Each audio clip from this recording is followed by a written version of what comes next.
Okay, hello. Hey, Phillies and General Called Snivy G that Rapso here, and today I am bringing to you a live stream after so long of silence, which I deeply apologize for. But I'm bringing you a live stream today talking about my first ever experience at an My Little Pony convention, particularly Ponies Exposition 2022. And joining me today is Caleb Dan Gammons, of which I'm sure you are fully aware of. So go Hi, ahead and introduce everybody. yourself. Yep. Hi, everybody. I am Caleb Dan Gammons, and I am excited to be here. Like Snivy said, it's a subject that I think is going to bring a good light to a lot of different things, and this is going to be awesome. Different. Yeah, very much so. Because Caleb here actually, not physically, but he had joined me through quite the duration of my experience at this convention. Because oftentimes I call them on Discord and talk to him about my experience thus far. And he's gonna be here to and he's gonna be here and join me for giving his thoughts, and we're gonna sit down and talk about it. We're gonna give our thoughts. He's gonna give his opinions and all that such, and I'm gonna display some things um that's I feel the public needs to know. So, and I'm not gonna sugarcoat anything. All right. So like this is something that needs to be heavily addressed. Um One second. Hmm. Uh Live stream is going on now. I'll invite you at some point if you wish to join. Also, we're going to hopefully be getting some special guests that were there at the convention to help give their input as well from their experience. To give their experience about the situation. Hello, who what? Show. Yeah, hello cartoons. How are you doing? It's long time no chat. I'm talking about To Mhm. my first join. ever Also, experience at a MLP convention, and so on and so forth. So, Hi, cartoons. hi cartoons. Also, Caleb Dan Gammons is here with me. And he is also going to be giving opinions, like I said. And like I said, I'm going to be inviting some other guests from the convention to help with their input, give feedback, and so on and so forth. Okay. So I guess we'll start from the beginning. About a while back, around like about a month after the whole Nick Nack disappearance situation, I was invited by Denton Scheibel to go to Pony's Exposition, a convention, to as a method of trying to lighten my spirits from the whole situation going on with Nick Nack, which is something I needed, and so I gradually I gratefully accepted, and I was brought, and as time passed, get things set up, and so on and so forth, I would be flown out to Phoenix, Arizona, for the Ponies Exposition 2022, right? Or Ponies Expo for short, right? So, and I was informed heavily. My expenses for the entire trip would be paid. My flights and my room, I would get my own room, mind you. I would get my own room, and that was made very clear. I would not be sharing with anyone, so on and so forth. I would be getting my own room, and etc. etc. So I felt that this would be a good opportunity to get out there, because when I got invited to do a panel there, you know, a panel to go and talk about myself, and display all sorts of things that I can do, what I'm about, and most definitely talk about knickknack and etc. etc. That was the main thing I was looking forward to. So keep that in mind, everyone. So it seems like a wonderful opportunity to go there. Given the rough year I've had so far, it seems nice for something like this to happen, right, Caleb? You would think. It Mm. was a wild experience, from the moment you got there till all the way through it. Like every one of our conversations, it just felt like it was building and building and building. Yes, yes, definitely so. So let me make sure that the audio, the stream is going well. Definitely so. All right. So let me make. It was building and building. Yeah. Okay. The audio is going well. Making sure. This is the things I do because I'm a professional with this kind of stuff. Take notes. Just saying. But anywho, like I said, I'm not gonna sugarcoat it. It was an absolute nightmare. My time at the Ponies Exposition was an absolute nightmare. Mm. But that Yes. does not, yes, that does not go on and saying that there weren't good moments to be had. There were indeed some good moments that I had that I won't forget, and I'm actually grateful that they happened given the circumstances. And so to give you the rundown of what we're going to be talking about, we're going to get all the bad out of the way first, okay? And then once we reach like the halfway mark, we are going to, ease it into the good, and so on, and et cetera. Right? Sound like a plan, Caleb? That sounds like a plan. Yeah. There's much to discuss. There is much to discuss. This would have been a video, but more things just kept happening, and I kept collecting more and more stuff from this debacle. That it would be too much for a video to be made. So it'd be better if I just live stream it and talked about every little thing because there's so much to go over that excuse me, that it's yeah, Yeah. it's easier that we just talk straight in the beginning, unscripted, excuse me, and just go over it. Now, Hmm. those of you who may be watching that are uh from the Ponies Exposition that are, worked with it and are going to be working for it next year, if you think I'm just going to sit here and be negative, quote unquote, about the whole thing, then I highly advise you that you stick out through the end because I'm not crap talking. Well, to a degree, I may be, but it's all in the sake of criticism. But I'm not just. Hello, E Cosplay. Hello, thank you for joining the stream. Don't worry, I'll bring you in here soon. E Cosplay is was one of the community guests that was brought on to the Ponies Exposition, and she very lovely lady, uh Hmm. one of the kindest there because she got things sorted out for me. I'll explain later on. But very very kind, loving person, very sweet too, helpful, and has a lot to say, I'm sure, about Hmm. her experience there because we all experience just about the same thing with the exposition. And I will invite her onto the live stream for her to give her thoughts and so on and so forth. At sometime sooner or later. Um and so on and so forth. So let's begin, shall we? I believe so. This is what we need to do All for right. sure. So to start off, I was flown out to Phoenix, Arizona, and once I got there, I knew right away it was kind of awkward, right? So because I was just standing in the middle like of like baggage claim at the airport just waiting for someone, I don't know who, for the one of the con chairs, Amanda, to pick me up, quote unquote. Amanda, this woman is was gonna pick me up. And this person just kind of like awkwardly walked up to me and say, "You're Snivy, right?" And I'm like, and then I just immediately corrected to Snivy, which right Hmm. away that's that's not good because my name being said wrong.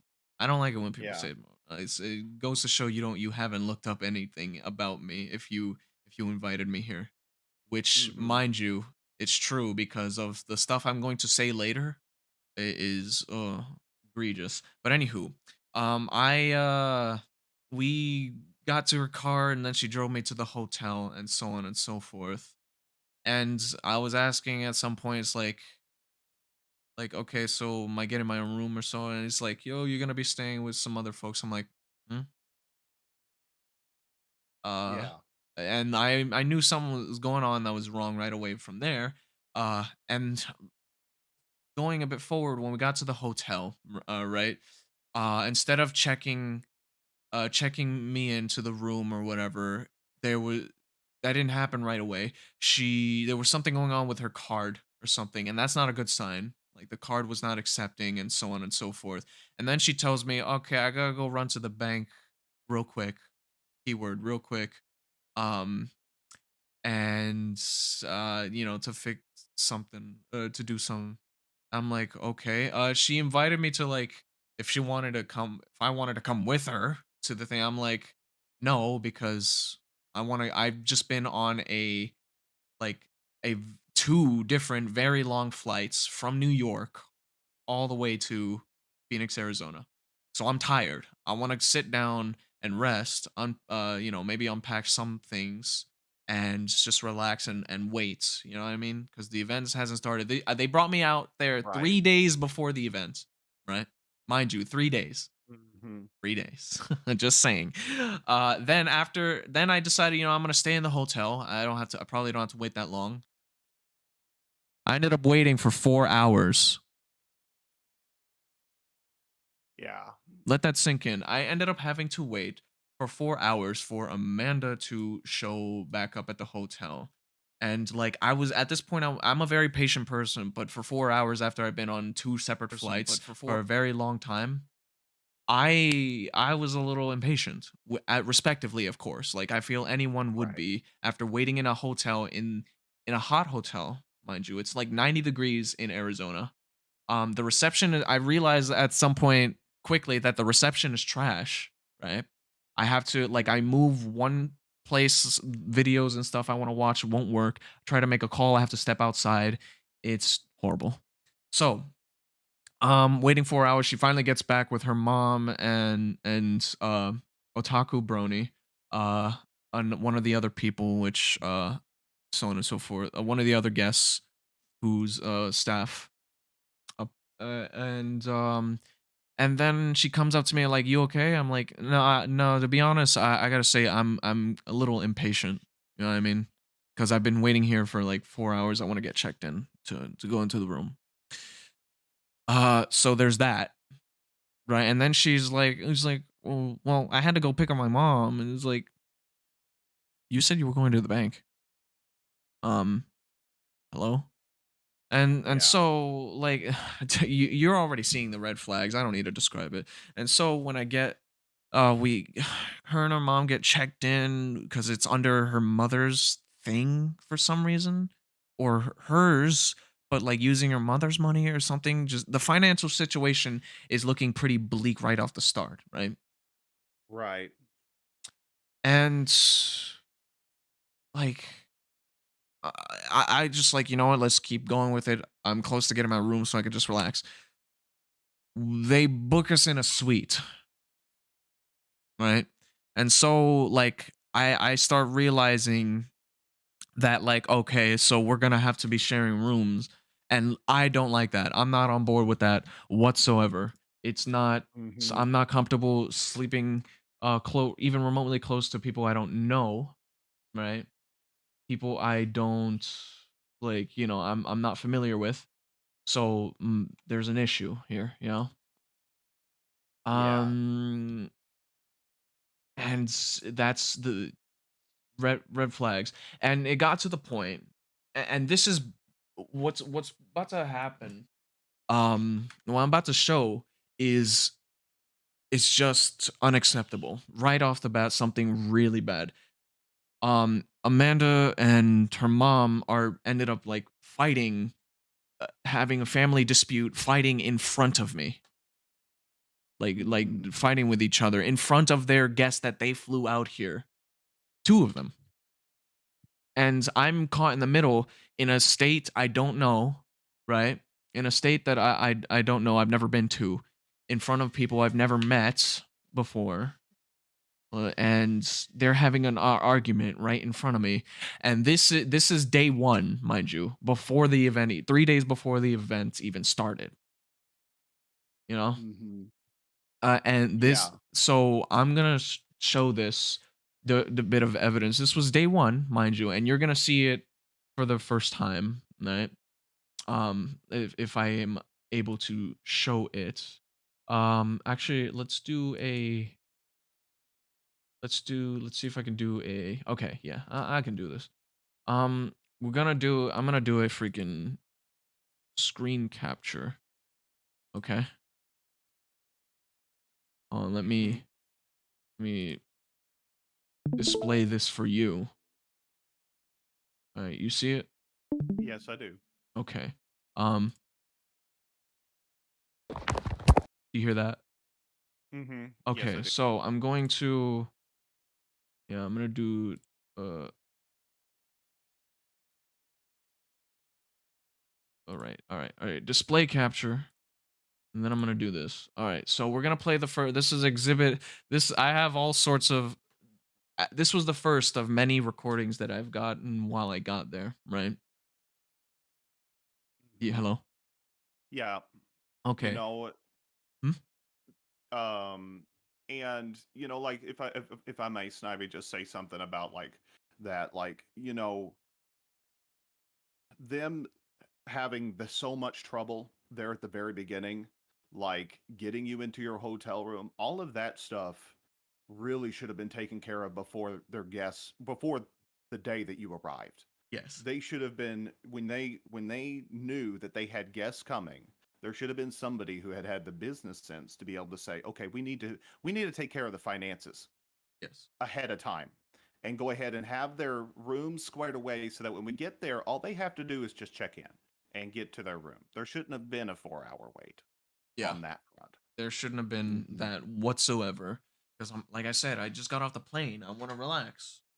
I've Hmm. been on two different planes, and this is like the first time I'm like actually like traveling by myself.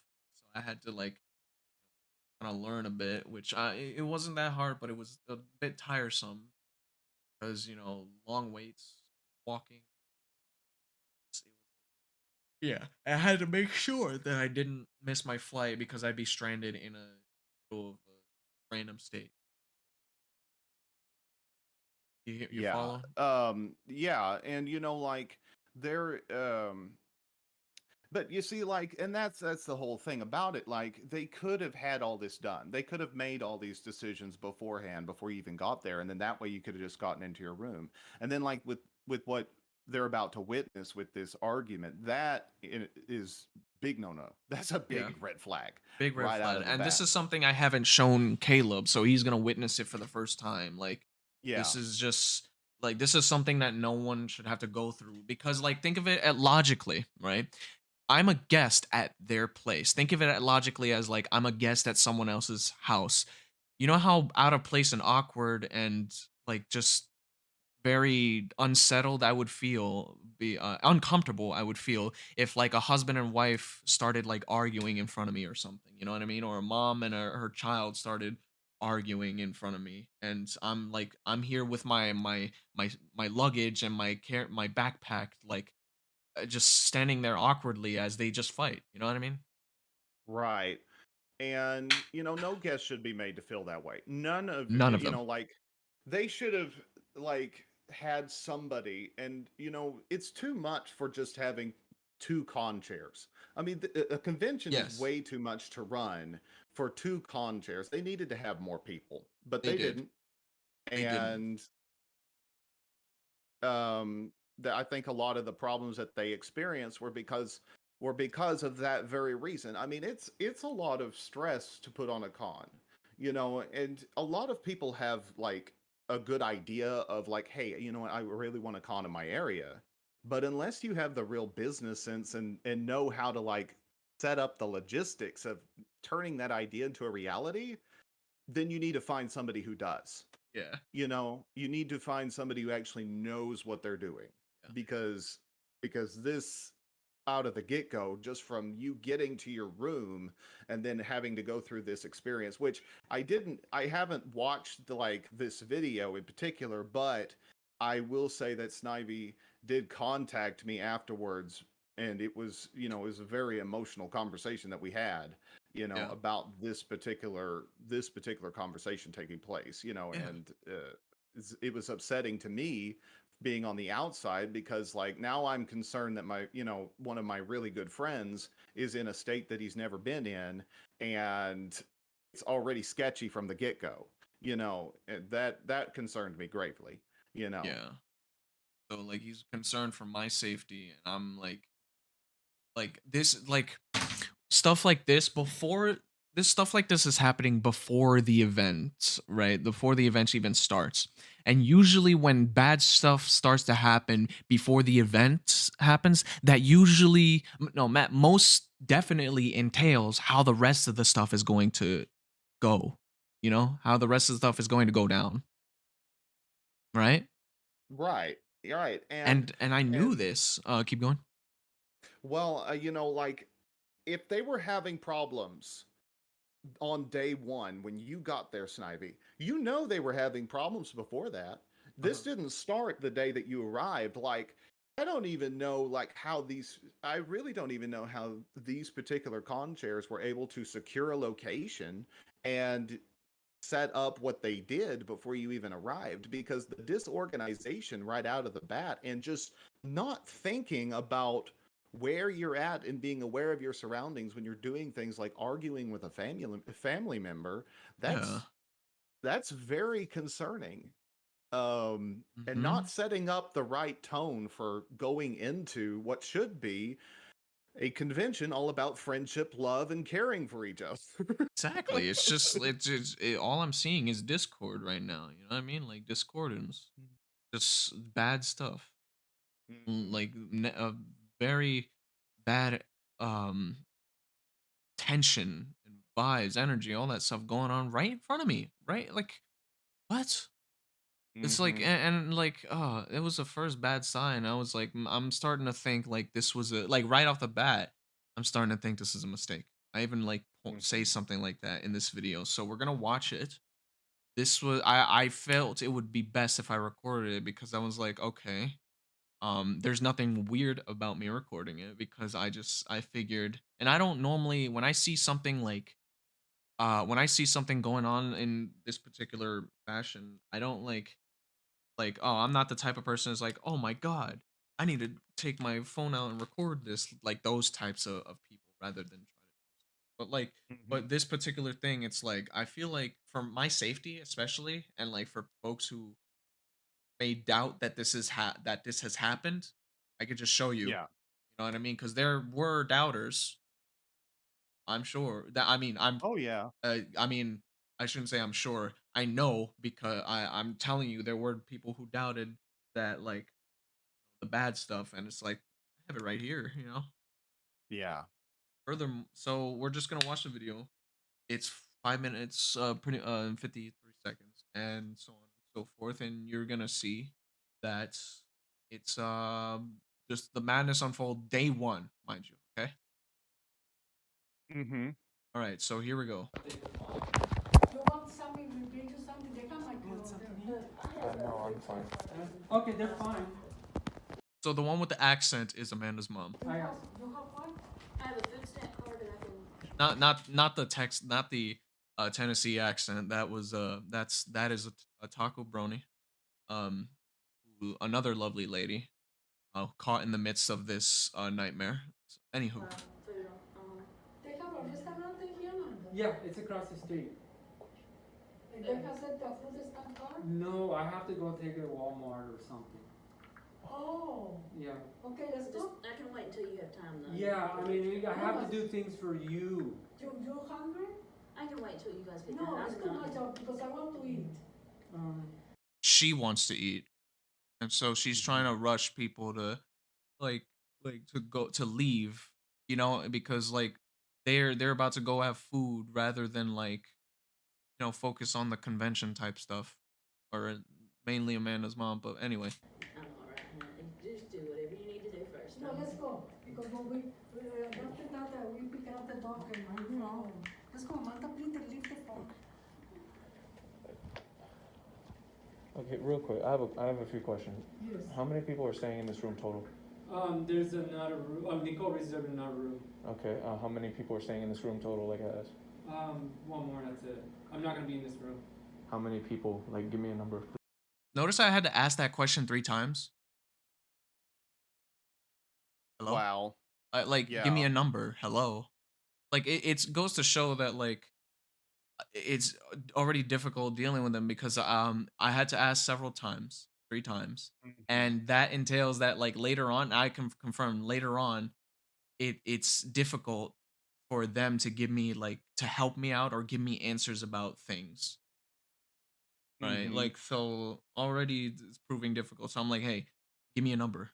Please. It's supposed to be 3. 3? Okay, so, me, who else? Chi, If, You? you're gonna, Rain, Jasper? Rain, Jasper, I never heard. No, Jasper. Jasper's one of the community guests. Jasper's one of the community guests. Okay, and, 1 bed, 1 couch, who's getting what? if you don't want to share the bed, you can use this one. Honestly, I don't I'm feel, fine with this one, that's what I used at Honeycomb. Are you comfortable just sleeping in just I mean, sharing I don't feel comfortable sharing a bed with anyone, so. You don't need to share. No, I don't want to make you share. Well, like, that would leave like 2 people for a couch and. Are you okay with Josh? I'm fine. Okay. Just a very long. I mean, I can go ask hotel for another bed. Ask for what? Like a bed, a rollaway bed. Okay. They don't go give you another bed, Amanda. No. Well, you. Okay, Amanda, this is the one you, stop.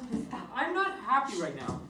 Stop. What? Nicole. No, I'm not happy with Nicole. What happened to Nicole? Well, Nicole ruined everything. Look, I have to do Amanda, things no with scream, you. please. And you're more important to me. No scream. Please, no scream. We start bed already. No scream. Nicole, what happened to Nicole? Nicole's coming.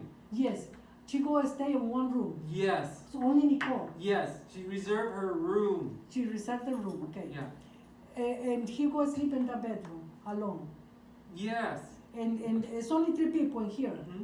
3 Because people. Renee, So, 3 people in here. yes. Or Okay. you know what? Actually, Renee can sleep with Nicole.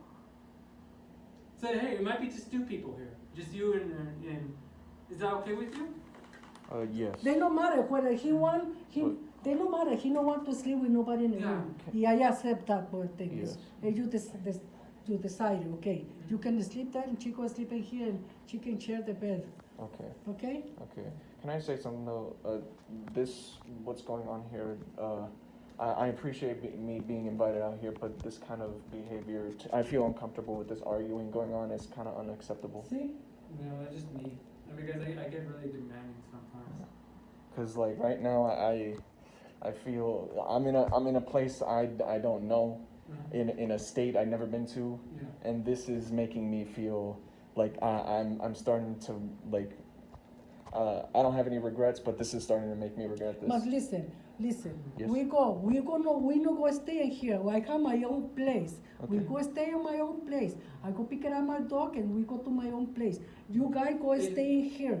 I go to Costco and buy water and thanks for you guys to drink in here. Yeah, It's sad. It's just I feel like being pressured for something. I don't know why. You all seem like very nice people, and Yeah. like I said, I appreciate you bringing me out here, because this is a wonderful opportunity. But like this, like right here, is making me very uncomfortable. I don't know what to make in here. What is the problem? Like, well, just like the you know you two arguing here about this. I don't really know much anyone here. I'm just in the middle of all this. I know, my daughter. This is my problem with my daughter. You have to understand that my daughter is disabled and sometimes she have all this problem.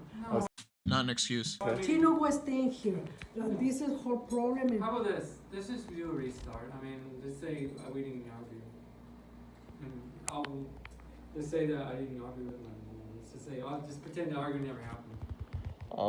Fuck no. Pretend this argument never happened. Fuck out.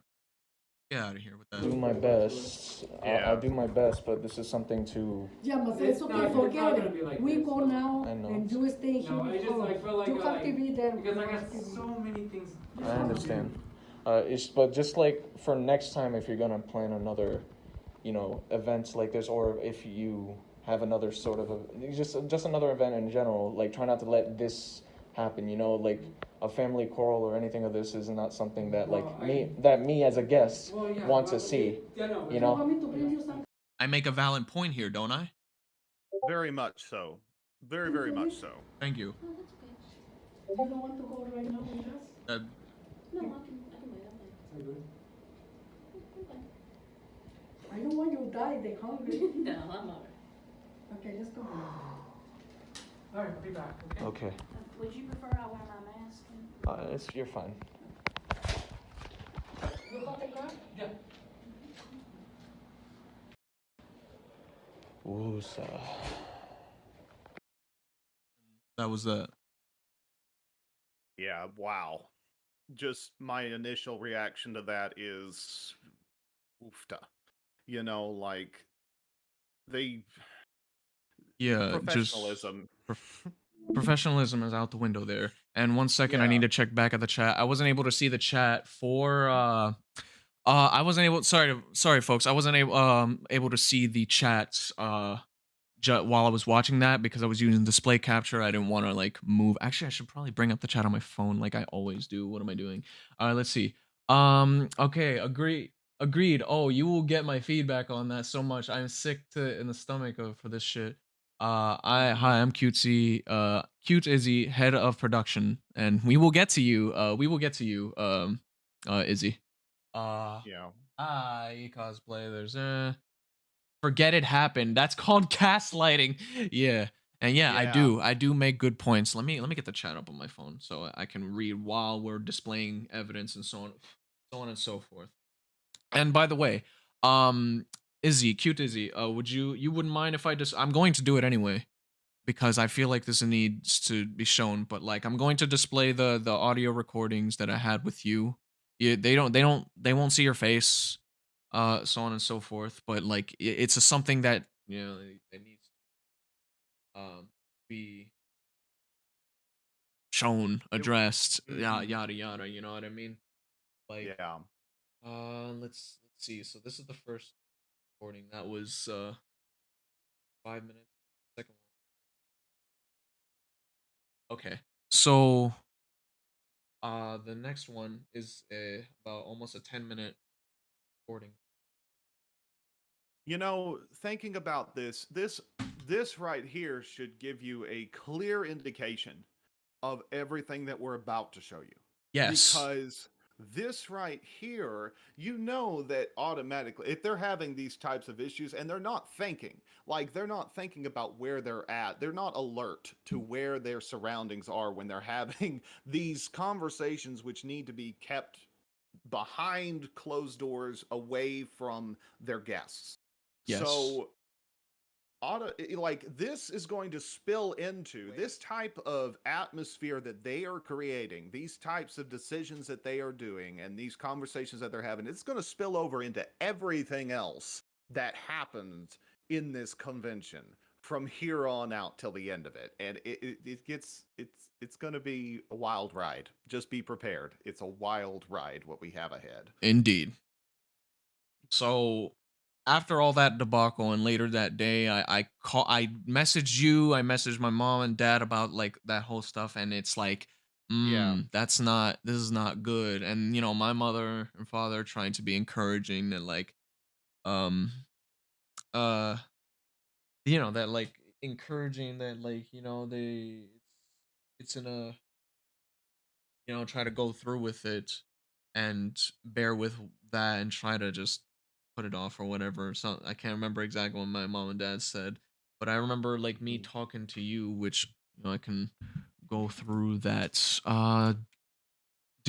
Go back to like the beginning of the freaking when we first started talking about it. Let's see what I said to you. Okay, so Let's start. From okay. Okay. I even okay. Let's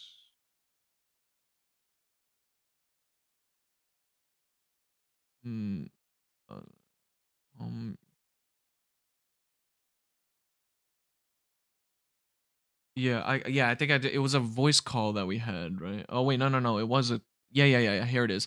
Okay, this conversation the text conversation I had with Caleb here. I was saying, hey Caleb, just letting you know I arrived at Arizona safely. I will say though that so far it's not going well. It's honestly kind of awkward and boring right now. Uh, no, I'm waiting for one of the con chairs who picked me up from the airport to return. They're having me wait at the hotel while they go do other things, while also we have to wait for check-in to be available, slash our room to be ready, which was a lie, by the way. Check-in was always available, and the room, apparently it was being cleaned. It was dirty. It was trash. The room was like it had spots on the curtains, smudges on the tables, like oh my god. Stains on the floor on the chair. Oh my god, it was not pleasant, you know?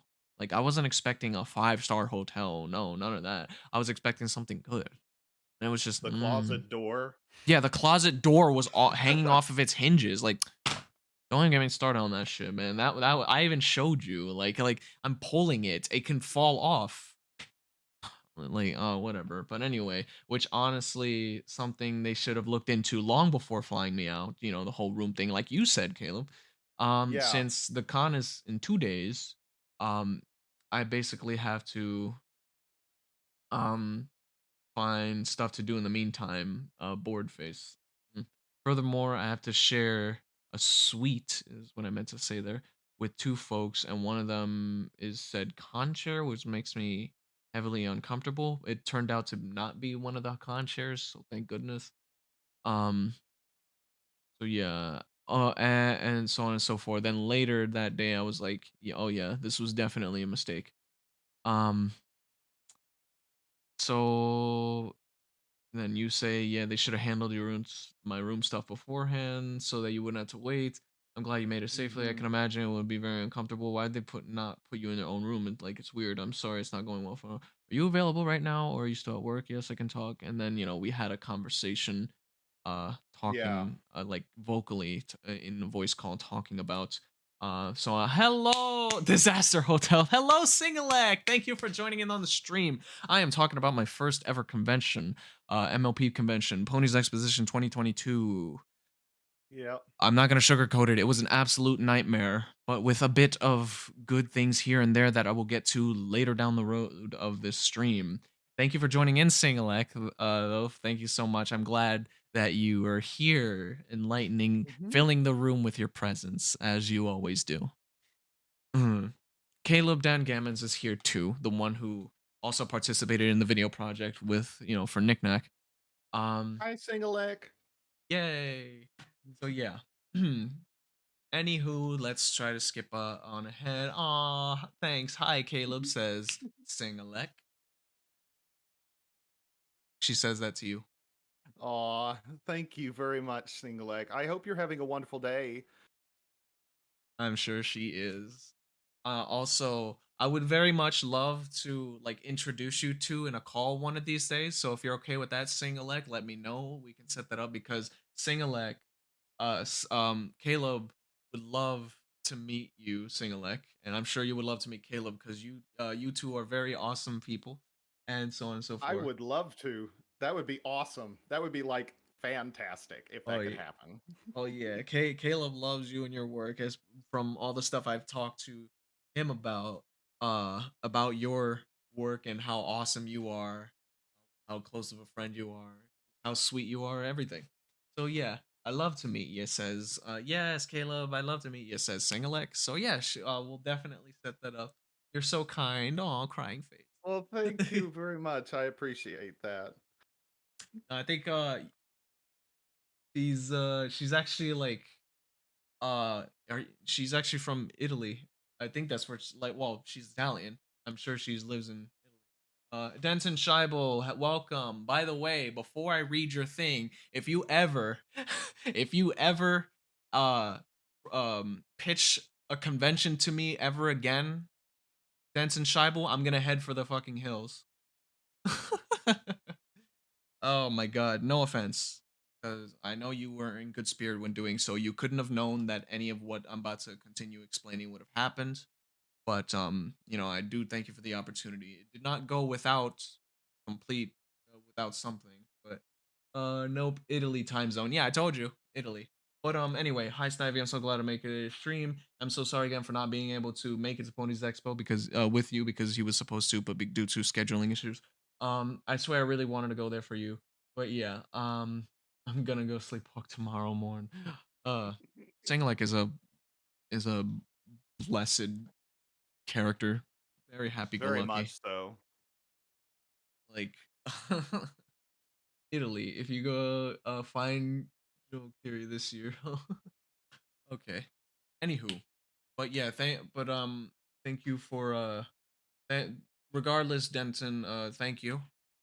Uh none taken. Once again, I'm really sorry and remorseful about that for not being able to make it. Yeah, and there was no way you could have known that it would have gone bad. But Yeah. like it's it was an absolute nightmare to say the least, Denton. But it did have some moments, like I said, we will get to very promising Mhm. moments for me at the very least, or just for the convention in general. Um, so yeah. Uh, Stranger Things in try again. Anywho, so back to it. So we're gonna keep talking about what's going on in the next thing. So, um, as the day progress, more and more people are showing up, and I noticed like that. I would suggest wouldn't have even suggested them. Would have suggested Everfree Northwest or Sequestria Fest instead. Yeah, that would have been much better because they're competent. But anywho, yeah. Speaking of Everfree, connection in the chat to Everfree. That there while I continue. Yeah, yeah. There you go. And e cosplay normally works Everfree Northwest. So Oh, that's yeah, cool. yes. So we have an Everfree Northwest here normally. So back to it. As the day progressed, I've noticed that more and more guests were showing up, and I'm seeing that their faces like I'm seeing that their faces kind of just like as soon as they walk into the room and this same room because throughout the convention they the conjurers just kept bringing people and sticking them into this room, and then I keep seeing faces just turn from like happy and stuff and to glum immediately, and that is painful, you know. Very much so. And like what the hell, this is Yeah. like why aren't these people getting their own rooms? Why is that not the case? What's going on here? Yeah. There's a lot of there like I said, there's so much lack of thought and communication over this. And this is the point where I feel like it's becoming more and more evident that things were being, promises were spoken, but they're beginning to not really like they're being blurred between the lines of, you know, truth and fiction at this point because these promises are not really being fulfilled as they were told to all of you community guests and to the staff. Yes, and that's heavily important to make sure the promises are kept to the staff because they are here to make sure that your convention goes swimmingly, smoothly, somewhat functional. So I would like to Yeah. make that apparent And mind you, I'm at the event as a community guest. So staff is more important than me because they're supposed to, make sure that the convention goes well. So I have Right. the opportunity to do something there. Like so us guests can feel comfortable with or rather, yeah, us guests should enjoy the event. And there's the con chairs and to make sure that we are comfortable. That's the specifics. So, furthermore, um I have tons more exhibit A, B all the way to F and C Z um with all sorts of stuff going on. So later that night, right? Um uh um yeah, I believe it was later that night that or the next night. Um trying to remember the days, but like at some points, right? Um at some point the more people as they keep arriving and then trying to arrive at the room and being put into this room, it's I'm seeing plenty of faces that are just going glum from realizing that they're coming here. No, it wasn't the staff being inefficient, it was the poor planning and empty promises and disorganization that made it so staff are being mistreated. So the take here is that the staff was being mistreated. Yeah. So just let that sink in, and we're gonna start with the evidence of that of talking to lead production staff, the lead like AV guy or and production guy to freaking make sure that all the main equipment stuff for like events such as screens, microphones, audio, all types of very important stuff. And they got to make sure that works, and that takes time to set up. Late at night, right? At l- l- late at night around what was it? Like 11 to 12 o'clock, right? Comes in another guest to the room. Um and he realized that um he was supposed to get his own room. That was not promised. He realized that like he would have to be sharing, and that's not good, right? So he's a little upset about it, and I can tell. I can just feel it because he's like, just kind of like quiet and shut down, and just making subtle comments like, "I thought I would be getting this, and that, but I don't know." You know what I mean? Yeah. So it's late at night. This guy's tired, right? And so they go to they go to the oh man. Oh, let me stop right there real quick. Actually, single leg. Does she have a Discord? Yes, she does. But anywho, um, real quick. Don't even. Okay, let me go back before I get to X's story because I jumped a little bit ahead. Mhm. Um,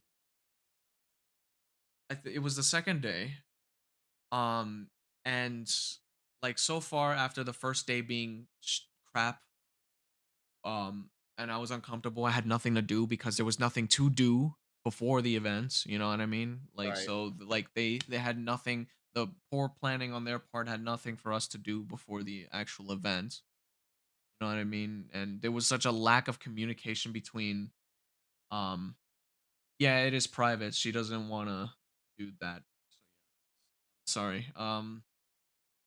Especially after but anyway, um but uh but anywho, Um, nothing to do, and at this point, we were realizing that there was like a bit of poor planning going on, and not much people talking.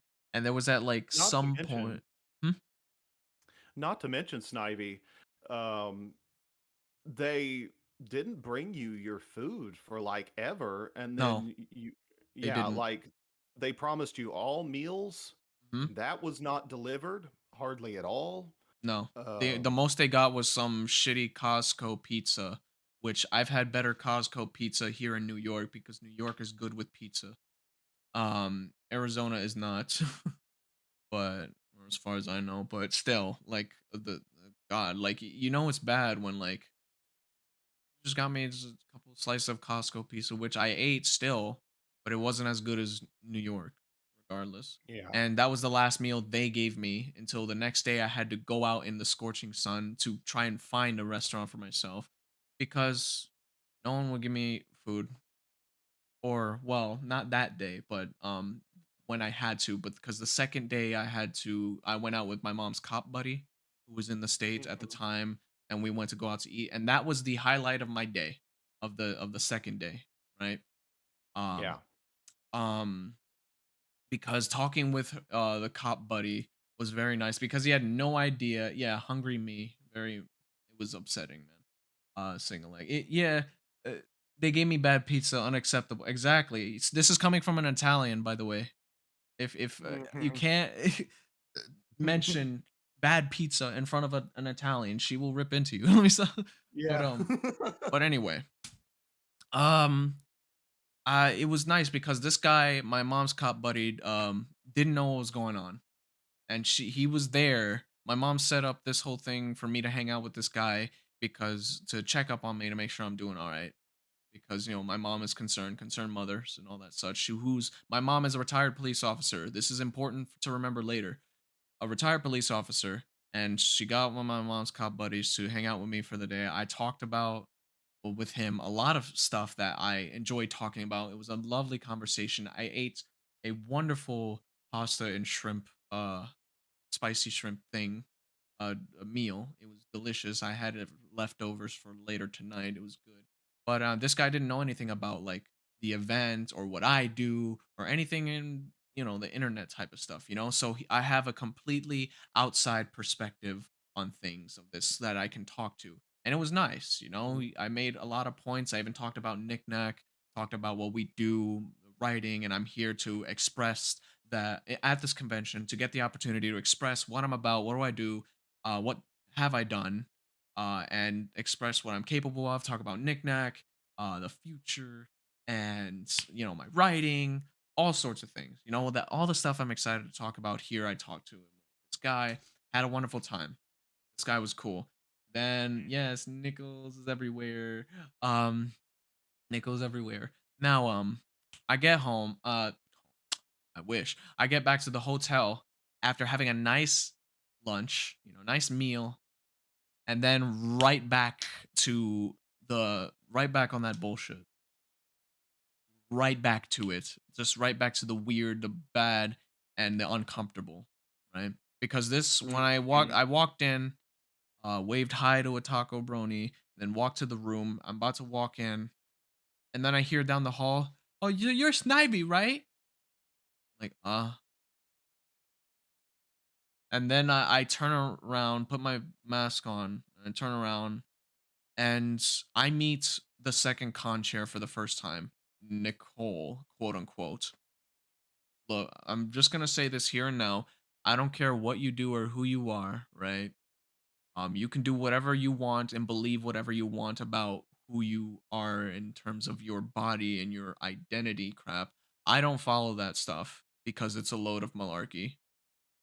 But you do you, whatever makes you feel comfortable. I just won't accept it on my end. So that being said, Nicole was the first male I've met because I've been dealing with nothing but females, which is fine, but I want like some guy time with someone, you know what I mean? Like to meet another male and have like a conversation, get to know them, things like that. Other than my mom's cop buddy. But that doesn't really count in terms I'm talking about like at the event, at the hotel. This was the first guy I met, and he, oh my gosh. Well, like, there's just so many things wrong with them. And it was very uncomfortable to talk with him. Very repetitive talking type of stuff. Hard to understand, and it's just very uncomfortable. And he smells. That's not like cosplay can vouch for that. Like this guy doesn't shower. What was it? The 621 rule that Yeah. So that they had like this rule in their booklet that they gave out, their program book, and they called it the 6-2-6-2-1 rule or something like that, where it was like you get 6 hours of sleep, and then you eat 2 meals a day, and then you take one shower a day. Yeah. And this guy was like, oh, so hard to be around. I like which is from which is from Everfree. Okay, nice. But Okay. which what e cosplay says, but like it was just uncomfortable because it's like he's just greeting me and such, and I'm just like I feel uncomfortable because he's one of those types of um I'll be available in 5 minutes to talk. All right, I'll invite you soon. But but anywho, it's like and it's not like a guy I can like talk to coherently, you know what I mean? And there's obviously something wrong with him up here, but that can only go so far in the terms of like this event because he's one of the con chairs. He, she, whatever the hell they want to delude themselves to be, is one of the con chairs, right? Yeah. And clear indication. I'm like, wait, so you're Nicole, the one who I've been talking to for the past several months, trying to plan this thing or trying to like get information about this whole thing for before my arrival, which let me tell you now, texting this particular person is an absolute nightmare. Nicole had roomed with me and my mom at Evergreen North over the past August, and I did notice flaws about her. Yeah, it's God, oh, sorry to hear that, Denson. Because me, I felt I had like, oh man, no one should have to endure what we had to deal with Nicole. Because and like, I didn't expect any of what I'm looking at now, what is Right. before me, than what I've been hearing. Oh my god, texting Nicole is an absolute nightmare. It's not. She doesn't say anything about like she she whatever it's doesn't like type everything in one post. It's just like a few words, then post, few words, post, a word, post, and so on, and then it's just spam. Meanwhile I type everything out like yeah, it's so annoying, like I Yeah. can't get like a word. I can't really get a word in physically, and typing it's like it's just so much spam, and like it's difficult to coherently speak or understand what it's a nightmare, man. It sucks. Right. At least she paid us to have provide me accessories I needed for my Hitch Trailblazer and Shining Armor cosplays for Everfree Northwest. Oh, that's cool. I would like to see your Shining Armor cosplay. I'll rate it because I do love Shining Armor. But anywho, um, but yeah, I just like okay.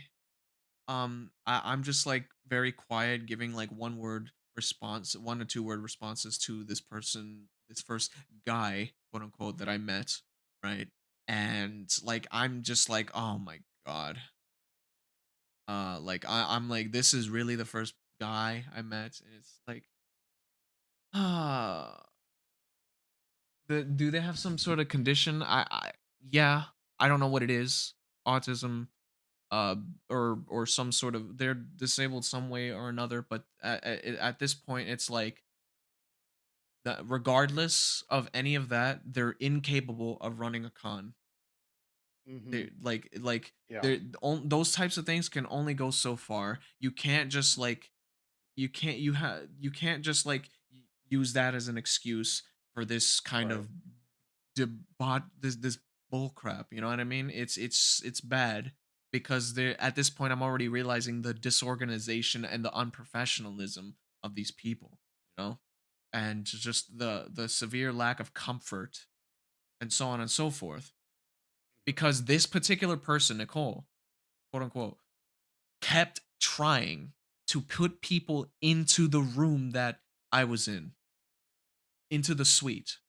more and more people kept coming, and their faces, like you do you understand what it means, like when you see like people are expecting like something nice, good, nice place to relax, especially after a trip or something, to be here at a cool sounding event, only for them to walk into the room and be like and told you're gonna sleep on the couch, or maybe you're gonna have to sleep on the floor.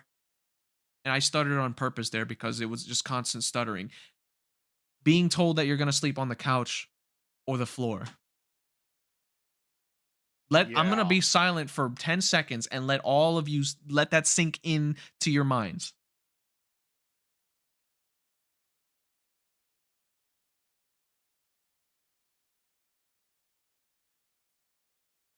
Got it in your mind? Okay. Yeah. Now, going back now to let me actually read the chat real quick. I saw at least does this have like some sort of condition? Of course, I got pictures myself. I'll show them on Discord. Not. I assume she was he, she, whatever is autistic like myself. You don't seem autistic. Cause anywho, and for those of you who might get on my case about like me, I might be like against autistic people or anything, or have a problem with them. My last girlfriend was autistic, so I don't want to hear it, and she was a sweetheart for the time being. So I don't want to hear anything about like saying that like I'm against autism or autistic people or any of that, because I didn't care that my ex-girlfriend was autistic, and she was just an absolute sweetheart for the time being until bad stuff happened. But anyway, that's not what we're here to discuss. Um so but she also told me that she had ADHD, so perhaps that explains her behavior. ADHD doesn't like I need to catch myself because I was about to say some foul, but justified. Um, ADHD isn't really much of an excuse for the shit that I've dealt with and what you're gonna witness. Like it's Yeah. Um, it kind of goes back to what we were talking about before. uh-huh. Having a good idea versus actually being know how to take an idea and logistically make it work. Yeah. And the fact is that they didn't have no one for PR. They Mhm. didn't have no one for public relations. They decided, these two individuals decided that they would put the con on themselves. But you have to be a people's person. You have to be somebody that actually knows what they're doing and is able to Yes. like communicate well. And I mean, I have nothing against these two people. They just needed somebody else Mhm. who was good at what they do in public relations to be able to work with the community guests, to find out what their needs are. And it would eliminate at least 25% if the Yes. if a person who was highly trained and qualified in the putting the logistics together, putting like they needed a manager is what they needed, you know, and they didn't have that. They did not Uh, have that. No one on promotion, nothing all that sort. Because if you recall, Caleb, the Discord was of the Ponies Exposition was silent, and you were looking into it for me. You gave me the I screenshots of was. the conversations and so on and so forth. That the Hmm. Discord was not getting any updates and so on and so forth, to the point where people started to question what was going on and so on and so forth. So Right. yeah. Um, Furthermore, however, my masking skills are really damn good. Oof. Um, but yeah, no one for public relations, none of that kind of stuff. And that you're right, Single. Like it is at the base. That's the baseline of stuff, because no who's gonna come to your con if you don't like promote it more. Not many people are gonna be there.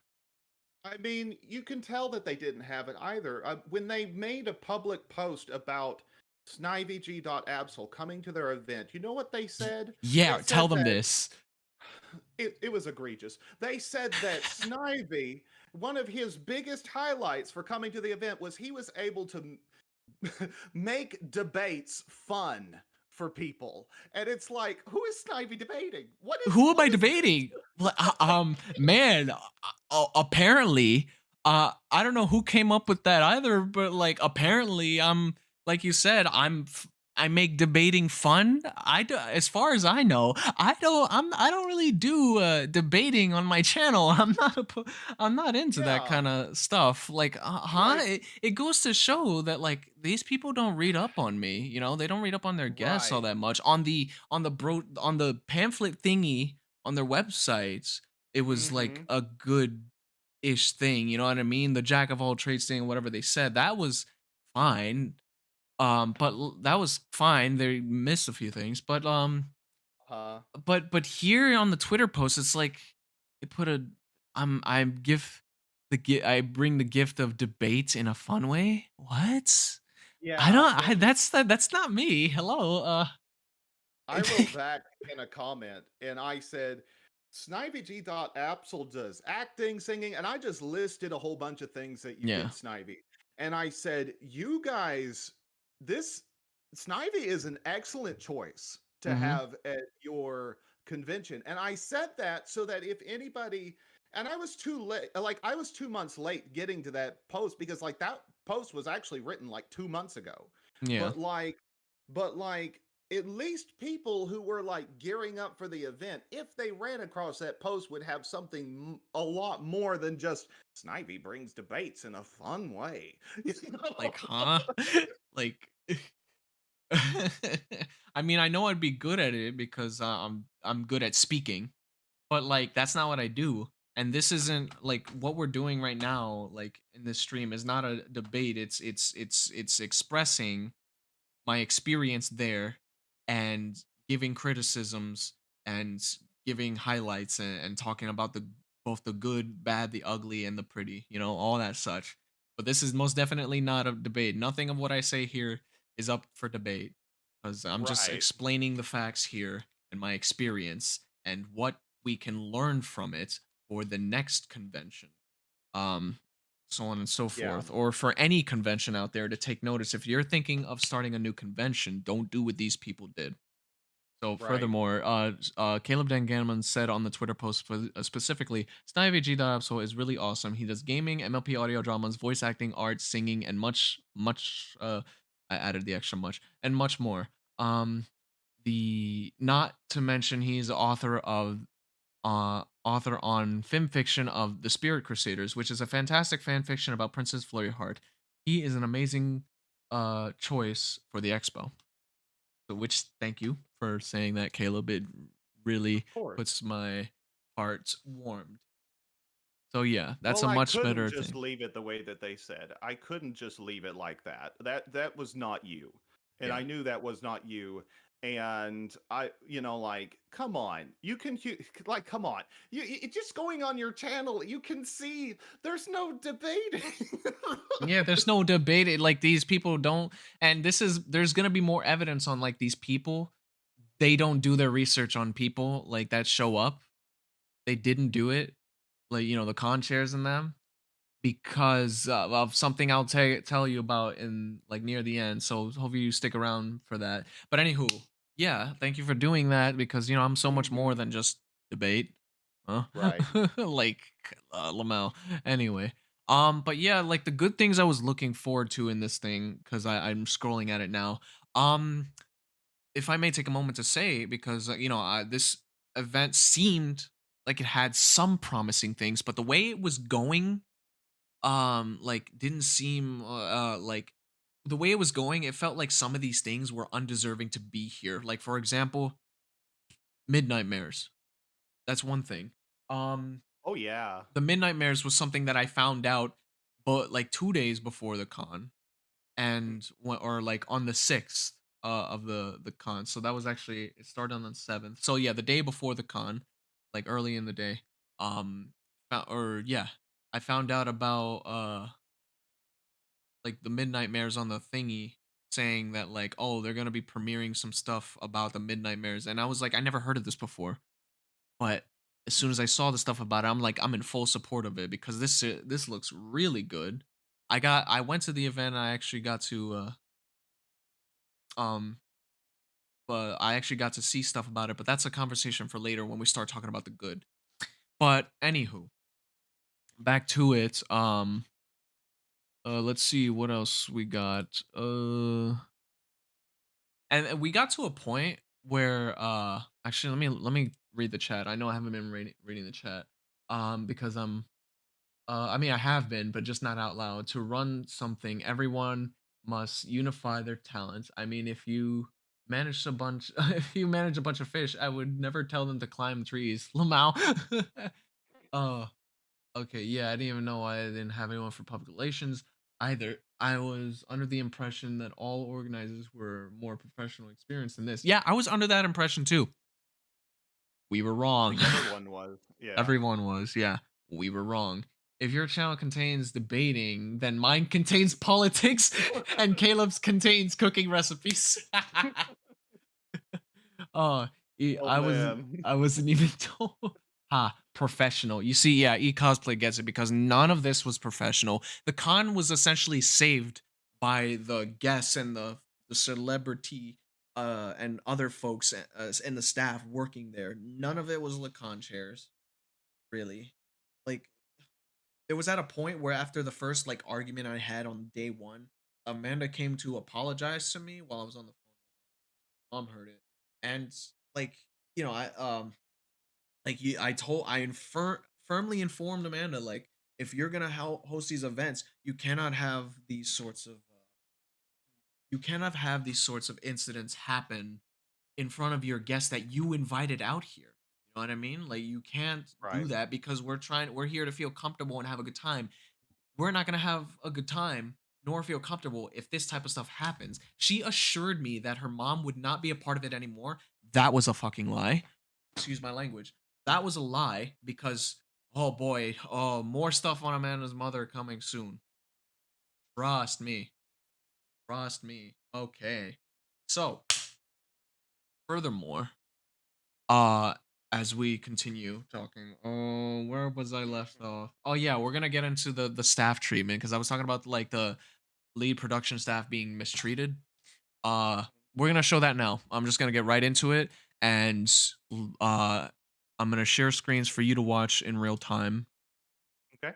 and close Discord. But you can still see it, right? Yep. Okay, so forgive me if I don't see the chat for a moment. I'm setting things up. Display cap. Hold on, display capture, and then okay. We ready? Yep. All right, 3, 2, 1. Go. Get ready to witnesses. Me. Video's titled "Talking to Lead Production Staff: Signs of Mistreating Staff After as He Arrived."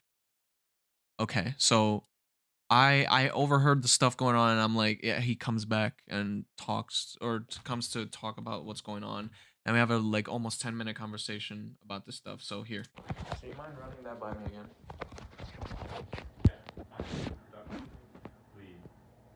And you're the production lead to make sure everything is going. Make sure, like, I in my house to make sure the video, like, when we go into the main auditorium, that the video is good, the audio is good, the lighting is good, like, and that's my job. And also, I also took on another responsibility because no one else did it, called IT. So that's to make sure the network's up, make sure vendors can get on Wi-Fi, make sure registration can get on the Wi-Fi, make sure we have a stable network for streaming. I mean, it's a lot of work. It's a lot of work to do, especially since you're the lead one in this aspect. So like, and you expected to be put into, your own room, especially since you need that, since you're staff. And I'm just a community guest. You're staff. Yeah. And, you feel like, you need all the sleep you can get. You need all the comfort to run something as big as that. Yeah, and I'm sure other people, but for a long term. But being on a couch. Is not my idea. And At yeah. least this one holds that. Yeah. And I don't want to sleep on the floor. That's no, you shouldn't have to sleep on the floor. Definitely not. And I just feel bad, like, I mean, yeah, I get that there's room on the couch, but like, it's just not a good look. It's not a great comfort. And doesn't sometimes look right. I mean, I kind of like when I go to cons, I like to kind of like I don't mind sharing a room, but I like to kind of be in my own bed. Yes, and that's just how I am. especially since you are staff, elite staff, so you deserve that kind of need to make sure I'm thing. getting good sleep. Yeah, so it's not a good look for, in terms of professionalism, for a lead staff to just, you know, have to be on a couch. Right. And even though it's like probably just for one night, it's still not a good look. Yeah, I agree with that. Okay. Just making sure. Especially since it's 11 Yeah. trying to figure this out. Yeah. To be honest, it's honestly unacceptable. So, but I came because I wanted to try to really do my best to make this con, be really good, at least in the best that I can. yeah. But I do feel like I should be treated a little better than being put in the. Oh, most definitely. I feel you should if you're the lead person in doing the aspect. And I feel like you should too. I feel like you should have a bet. I really do feel like you should have a bet. Did you hear that? Yes, I did. And my goodness. Unacceptable. Absolutely unacceptable. Lead production staff saying that he came here to try to do his best to make sure that it's going well with as much as he can, but he really feels like he should have a bed. And he said, I feel. He said that he feels that I should have a bed too. You know, everyone who's invited here should have their own room and their own bed, should not have to share with anyone. Everyone deserves their own comfort. Not everyone is okay with room sharing. None of us are, or if we are, none of us are really comfortable with that, because, or if we are, we still deserve like some semblance of comfort when we sleep at night. Mhm. Right? So yeah. Yeah, like I mean, it's human decency. Exactly. Like this is It's my decency. yeah, this is my first convention, right, ever. So I may Mhm. not know a lot about cons, but I know a tremendous astronomical amount about human decency and common sense on how to treat people properly. Yeah, Yeah, like it's and it's 101 on this type of stuff. But what were you saying? yeah, and like when you don't have, and like at this point, you're thinking, okay, this is the way that they're treating their staff. This is the way that they're treating their guests that they've invited, that they've flown out for this specific event. And like, think of all the people that are just coming to the convention. All of the people that are just going to arrive on the day of the convention. Like, what kind of experience is this setting up for them? Yeah, You know, not a good one. not a good one in the slightest. Ugh. We're only 2 minutes 44 seconds in, so let's proceed. All right. Yeah, that sounds Right. good. Not sleep on the couch. I feel like no one should sleep on the couch. I understand That'd it. be nice, but I mean, It's just not very comfortable to sleep on the couch. I know how it Yeah. feels. But I hope they can figure this out. Yeah, because Longer. longer than just one night is unacceptable. I mean, it's already unacceptable now, but I mean, if it's just for tonight, that's then you can understandable, put but, up with like, it. tomorrow, I want to keep everyone put over his back. This is not gonna work out very well. I know, I understand. I almost feel like going back to my aunt's house or something and staying over there and then coming here in the morning or something. Or at least I have my own bed at my aunt's house. Yeah. Well, I get it. You were expecting something else, which you should have gotten. So yes, and I get how you feel too, community guest. yeah, especially since I wanna. Hey, by the way, I should mention this is my first ever con, as a community guest, no less. So I hope for the actual con's sake and the actual events itself that it goes well, because I wouldn't want my views of cons to be, tarnished for the first one I've been at. Which I should say, there were many times where my views of cons were about to be so diminished that I would never want to go to another convention again because of this. There were many Mhm. times like I was so close. Like honestly, uh I'll get into more stuff about that later. Um but we'll continue this for now, and I think after that I'm going to invite the other people from the convention so they can say their pieces because Yeah.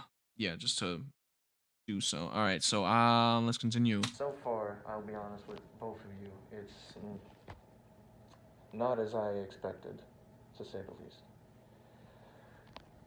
Yeah, no, I agree. I mean, it hasn't started yet, but I think at least on my part, I think I can make it look really good. But I also Yeah. need everyone else to hold Of course. their weight too. It's not just me running every little thing like that. Yeah, no. That's a lot of work. You can't just put that on one person.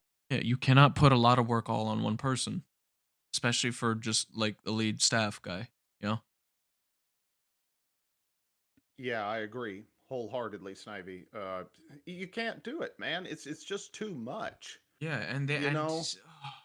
and he mentioned something to me that like I think I have it recorded there, but that there was like Amanda was talking to him about like that he would have to do this, but then no, all suddenly he would have to do this, or he would have to do registration. He's like, that's not what he has to do.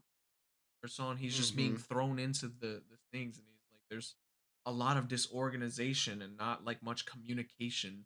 It's just, oh, you're gonna be doing this, or you're gonna be doing that. That's not. Yeah. Anyway, you have anything to say before I unpause it?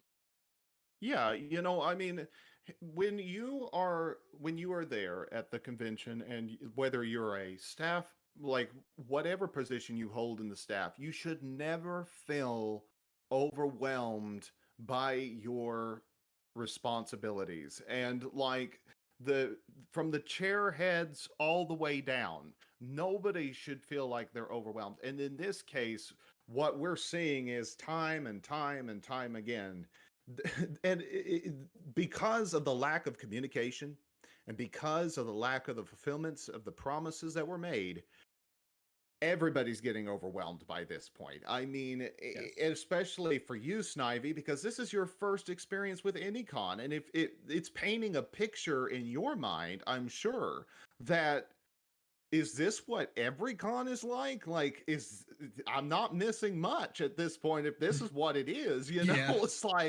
it's like nobody should have to feel this overwhelmed. And the event hasn't, what kills me is like the event hasn't even started yet.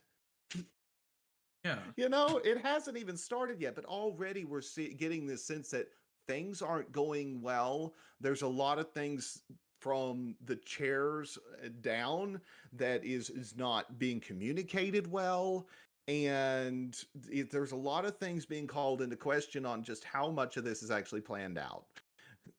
Spoiler alert, not much. Not much at all, man. Like it took many of us to try and salvage it, which is not good because it's like there's so many. Y'all still keeping in mind that I came here for my panel, right? Keep that embedded in your mind. Anywho, I'm just putting that there. But yeah, it's it's stressful, man, because like It's we're a trying to have a good. nightmare. It's a nightmare, and it was in painting a picture. It is painting a picture in my mind about like, are these how all conventions are like? Like I don't want. I'm not missing much. I don't want to go back. I just want to go home. And it gradually got to the point where it's like I kept wishing more and more. I want to go home. I want to go home. Yeah. And like I told Caleb, like it keeps getting worse. You know what I mean? Yeah. Like, Yeah. and it wasn't just like the staff being mistreated, it was me being mistreated furthermore because of like the whole like things with the room situation. I'm getting like more arguments happening in front of me, and then it got to the point where I'm getting yelled at by Amanda's mother, and I will get to that in full detail. Trust me, Yeah. because that is something you don't want to miss. Been to for the past 2 years. I can assure you 100% that it isn't or what MLP conventions are usually like at all. I would hope to goodness sake, not like if this like if you're telling me like that if you're oh, I'm about to make a joke here, Caleb. Yeah. If you're telling me that Pony's Exposition is the example of a good convention, then Opaline is a well-written character. Spoiler alert, she's not. Anyway, Yeah. like holy hell. Oh That my was a good one. yeah, thank you, thank you. I like honestly, Pony's Exposition is peak fiction. Fuck out of my face. Get that bull honky script out of my face. Anyway, but anywho, band cons Van Hoover and Everseen Northwest is best cons ever. Nice. All right. Let's play the rest of the video because I want to get the folks in here and yeah. Yeah, of course. And of course, you need all, like you said, you need all the rest you can get on your own bed, on your own room, for that kind of stuff. And I hope that other people come and volunteer and stuff, so I'm not volunteering like multiple areas. That would just become very, very. So he's hoping that like other people will come in and help, so he's not overwhelmed to help volunteer, so he's not overwhelmed with this stuff. And like that that is if you're hoping for someone out there random to just come in and help, then you know it's bad. You know what I mean? Like the other people Very there, much so. the con chairs should be there to help, and so on and so forth. But anywho, continuing forward. Well, what kind of, like, specifically, what kind of stuff, like, get in depth of what you do at the con, other than, you know, the basics of the... To do IT work, like, to network, stuff like that. IT work, networking, So just do, like, lighting, audio. Or the main hall was what I was told I was assigned to that we would be doing. For the main hall that he was told to, that he was assigned to. I hope that they keep it that way. But then I'm being told He hopes that it keeps it that way, which gives that in his mind he's thinking like there's a chance that it might change given the disorganization, you know, that he was being told he'd be do this, this and that, you know. So yeah. Yeah. Bless his heart. Bless his heart, yes, going back to it. I might have to do registration too, and it's like that's a lot of work for one person to do all three. It's hard for one person to do it. As far as I know, I don't do anything other than doing acting stuff. I hope they brought enough like computers and stuff to do everything. That's They did not. They did not bring their own computers and stuff to do it with. A lot of these folks had to get their own equipment for this stuff. As far as I know, yeah. That's also a bad sign right there. Yes. Very much so. Yeah. the thing. I feel like we didn't bring enough supplies to do. Yeah, he feels that they didn't bring enough supplies to do all this. Their jobs. Yeah. Like I was like all the stuff I brought from home. I feel like some of that stuff they should have provided. I brought so much networking stuff. Like it literally made my luggage way heavier. Well, I may offer help with at least helping with stage lighting and things like that, because I've had experience with setting up stage lights and things like that. I actually do have experience with setting up a studio stage lights, so I know how to do those types of stuff. I've had practice in my high school, my acting class, because we have a studio for that, and I've done it in my media production class in college for when I was there. Yeah. But those were the only like highlights of that class of college. God, fuck Right. college. College sucks. Don't go. Anyway. So I would appreciate that. perhaps I could. I mean, putting the full weight on you. Putting the full weight on him is not good. Yeah, you're just one person at a con of however many people will be here. Yeah, Nicholas, I mean, Nicole, she talks so fast and I can't understand. Nicole does talk so fast, it's annoying. You heard. Yeah. I don't know how to describe it, but it's just hard taking all this talking. Trust me, I fully understand and in agreement. By the way, he was the he was the first guy I met here, and let's just say it was not very, um, well, it's not what I expected, to say the least. It wasn't very pleasant. It was uncomfortable. Trash. Anyway, but like, and this guy, the lead production staff guy, he was the first like normal guy I met. Say, like, and to see that he's in this like bad situation, feeling uncomfortable and not what he expected, it hurts. So I'm like trying to get the his thoughts on it, so because it could help in the future for feedback and criticism, and do my part to help, offer help, which will come up soon. So yeah, back to it. My brain cannot process how fast he talks. Yeah. And it's loud. And I get it. It could be some issue going on up here, but still, it's not quite right.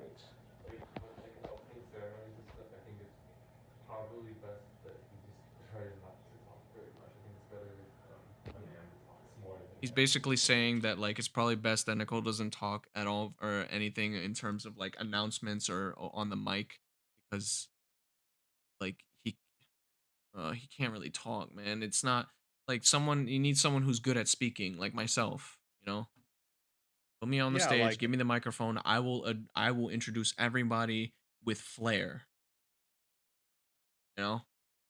yeah, like an actual PR person, which they Yes. didn't hire. Could have stopped her, but they didn't know how I bet. Yeah. All right, we're gonna get this video wrapped up, and I will bring you Yeah, any cosplay. definitely so. I just hope something gets figured out tonight what we're doing, because now Amanda just left. And I know, and you're like just kind 12, of. it's like almost 12 in the morning, and we're still trying to figure out where I'm gonna sleep tonight.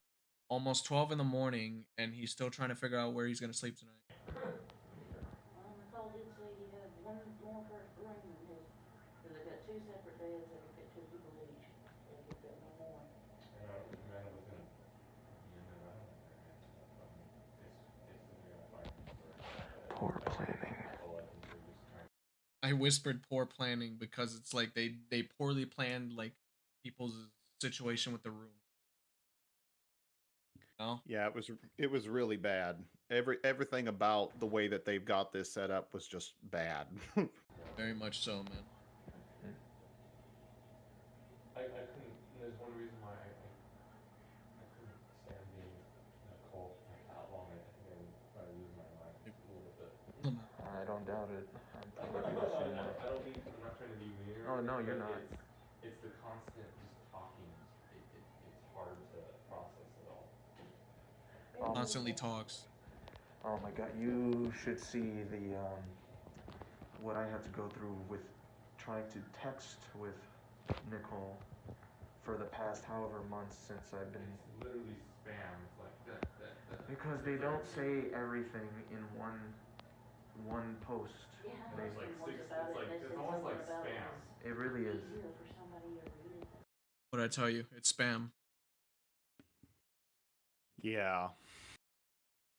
And this is the person that they've got who's communicating with all of their guests, Communicating, quote air quotes. yeah, air quotes around communicating to their guests to organize them coming out to this event and really building up the excitement for this event. It's like, oh my goodness. Let's continue because it's almost done. About a minute away. I don't know. While I text someone, I text everything I need to say in one little post and send it. But I had to deal with that with how she texts for at least 4 to 5 months. Yikes, Denson. Trying to figure out information on this con, whether I'm going to be safe here or not, whether if all my expenses will be paid, whether or not I'll get my own room, and so on and so forth, and overall the legitimacy of this con. let's just say this con so far, and I've been here for 2 days now, it has so much to be desired. And I stopped the recording here because there was a knock at the door. You can hear the door opening there, and that was when the con chairs walked in, I believe. Yeah, Nicole walked back in with some more nonsense. Yeah, just really the way that I would the way that I would have done it differently for the whole thing is like I would have had a staff member assigned to Oop. Okay, I would okay. have had, Repeat. Sorry. I accidentally hit the wrong button when trying to close the stream. So oh, start okay. that. Staff member assign what? I said, what I would have done differently to set this whole thing up is I would have, first of all, I would have had a PR person Mhm. handling, getting the excitement up, to handling all the social media, making sure that, like any communications, I would have had a PR head. And then I would have had for every community guest, because there wasn't that many of you guys, right? There was like maybe Yep. 10 Wait, saying that altogether. many of us? Like you're Yeah. asking how many of us were there? Not that much. Like, yeah, not that much. I would have had a designated staff member, one designated staff member for each community guest and honorary guest. That way, like Snivy, and like this person could be like, if you see something that's wrong, you would report it to him, and then they would report it to the PR person who would handle the whole thing. That Yes. way, that way, it frees you up to do what you need to do, and there's somebody on your behalf who's getting this stuff taken care of so that you're not feeling the stress of this weight of Yeah. what's going on here. Yeah. And the PR person, whoever that was, should be the person who's in charge of setting up all of the hotels, like making sure that everybody, staff, everybody has a place to lay their head on an actual bed. Yes. Not a couch or the floor, an actual bed. And if it's too much for one hotel, then you get another hotel Yeah. and you split it up. But like the way that they've done this, it's like it feels so much like they said, okay, we've got the venue for our place where we're going to have the convention. We are going, any problems that come up, we're just going to take out our checkbooks and try to throw money at it, or we're just going to try to like word our way out of situations. We're going to try to Yeah. conversate our way out of situations, Or just so that we straight up abandon the situation. right. Keynote for later. Keep going. Mm-hmm. Yeah, and that's not the again, if you want to do a con, great. Do you have the know-how to be able to logistically sit down and say, in order for me to put together a con, I need this, and this to happen before I actually like have my community guests, my honorary guests, and everybody else arrive at my convention? Like, do you have the sense to do that? And then do you also have the sense to be able to logistically, like, do you have the sense to be able to like schedule all of this? Yes. And Like if like do you, or well, not yes as in answering the question. It's like I'm agreeing that like that's one of the questions should be asked. But mm-hmm. if you say no to any of those things, basically, and whatever Caleb may say in the following, then you shouldn't start beginning a con to begin with. You shouldn't start a con to begin with. Right. So, yeah. If you have any more to say. Yeah, and the fact is they they ignored that whole thing. They said, okay, yeah, we don't have that sense, but we're going to start this con anyway. So now what you have is the situation of we're knee deep in this thing. We've got to put it on now. We've already made the public post saying that there was going to be a convention. We've got to put this on, and now everybody's just feeling the brunt and the blind sight of this very, very unorganized planning.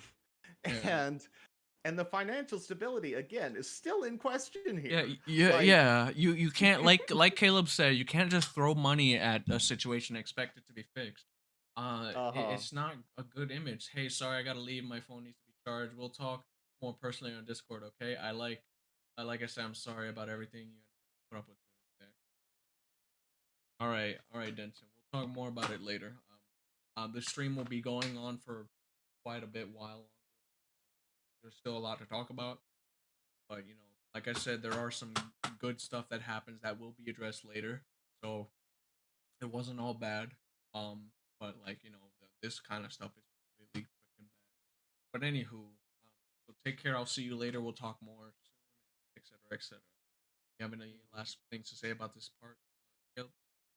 Uh, you know, now it's just now you're knee deep in this situation, and now everybody's just expected to ride it out. But like, I think at this point, it's like you said, when people walked into the room, they got this humglum look on their face. It's like people are starting to figure out it's not just Snivy anymore. Now it's more people that are starting to figure out, there's not a whole lot of brain sense going on here. There's not a whole lot of like thoughts being put into these decisions, Yeah, and it just feels very rash. very rough. Everything very rash and very rushed to get this into existence. Very much so. When they should have gotten all this stuff done ahead of time, way ahead of time. Instead, they're just doing it as it go poorly. Mm-hmm. Things as they go. And Yeah.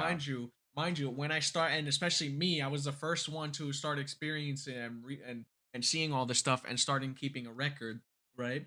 I I I was the first one to start like pointing out the issues and such, right, and presenting it to other folks in the Ponies Exposition Discord, right. So I like to. Yes. Caleb was my witness, right, Yes, I was. and I started doing this stuff, and a lot of people, oh, for right then, were getting mad at me and saying that I'm just being negative. A lot of people were doubting everything I was saying. So keep this in mind, okay? Yeah. Keep all of that in mind. That everybody in the first days before, like before the events even started, that you know, the Snivy guy is saying that there's some bad stuff going on about this convention, and before it even begins, people are just trying to cope and say, "Oh, it's just their first time con, and it hasn't even started yet. It's not gonna be bad." Yada yada yada. You're just being rude. You're just being negative. Okay, just you wait. And what's I really funny about that is a lot of the same people that were against what Snivy was saying ended up being absolutely for what Snivy was saying at the Yeah, end of it. Like they yeah, even said it themselves. A lot of the same points yeah. reiterated. So just to let that be known, like, okay, I guess we'll talk about this now since Caleb brought it up, which is fine. Um, and I'm glad you did because, like, like, let's take this moment opportunity to say it now that a lot of people, like he said, were against me, and even Button was one of the people that like, I think they're higher up at Everfree Northwest, was against me fully, right? And then they later on they realized, oh, this guy, this blue stallion is actually talking some sense. Mm-hmm. And it's Yeah. wild, ain't it? Who It, would it have was it thought? was it was a very wild experience of just seeing how people's reactions were at the beginning and then seeing how people's reactions to it were at the end. It was just like leaps and bounds difference of just chaos, man. That just people saw because they witnessed it for themselves. They went into it believing that, oh, everything is fine, They, don't be a Debbie Downer. But then at the end of it, they were like, no, he's no, actually correct. he's correct. Yeah. So thank you for bringing that up, Caleb, so we can address it now. So I very much appreciate it. Yeah, no problem. And like they like you said, they're going through this with rose tinted glasses and thinking it's gonna be fine. Then Mm. I just come on, smack the glasses off their faces. Like, no, look at it for what it is.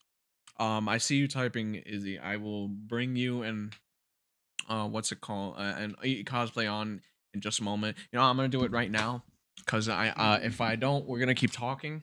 Um, Yeah. cause all right, so Button is the chair. Is the chair. Button is the chair for the Everfree Northwest of 2023.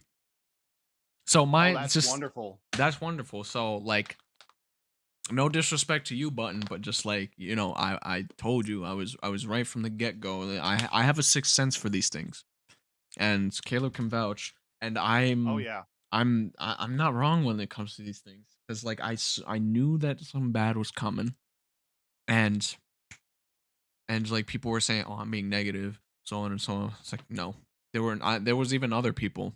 I even joined the Discord server to defend someone else asking the right questions. There was this guy Retro, which we'll get into soon, but like he was asking all the right questions, giving his criticisms, even though he wasn't there. But from what he was hearing and seeing, that was evident, or just that nothing was going on. Of course, you got to ask some questions. Yeah. And then he got kicked, but good thing he got back into it after the event was over, so that was good. Mm-hmm. Yeah. So yeah, but anywho, I'm gonna try and invite these lovely folks onto the thing. I'm gonna invite you to the call now for you to join in and speak your piece.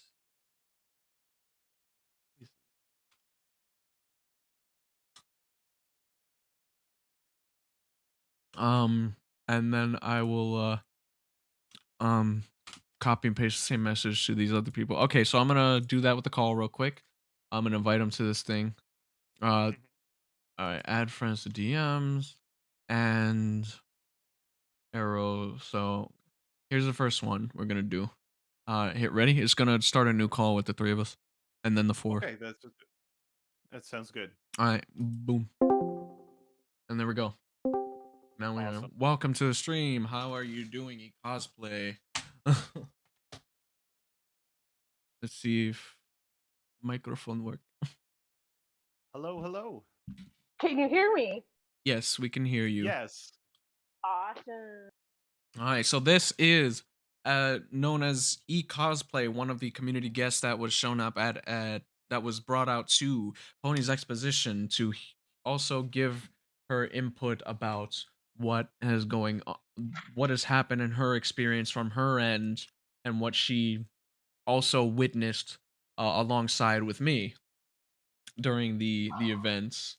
So go ahead and introduce yourself, say anything you want to do, promote yourself if you wish.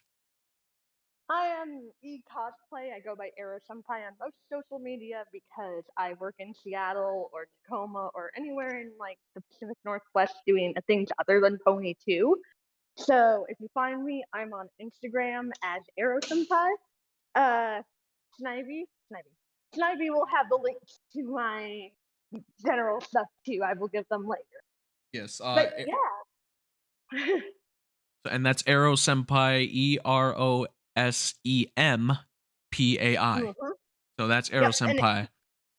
Yep, it came from a really bad joke my friend made about my nickname, about the spelling of that, because he was like, "You're American, so your name has to be misspelled." Ha. He's part Japanese, and I'm like, "Oh God." And this came about in high school, so I started using it since I was 16, 17. Yeah. Alrighty. Noted. All right, so I'm also gonna add the cute Izzy, the lead production staff that was at the event. Is that okay with you? Yep, that's fine. All right, cool. How's Jasper, by the way? Jasper's doing good. She's quite tired, but she's doing good. All right. all the stuff that happened, like we got on the flight home and everything, and she didn't even sleep on the plane. She was reading the whole time, so she probably knocked out as soon as she got back to her home. Yeah, I'm sure, because all of that was very tiresome. All right, I'm adding the person in 3, 2. Let's see if they join. If not, well, that's up to them. But the invitation is there. They can join the call anytime they wish. So yeah. Let me check back on the stream, see if anyone has said anything in chat. That's nothing of yet. But yeah, we're here. what? Okay. So, what did you think of all that I displayed thus far in the stream? So far, like because you said you were at the con before us, me and Jasper and Amity and all our friends, Hmm. that they really are severely unprofessional Yeah. to the point where it's Yeah. there in Washington. I know you're not from Washington, but there's a convention called OkiCon that used to have the same level of incompetence, but I thought it would be worse. But no, this is worse than OkiCon. And I would Yikes. And yeah, I would say Google it because Wow. AkiCon was known for hiring a sexual predator to be their DJ. What? Yeah, What? Oh and nah. and this was for several years, and they also put their artists in a leaking parking garage. In a huh? Yeah, their convention That's literally had heinous. more. It's That like is horrible. not as bad as this con though. No, oh wow. So this is worse than actually having a Wow. sexual predator as one of your DJs at your conventions. That Oh, is some oh, egregious Wow. stuff. That is egregious. this was it. I believe the con got started back before Discord was way a thing. So the only news you would get from it was on Tumblr back in the day. So Damn, there's a that's old. user. Wow. I'm 31 for reference. But besides that, there's a user named Kriska who talks about it like 2014, I think was the year of the parking garage, and they do art. So I talk to them all the time about the AkiCon drama because I never went, and my sister-in-law always went, and she's like, "Oh, it's fine." And I'm like, "Not from the stories I've read." So Wow. yeah, literally, the con was catered to the 14 to 16-year-olds who had extra money, who didn't need their parents around, Oh my lord. and Wow. yet here I am saying this con is worse than that. I'm sorry for hurting anybody who went to AkiCon in the past, if anyone hears this, because this was 10 times worse or more. Yeah. And that's messed up because like Very much so. this is a My Little Pony convention, and if you all know even a fraction of My Little Pony, it's about friendship, harmony, love, and community coming together to have fun and spread love and care and friendship and all that such. And we shouldn't Hmm. have we shouldn't have any kind of this egregiousness in the midst of what we're here for. All of this Oh, unprofessionalism, oh, all of this like mistreating of staff, all of this just uh, it's not right. You know, like all this No. yeah. poor planning. Just you were about to say something. I was gonna say it's like this. As I'll tell you guys later, this was the worst professional event I've ever worked in my life, and I've been doing conventions for 12 years. Not just staffing them, like Wow. going to them ever since I was 18. That is saying something. That is definitely Yeah, saying something. because the way I see it is, even if I wasn't a staffer, I still would have felt like, what the hell is going on? This isn't worth anything, you know? Yeah, Yeah. like, this is So absolutely if wild. Yeah, and so if you have any questions for me, go ahead and ask because I'm an open book right now.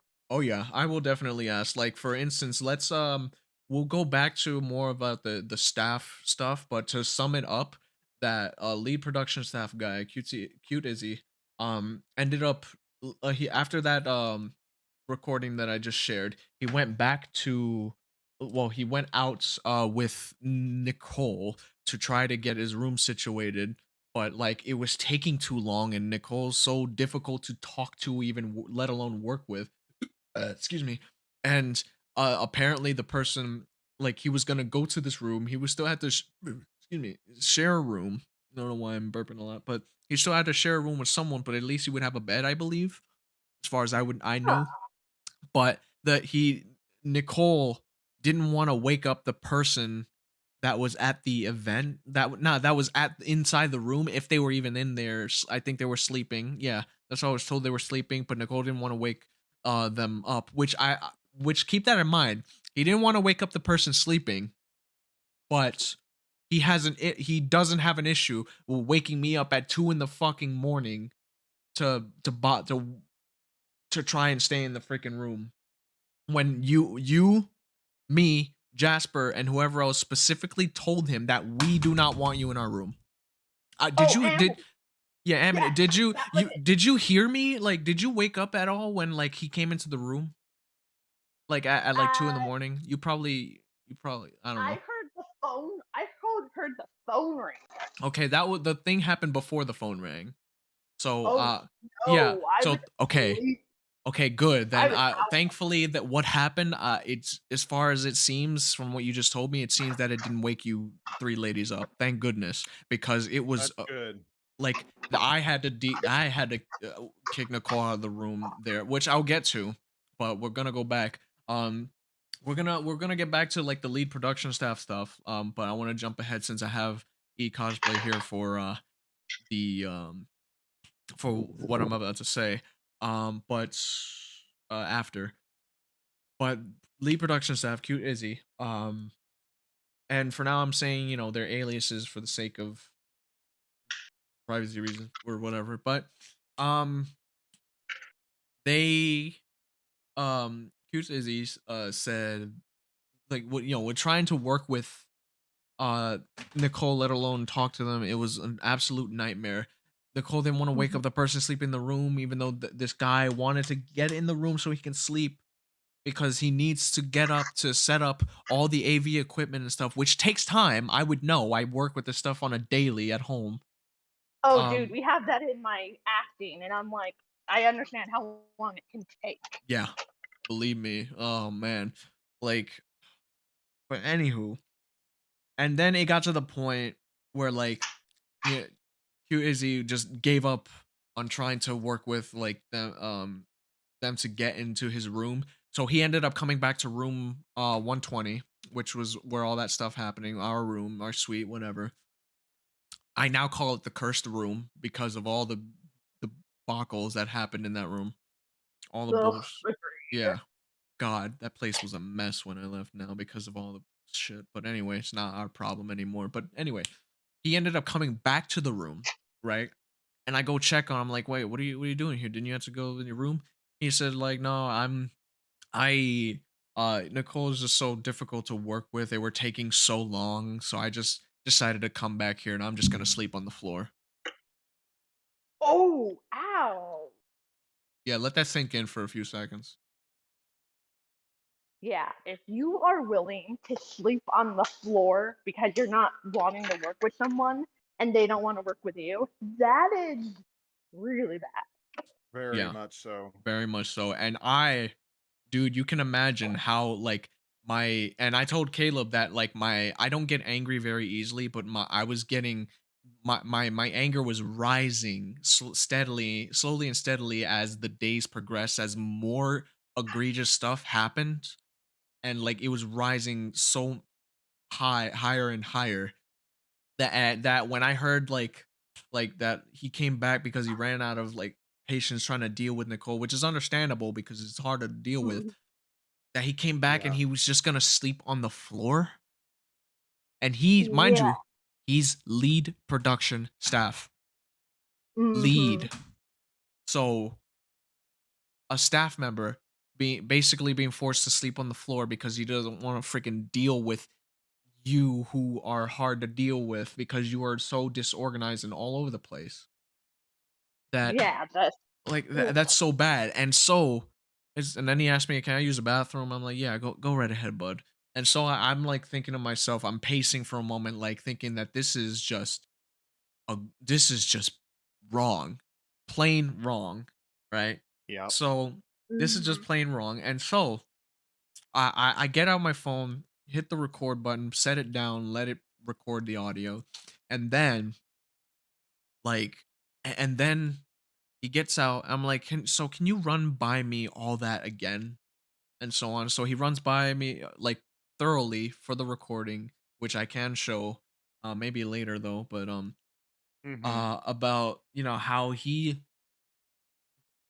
basically uh with the whole room situation not being sorted out, and they're taking so long to get it sorted out, that he just gave up on trying to work with it and just came back here so he can just sleep on the floor. He got out. I saw him get out his like blanket and stuff and so on, a pillow, like a little plushie of Starlight Glimmer, if I recall, and he was just gonna sleep on the floor. And I wasn't gonna tolerate that stuff. So like after him explaining that stuff, I said, you know what, brother, look, do you want to take my bed for to sleep for the night? Because I had the bedroom in the suite alone, Mhm. and I figured, you know what, if this guy is gonna be treated this poorly, the least I can do is offer him to sleep in the bed because I'm a nice, kind-hearted soul. I don't like seeing people like that being mistreated and having to be sleep on the floor because they won't help them get situated with their own room. So like, you know what? Exactly. It's if they're not gonna do it, I'm gonna provide what I can and be a the kind-hearted soul that I am and give him the room for the night. And tomorrow, Yeah. Isn't that what My Little Pony is all about? Like we help each yes, other, we don't hurt each other. Yeah. yeah, and I'm glad I did it because it's like no one, especially since he's technically more important than I am in terms of like, he's staff, I'm just a guest of the event. Mhm. Like he's supposed to make sure the event is goes, functional and function at least somewhat proper. I'm just here to go up on my panel and speak and, participate in other sorts of things. So by Yeah. definition, he's more important in terms of the con successfulness, quote unquote. Um, Bless his heart. bless his heart. So you know what? I was like, let me bite the bullet and give him the room because like I I feel bad. I feel Hmm. like hurt in my core seeing this other person having to sleep on the floor, and I'm like, no, you're getting this room. If it's he's like, if it's okay with you, I'm like, yeah, go right ahead, because you shouldn't have to Hmm. sleep on the floor. I will sleep on the couch with next to a taco brony, and so on and so forth, and I will, you know, you we will get your room situation sorted out tomorrow for sure because like if they I even in the morning I even told them that like if they don't get his room situated then there's going to be more problems. I firmly told Mhm. Nicole Hmm. that, which we will get to that part in a moment because oh, believe me, it's a doozy. So and then I go get. I already took a shower. I lay down, get my pillow, get a blanket, and I sleep on the couch next to a taco brony. Which honestly, it was very uncomfortable for me. And I'm a person who I can sleep anywhere, but if I'm discomforted to the point where I'm having trouble sleeping, that's saying Ooh, something because I've yeah. slept I slept one time I slept through a loud ass wedding reception and like a freaking baby. And then I woke up in the Wow. middle of it and then like I kept having fun. So that's evidence right there. But anywho, I laid on the bed and no offense to Atako Brony. Bless her heart, she's a very awesome individual, very kind, sweet, lovable. Same goes for you, lovely ladies. E cosplay, Hmm. Jasper, and what was the third one's name? Amity. Amity. Very Yeah. lovely ladies.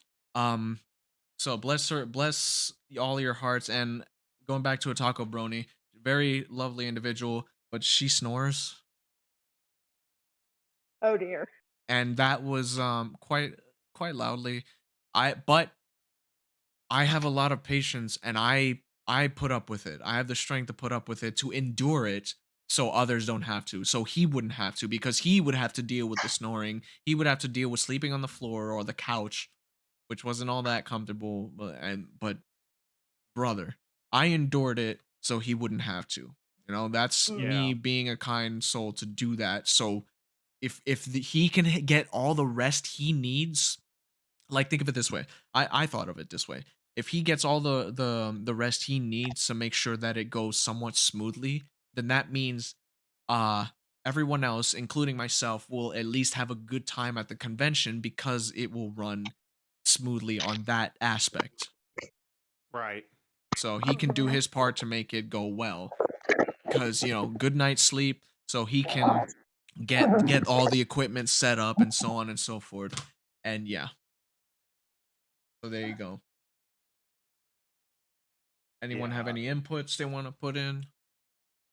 Yeah, I mean, it's like eCosplay was saying, it's what My Little Pony is all about, and everything that has been mentioned up until this point feels kind of the opposite of everything that My Little Pony has taught us. Yeah.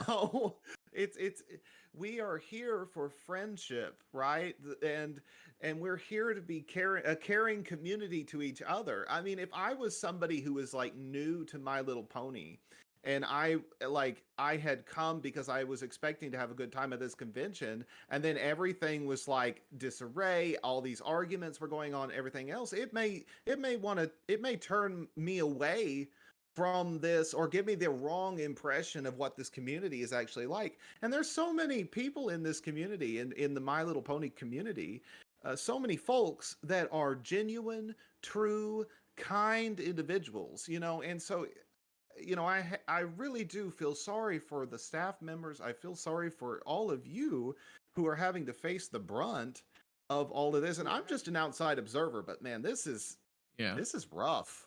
And he observed quite a lot too, man. Like, I was talking to him constantly over Discord, over the phone, like of my experiences. And if you recall, yeah, of course you recall. That was the other day. Cosplay and Jasper.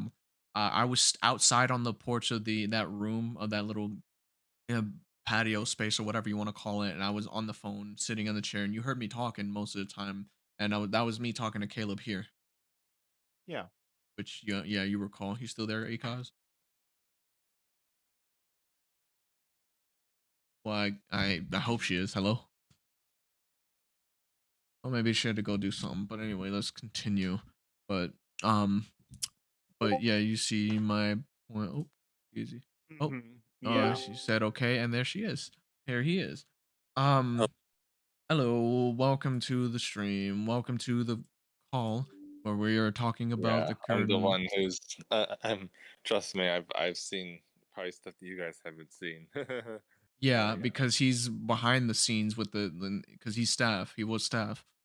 So this is cute Izzy, otherwise known as Blank. If you want to fill in the gap there.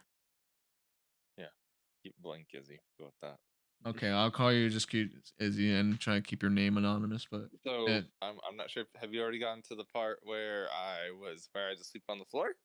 I was about to talk to it and then talk about it, then show it that part. But yeah, I was basically I basically explained that video where it's like I talked to you so you can relay what happened to me, which you did, and then afterwards I let you have the bed.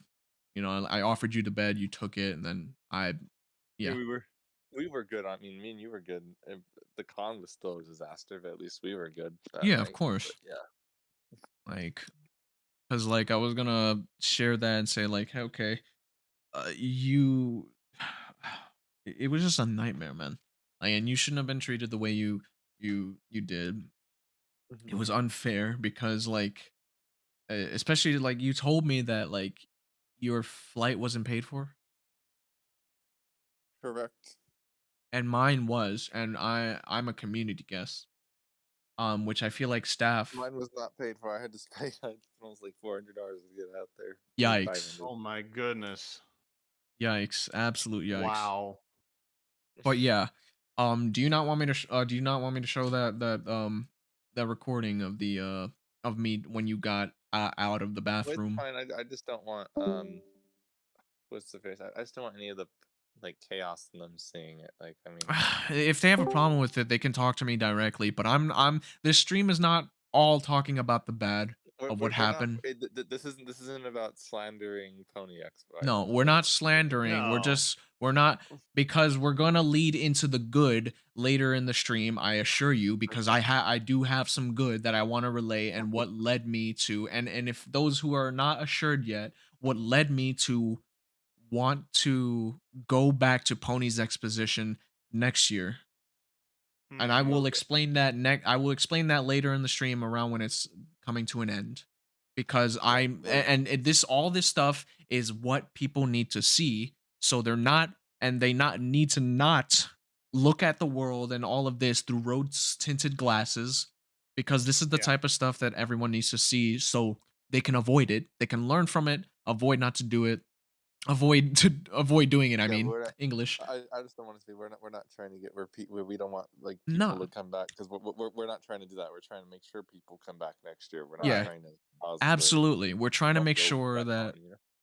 yeah, Yeah. we're trying to make sure that things go well and it goes back to Mhm. you know, like it comes to a level of acceptance, acceptability, you know, so and I satisfaction for the guests that show up next year to give I this a think chance. personally I think personally the reason the con did not succeed was the con chairs didn't know what the heck they were doing. They Yes. That's did what I not think. They at did not all.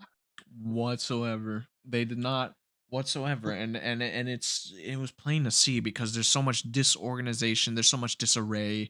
They're all over the place. They not good, zero people skills whatsoever. They don't properly talk. You know what I Yeah. mean?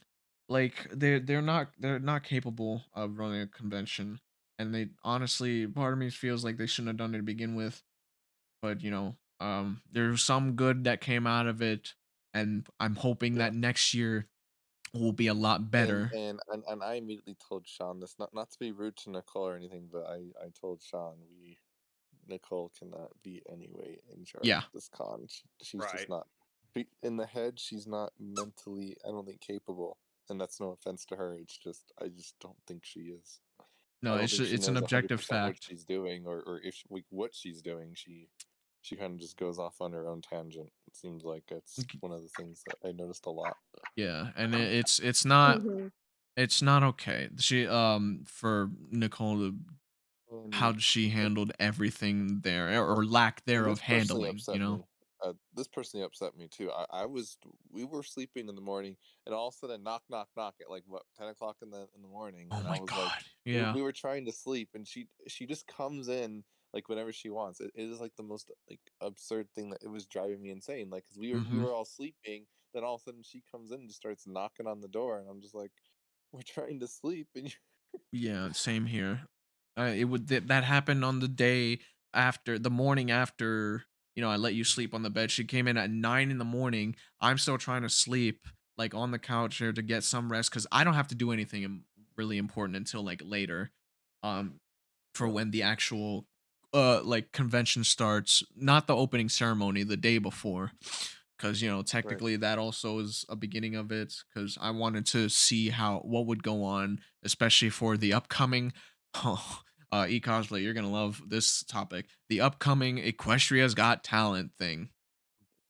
Oh my That was lord, that that was a was that was funny. I actually went to go sell it. I was like, what the heck are we doing here? yeah. We'll get to that soon because oh boy, Kate, uh uh I was there in the audience, and Caleb witnessed it because I video called him for him to see what was going on, and oh man, Oh my gosh. and but anywho, like, but comes that morning, they come knocking at the uh he comes he she whatever comes knocking at the door loud, and Nicole only knows 2 decibels, talking like this loud and talking like this. There's 2 decibels in that person's brain, man, and it's so Yeah. annoying because I'm like I do not you no one likes to be woken up like that, because like I'm sitting just lying on my side, and I'm behind me, my back towards the door, and he's just talking constantly louder and louder, and then not to mention Amanda's mom there too, talking loud and arguing with Nicole, and all this stuff is happening and so on and so forth. It's just I'm just trying to sleep in, and all Do you this stuff is remember? hmm? Do you remember when I had to where she came in and started telling me I got to pack like she was like I almost felt like rushed like where I like jumped on it. I'm like, oh my, like I was gonna move right, and then she says no, you're gonna stay here, and I was like, what the What? heck, you just have me, you just get up and start packing all my stuff, and then you're telling me I'm gonna stay here. That was upsetting actually, because I was like, you just woke me up, told me to pack, and then you're saying that I'm going to stay here. Oh, but no, but then you're going to go put your stuff in this room until 4 o'clock. It was this constant thing, and I was like, am I going to get my own room? And you kept telling her to give me my own room, and she just wouldn't do it, and it was so frustrating. Yeah, that's just oh, wow, man. And let's talk a bit more about Amanda's mother because that was she's just so oh, That was I'm really something. eager to talk I oh, cuz Amanda's mother for the pretty much the whole time she was there was always trying to control things in the convention like from behind the scenes or even up front like demanding things from other people and so on and so forth. And oh boy, oh my goodness, there was a point, right? After experiencing a lot of things with Amanda's mother, just like trying to control freak through doing things here and there of the convention when she has nothing, no knowledge about convention and how they work. There came a point where Midikai, one of the DJs, AV folks came in. You know him, right? Is he? it was who? Midikai. Midikai, yeah, he. Oh, me and him, when we got to we actually met at the Phoenix airport when we were traveling back. Me and him just kind of walked around and we were just talking about it. There was so much to talk about. It literally took the whole 30 minutes we were waiting both to catch our flight. So yeah, Nice. there was so. But yeah, we talked about it. Meaty was cool. We all talked. Yeah, We he's get awesome. Meaty in here. I don't know. Try adding Meaty in Oh, here. You should try yeah, I that. could add Media in here if he's online. Right now he's offline. Let me see. It looks like he's offline, but if you add him, he comes online. It's weird. Yeah. Hey, we're doing a live stream. I'm talking about the stuff that happened at the convention because I kind of want him here for this mom? next part because of the mom. Okay, let's actually talk about the mom because that. Oh my gosh, she was enough to You would probably want to go into the nearest bar there and get as many drinks as you can after dealing with the mom. I'm serious. I was so annoyed. I'm glad that I had one at least alcohol beverage because she drove me so crazy. I just wanted to just drink. I'm not even kidding you. Wow. So if you wanna She drove me up the wall. I'm not even kidding you.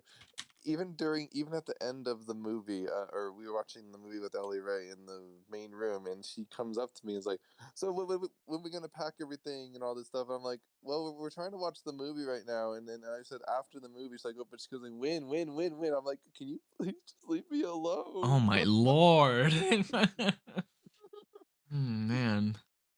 And let's you have any more to add? Who, me? Yeah. Yeah, On the top mom. of that with the mom before I start Yeah, adding my stuff. the mom. Okay, so this is actually downright embarrassing. People were in there trying to watch the show that I had going, basically to kind of cover Amanda's panel because she never did it. So basically, I just started showing Yeah. movies to We'll cover get to that. that whole slot, basically. And she and her mom come in and start yelling at each other while people are trying to watch the movie and stuff. And I'm like, this is so unprofessional. We have guests here trying to watch movies, and you guys are just sitting at the back yelling at each other. This is absolutely absurd. Stop doing that. I mean, if you were in there, you probably would have been downright embarrassed. I'll be very honest with you. Yeah, no, I would have. Oh, They literally man. don't care. That's the thing about Amanda and her mom. They don't care where they are. They don't care if there's people around. They'll still argue and they'll still Yeah. talk very loud. They don't have a decibel limit. Yeah, The mom especially doesn't. The mom will. The mom is another one who doesn't have a decibel limit. She'll talk at full volume. I swear. yeah, man, She doesn't know how to and be quiet. yeah, and as evidence of this, going back to that one morning, there was a morning which I have video of, which of when Nicole and Amanda's mother came in, waking us up. The morning after I gave you the bed, the where they came in and trying to get everyone for a staff meeting out of nowhere, right? That never happened. That never happened. Wow. and like, he's talking about all sorts of things, and then like, the whole thing with the room situation is getting into the mix. Amanda's mother starts raising her voice and so on and like that. Nicole, you cannot be buying and paying all these things for the money at the hotel. You can't be, you were disabled, you need to, you're going to destroy your card, or whether it's like, it's just a mixture of bad stuff going in, and I'm here just laying my head down, not trying not to be a part of it, and so on. It's like, okay, they've already waken me up to the point where it's going to be a bit difficult to go back to sleep. Let me sit up and so on. I remember too. I don't remember what was going on, but she came in and I think started talking to you or something, and you raised your voice. I Oh, remember I'll get to that. getting Trust knocked me. out. I was like, Oh, I'll whoa. get to that. Meaty was there. Oh, like, oh man, oh man. I don't know if you're I talking about hope like the a. mom is not ever allowed back there again. I Oh hope yeah, I it's was like. informed that if she ever steps foot on the premises wherever it's going to be held next year, she'll be escorted or physically removed. Oh, They thank better keep God. to that. We'll get to that more. But Okay. anywho, it got so bad to the point where it's like, um, with the room situation was getting worse. Then when media arrived, I talked to him, got to know him, and inform him about this event going a little awry. Well, more than just a little, and just to warn him because I can't sit idly by and let another guest come in here and just have their expectations just ruined without some sort of warning. You know what I mean? So I sat down, talked with him a bit, and all that such. And then at some point, and if he was here, I hasn't said anything about my message yet, but if he could vouch if he comes here. But Amanda's mother came into the room uh while we were talking and so on and so forth, and I shit you not, starts going to one of us and me first, going like this. Okay, you need to pay for the hotel thing. You need to pay for the hotel thing now, and things like that. And I'm like, you can like, if you were there in the room with me, you could see the most like look of disdain, like a glare you've ever seen, like the biggest look of disdain you've ever seen. And then that's when I raised my voice and saying, I don't need to pay anything. I was told that my expenses here would be paid for the flight and the hotel, all of it. So I don't have to pay you anything. Like, and she's like pointing, like doing the finger pointing in front of my face. Like, and that was outright disrespectful too. And then she turns to Meaty and like poking at his shoulder, like, hey, did you pay for the hotel thing? Did you pay for the room? And so on and so forth. Like, she's like poking at him, and Meaty just ignored her, just kept looking at his phone because he told me after that if he looked up at Amanda's mom, he would give her a death glare. You know what I mean? Because like that was something that was just so outright egregious that Yeah. it got me up, like, so it got me livid. Like, I'm reaching heights of anger right now because it's like I'm being yelled at, telling me that I need to pay for the hotel room when I was promised several times that my expenses for this trip would be paid in full. Period. Mhm. So if you're gonna sit there, no, if you're gonna barge in, stand there, point your finger at me repeatedly, like wagging it towards me, like whipping your finger at me, right? That I need to pay for the hotel room, which is well over $100 something, then you need to get the fuck out of my face. Excuse my language. But no, you're not gonna sit there, you're not gonna stand there and tell me that I need to the hotel room high. That I need to pay for the hotel room and yell at me to do so. And so on and so forth. Like, Yeah, and try to Snivy. do that with the next person, which is Medica. So what were you about to say, Caleb? I was going to say, Snivy, you contacted me right after that, and I could just tell from Mm. from just our conversation, like you were livid, and you were right to be because that that is just there's no words. There is literally no words, and there's no excuse for anybody doing that. You can't say, "Oh, this is just their first con." I'm sorry, but people's words has nothing to do with this being the first con. People's actions have nothing to do with this being the first con. People can be civil and people can be treating each other like human beings, you know, and it be a first con. It's not outrageous to just want human decency. Yeah. Okay. Caleb, can I talk about that for a second? Sure. Okay, so the day I arrived, I managed to get my room, everything. I was like, okay, this is fine, I'll deal with it.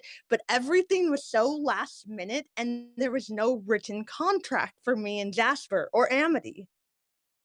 Yeah, and Caleb was telling me that like for these cons there need to be like a written contract, which I never signed anything of that. There was no contract whatsoever. And it's You know like, what con- what? You know what convention makes you sign a contract? I think it was BabsCon made Jasper sign a contract when she became a guest. I had to sign a contract to be a staffer at Anime Milwaukee, and I'm assistant manager of Masquerade there. So I've had to do a non-disclosure agreement for them as well. And that's for like a staffing position where they will pay for my room and everything. I signed a contract for that. Like, I have proof. But There you the go. fact that the day I met Snivy was the Snivy. day Snivy, thank you. Snivy was the day that Amanda's mom was in full tirade. She was just going off and saying that you don't belong in this room. It Oh, yeah. sounded horrible. And here I am like, listen, I'm trying to hear both sides of things. And of course, with Nicole being autistic, like, I don't know what level autistic or anything. I do study the DSM-5 and everything else. But they are in no position to run anything in leadership ever. They cannot speak, they cannot talk, they cannot listen, they cannot focus. So later on, we will get to the point where I blew up on Nicole, Oh and yeah, we will. Trust me. that's gonna be a fun discussion. But yeah, man. with Amanda's mother, it's embarrassing. It is called it's not a stage mother, but it's something worse. I don't know what to call it. I don't know if there's a term. It's just stupid. Yeah, it's egregious. So just Amanda's mother was making my experience worse. Furthermore, on top of like everything going to shit as all this stuff goes on and steadily plummeting into a pit of despair with all this stuff. And I told Caleb it's gotten to a point, and I'll tell you exactly what point it got into that, but it's gotten to a point where I was like, I wish Nick Nack was here. I want to go home. I wish he was here, and so on. And I will and you can confirm this, right? Yeah, I Mhm. can. And after the year that you've had, Snivy, like you know how bad of a year it's been for you. And then Yes. to go through all of this, it's like everything that had happened just kind of boiled down to a head in this convention. And it's like you are already under a lot of stress. You came here to have a good time. Because I And needed this. nothing about this has been a good time. Yeah, I needed this to go well because of the horrible year I've been having.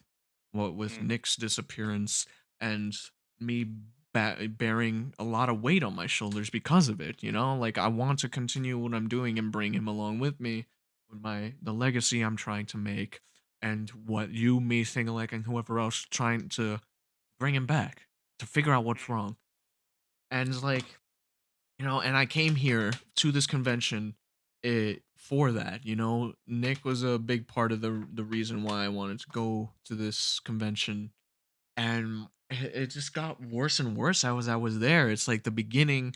I got here. I felt uncomfortable and bored, and it just gradually plummeted. And Yeah. it was really bad. And with Amanda's mother making it so worse, yelling at me, I'm losing my patience. My vast amount of patience that I have, I'm losing it. Like there's only so much I can just take in stride and just sit back. They're like, like with the rough year I've had so far. Don't test my patience. That's all I can say. Don't test it because Yeah. I'm not in a good position right now to deal with any of this egregious nonsense that's going on. And with Amanda's mother, oh man, now we're gonna talk about this.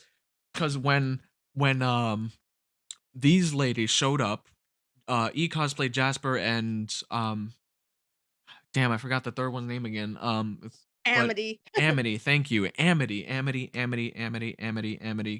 Calamity. All right, that's how I remember.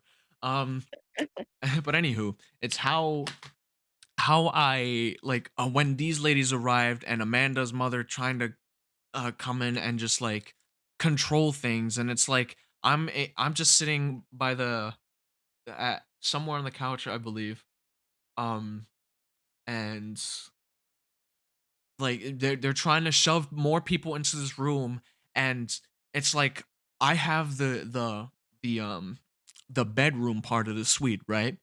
And so they're just putting people into the room saying, "Oh, you're gonna sleep here now." And it's like, hello, wait, no, stop. First of all, because it's not your decision to do that, because I'm the one staying in that room. So why are you trying to put people in there, and so on and so forth? And like we're trying to get the whole room situation figured out, and then it gets to the point where she's threatening me to leave. You gotta leave the room, or I gotta. She's threatening me to kick me out of the hotel and telling me that I need to go back home. Which, mind you, I live in New York. We are in Arizona at this point, far from New York. I'm beginning like getting threats to be kicked out, and it got so. She got so bombastic with this shit to the point she threatened to call the cops on me. Wow. And that is No. when your mother got involved. Oh yeah, and I'll get to that. oh Oh boy. man. So oh man, oh here we go, because this is one I really wanted to talk about. I respect the law. I respect everybody to a degree, obviously, but like people who deserve for me to respect. I treat everybody I can with respect, and I try to be you know, kind. I don't try to get in trouble with the law or anything. I'm just sticking by me, trying to make the most of it. Meanwhile, this old lady is yelling at me and saying that I need to pay this, and that, or I need to go, or they're gonna kick me out, or I need to leave, or I need to go back home to New York, like, and so on and so forth, and blatantly saying that I am the trouble that's causing all this stuff when I'm just here. You know, I was invited here. Hello. So now Walking you. into the room and hearing her yell at you was the Oh, scariest thing on the planet to me. yeah, man. Oh, Like, God. I didn't even know you yet. And I was like, what are you doing yelling at this person? Didn't you invite us? And I Yeah. realized, wait, this isn't the con head. Oh shit, this isn't the con head. Yeah. And so when I heard everybody's side of the story after everyone left, that was being the trouble and it wasn't you. Then as soon as Nicole came back in that room and tried explaining the room shit, I blew up. Oh, yeah, she blew up. But real quick before we get to that, I want to explain the part where, well, and you're gonna get a kick out of this. So, she was threatening to kick me out, call the police, and was super angry at me. And I was telling her I'm sticking by my statement. I'm firmly staying in my room, in my side of the suite, because I was promised a room. I intend to keep it because, you know, it's not my fault Nicole couldn't keep a freaking promise. So I'm trying to make the most of it by staying in this room, and you're threatening to kick me out and call the police on me, which I've never broken a law in my life. I don't have a criminal record. I don't have any of that stuff because I'm not stupid. And then I can here, vouch for that. I never had the cops call on me in my life. So for that to be said to me that the police are going to get involved, you can bet I was like fuming. Like I was fuming. Like I was legit about to I was legit about to tell Amanda's mother to fuck off. Like oh my god. Like, and we were in the middle of the lobby having a freaking argument with Amanda's mother because she's trying to kick me out and so on and so forth. And me and Taco Brony are trying to work things out with the hotel person in the front and so on and so forth. And it seems that, you know, it's settled down for now, right? And then later on, I'm having a conversation with the ladies in the room. Then I get the phone call from my mom. And so I go by the window to answer it. My mom is mad because my mom is like worried, is like wondering what the hell is going on because she just got a phone call from a hotel manager staff, quote unquote, yelling at her saying that like with a funny accent, familiar accent, that that I need to leave or whatever. I'm causing major trouble and they're gonna threaten to call the police on me. And so like the gift of from God itself comes in and clears things up with my mom. Hand her the phone and she clears everything up with my mom that I've done nothing wrong. I've been an absolute sweetheart. That was very heartwarming. And like my mom was all like caught up and realized that none of what was told to her actually happened. It's just Amanda's mother being Amanda's mother, doing all sorts of egregious stuff and so on. And I was calm afterwards. I felt like a weight off my shoulders because she cleared it up with me, and she heard from not just Geek Cosplay but the other ladies in the room that like that I haven't done anything wrong. They all like unanimously said that like that I've not done nothing wrong. I've been a sweetheart, and that was very nice. It brought me to tears because it's like seeing such kindness from the community members of My Little Pony is what it's all about. I love seeing it.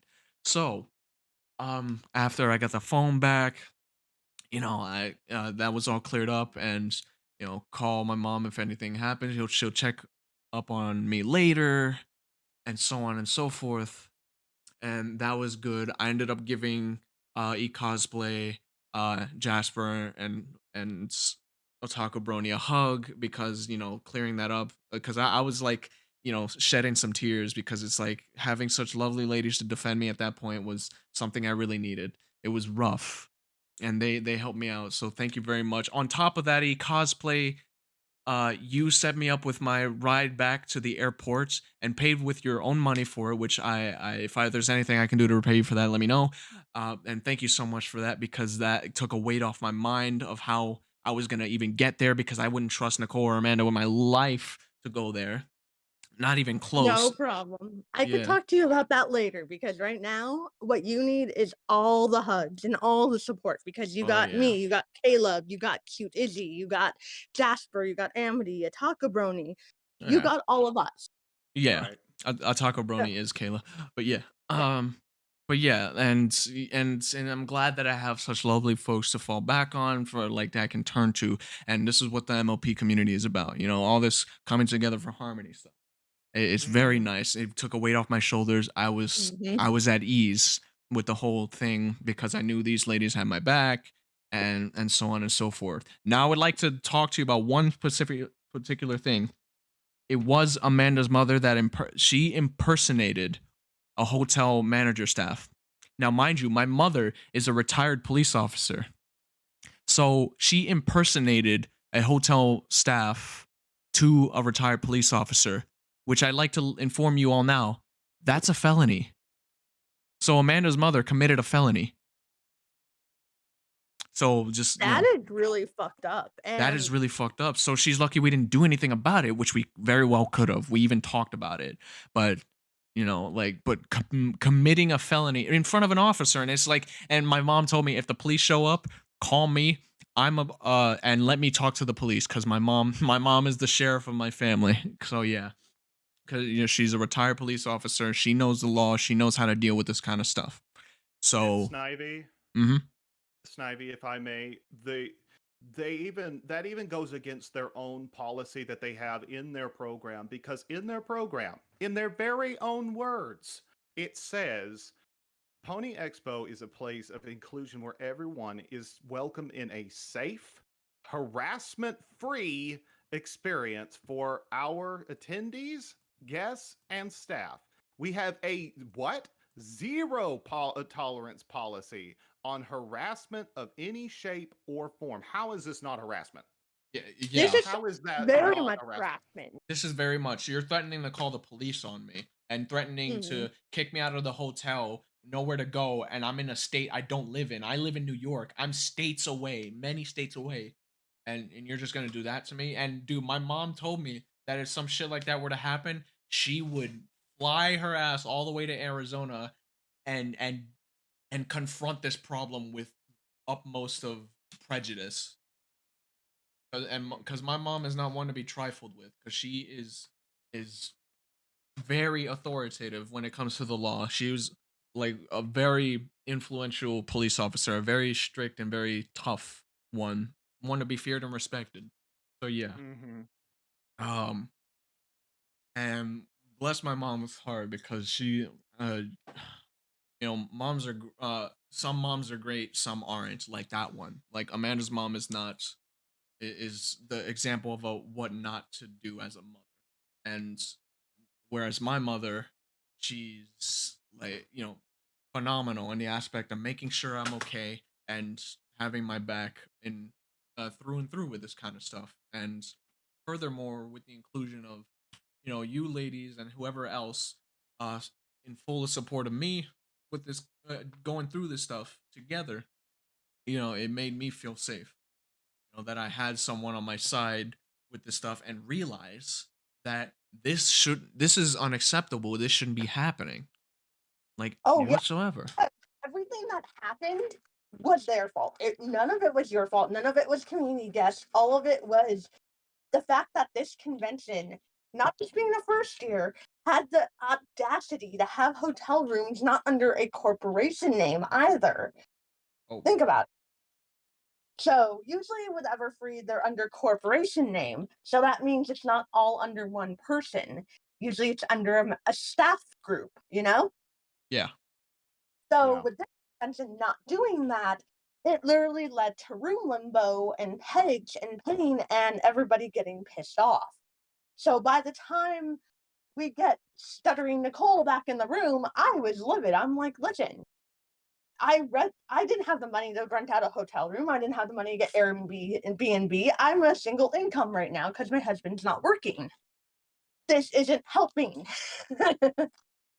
And I can take a lot, I can take a lot of punishment and pain and everything else. I've seen it all. I hate it. But by the time I got to that point, there was no turning back. Yeah. Yeah. Like, and I was there with you. I was like livid as well and raising my voice because it's like we don't want to deal any more of this egregious nonsense. And furthermore, like with him trying to stay in our room, it's like there's so many people already packed into this room because you made the mistake of kept trying to throw people in here when not everybody is okay with room sharing like you are. I'm And definitely you first. I was gonna say the fact that it threw. I think it was you were in the room, Jasper and Ataka Brony. We were all talking, and Amity felt very uncomfortable because Yeah. they have some trauma with people, and I totally get it. I mean, I'm like, yeah. So who would? That's how come I brought up the point. Who agrees that Nicole should not be in the room? Yeah. And we all said yes. So when everything went to hell, so to speak, I was like, "You are the most unprofessional person," in so many Yes. words, and so much anger, and because of their autism, and I will say it because of their autism, and because they haven't got the social training, they had none of the therapies.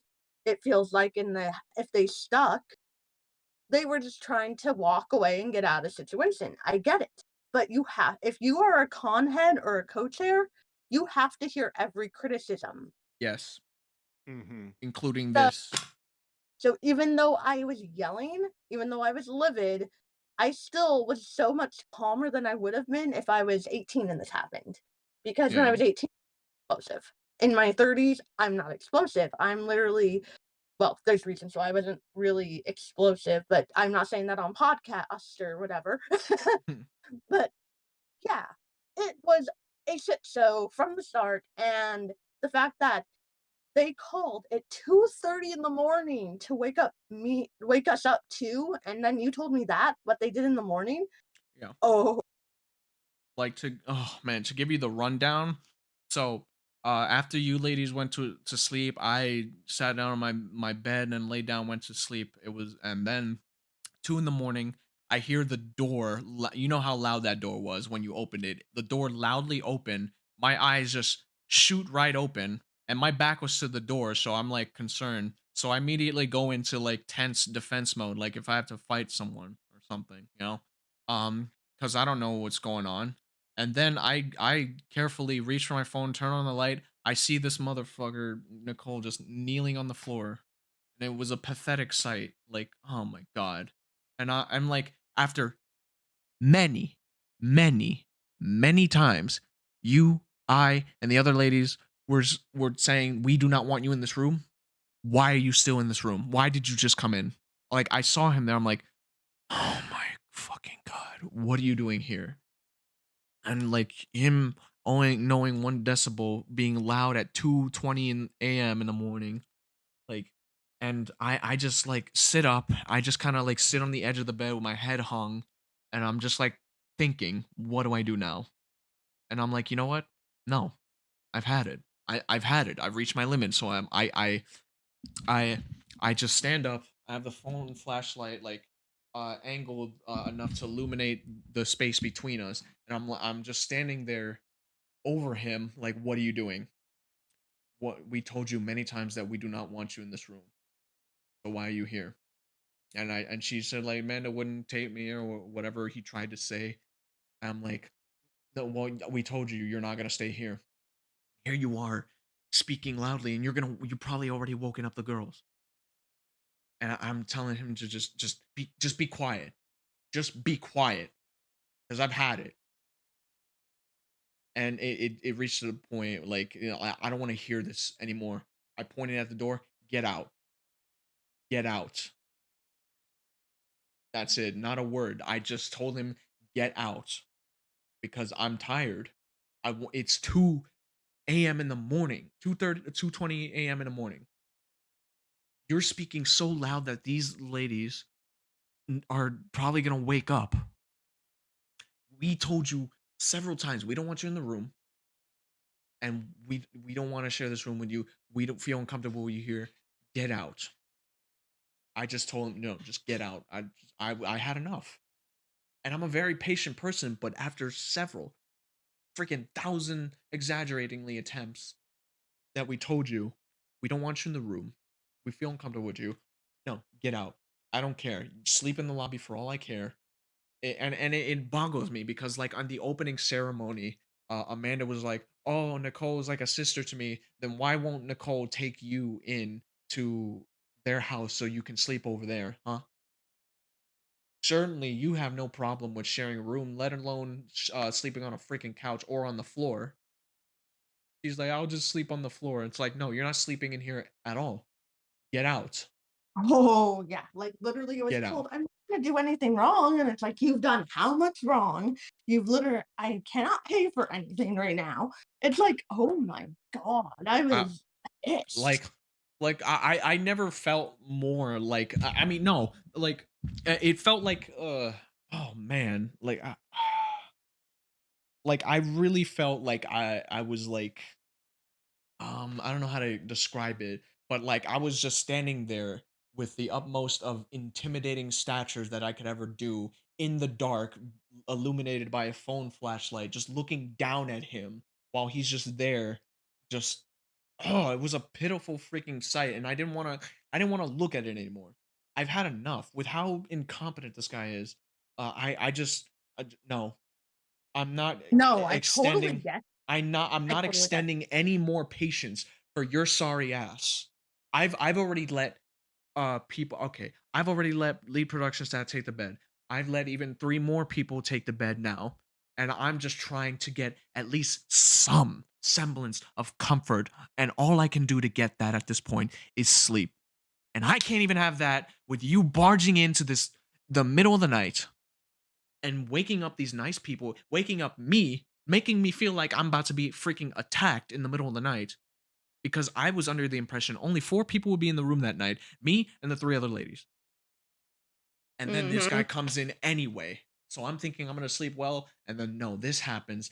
I'm just going to say it. I felt like a freaking villain standing over him like with just like one of my right hand was like bald because like I'm like reaching my absolute limit.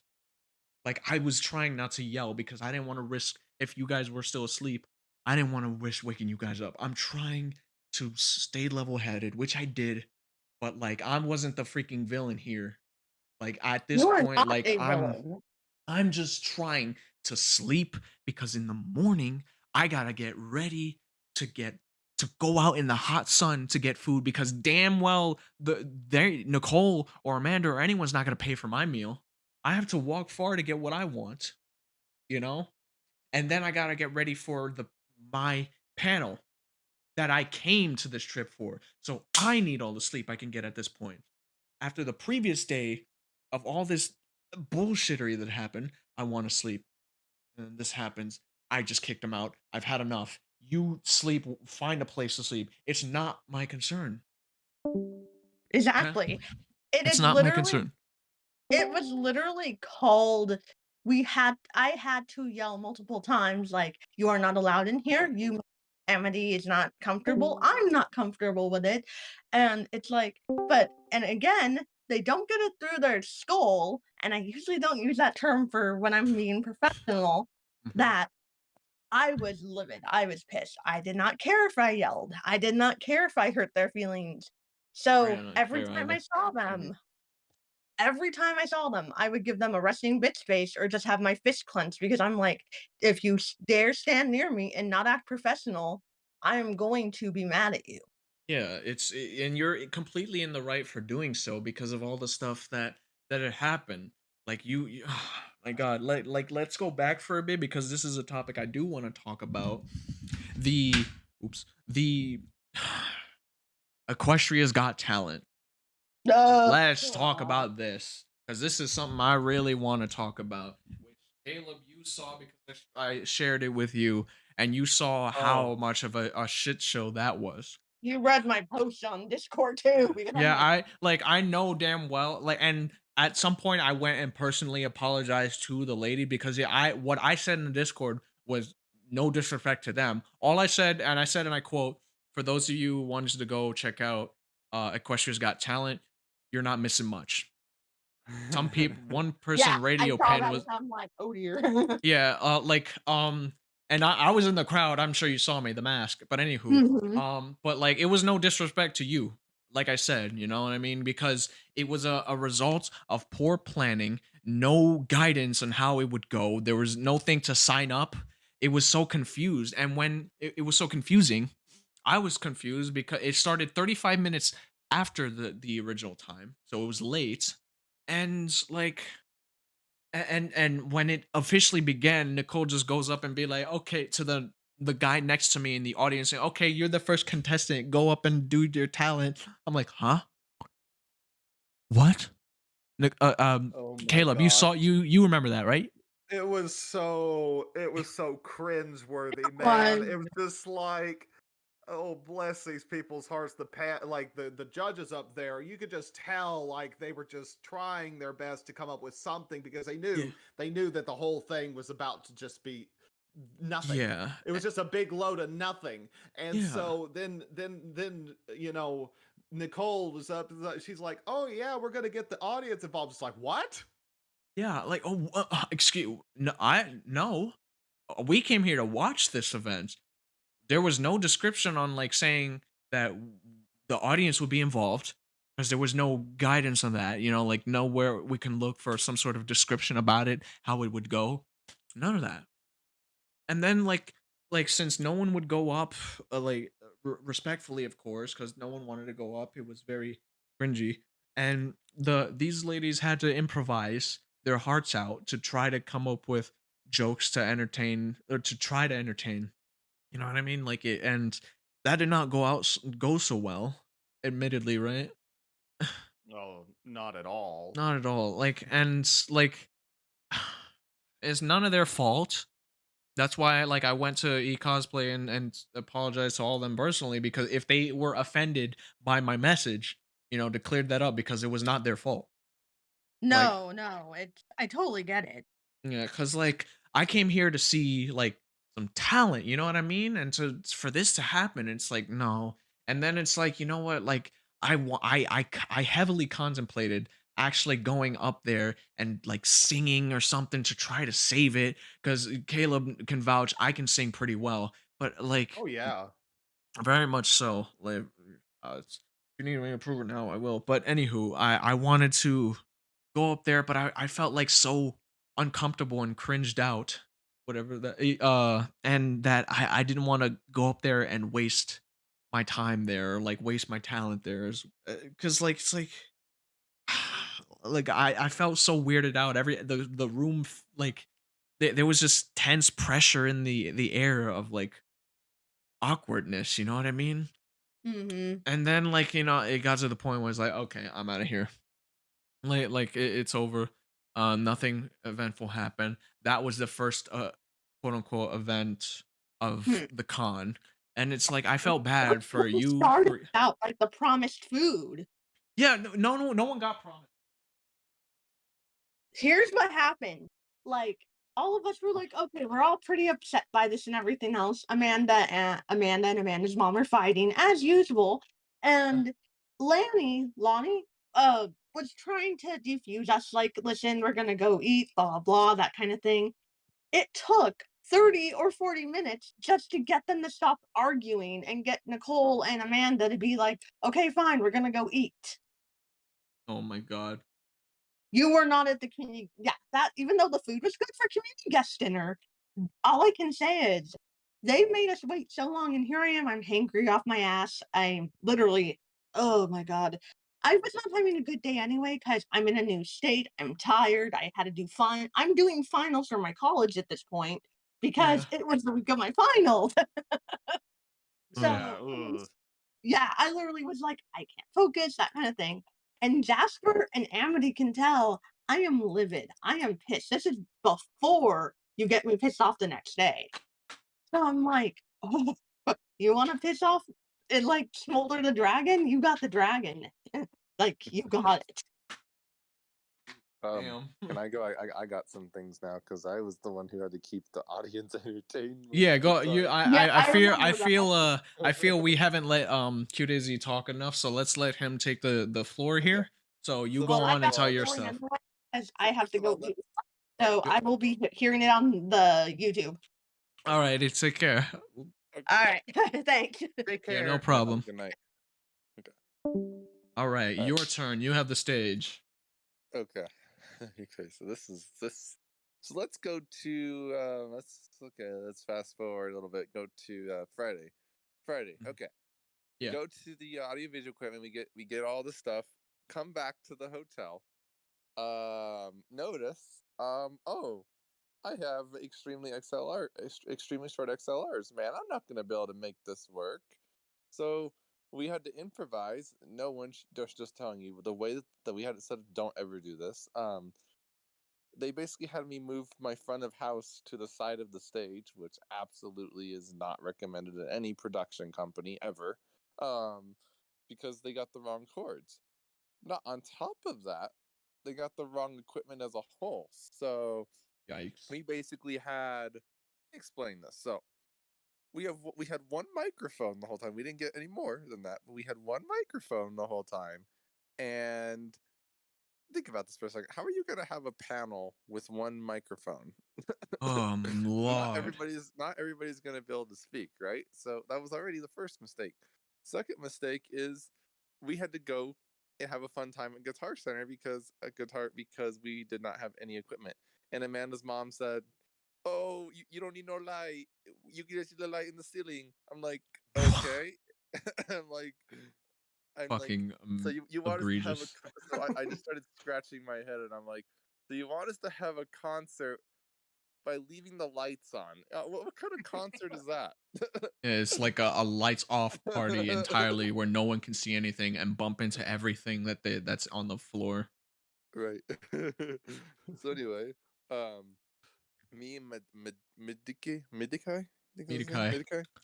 Midikai and Sean all went over to Guitar Center, and we got, you know, we had to get some equipment and stuff like that. So that's all fine and good. We got the equipment.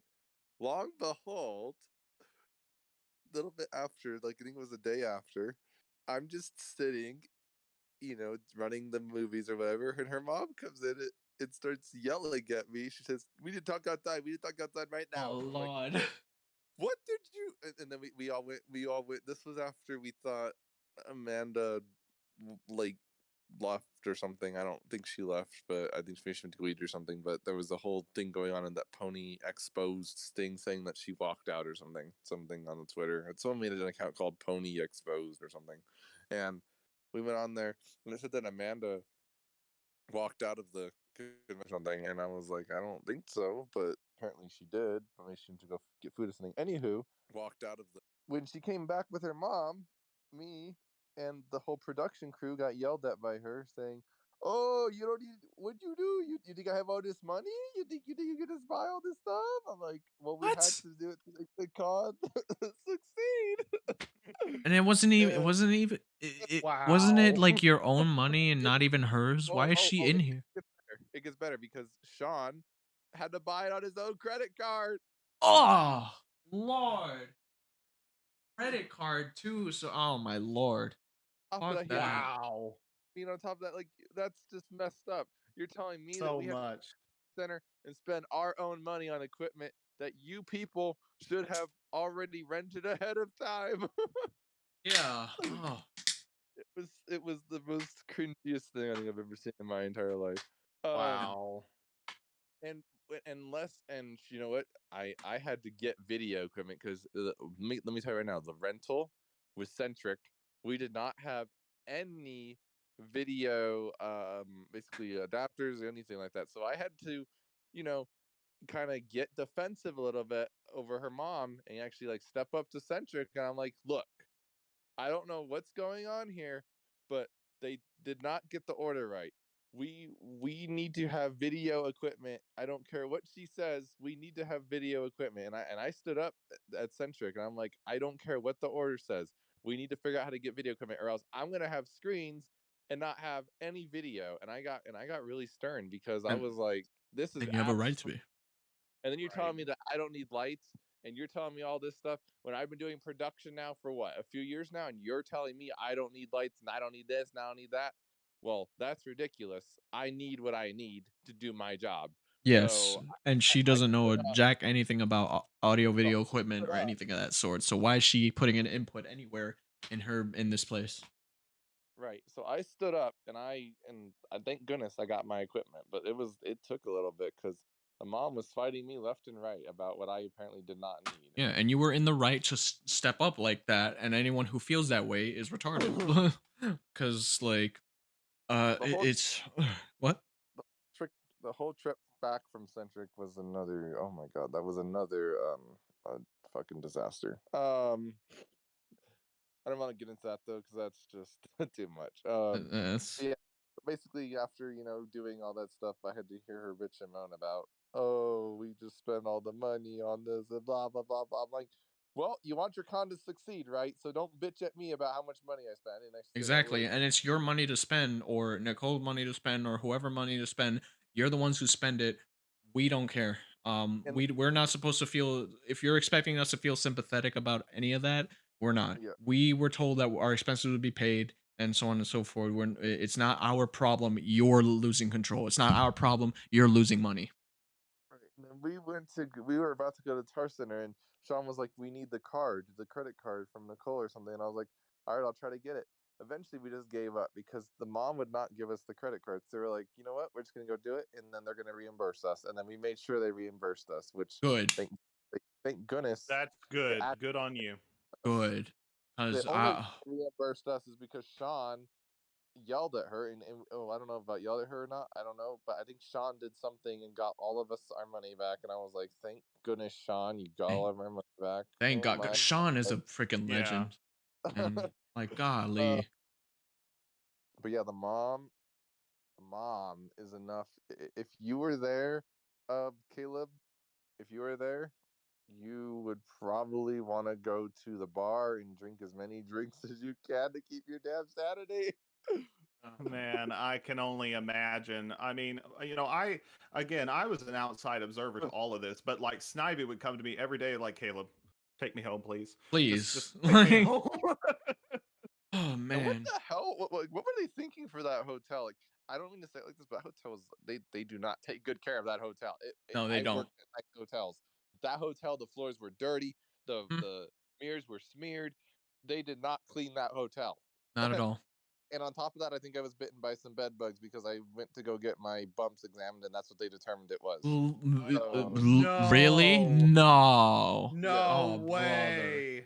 Check myself. I think I, I'm fine, but like, I was so mad. I was about to call back the hotel and say, "Look, you need to check your building and go in through every room and make sure you do not have bed bugs in your beds because that is a lawsuit right there." yeah. Oh my god, man. This it just gets and this is all the stuff that's from other people's perspective and behind the scenes, so it's worse. Like, And I oh mean, my god. I've been to Babscom before, and Ellie or whatever, they'll do their confetti, but usually the hotel will clean up afterwards. The hotel just let that confetti sit on the floor the whole weekend. It was there, like literally Yeah, the I whole noticed. What? freaking. Yeah, Oh the video I man. sent you, Caleb, where she was throwing confetti and all sorts of Oh things. yeah, Like, yeah. yeah, Yeah, that but they confetti. left it there. They just left it there. Usually hotels will usually vacuum it up or something after Yeah, it was like a still little bit, there. but it was there the Wow. Like, and what? absolutely embarrassing. Like I went every time I would go into that room, it looked like it just was a mess, and the hotel did not care at all. They just don't care about Mm, Mm-hmm. anything. And then when we went frankly, to ask, oh, sorry, you it gets keep going. better. And then, so get this, we walk in on when was it? Oh yeah, Thursday, Friday. Fuck if I remember. It was such a clusterfuck. So we walk in after going to the AV place. Long behold, I tried to ask the hotel where the hell are my screens at.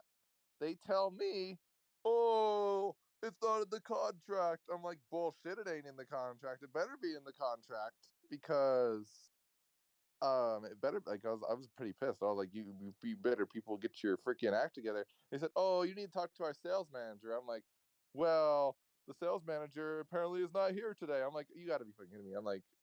I'm just like, and then so this is the best part. Ellie Ray Oh yeah. is the only reason we had screens because she told them off and told them to give us screens. That's Oh the only. yeah, she told me about that. Ah, savior of that moment right there. So I grinned when you mentioned Ellie because it's like I knew she would come in and just save that because yeah.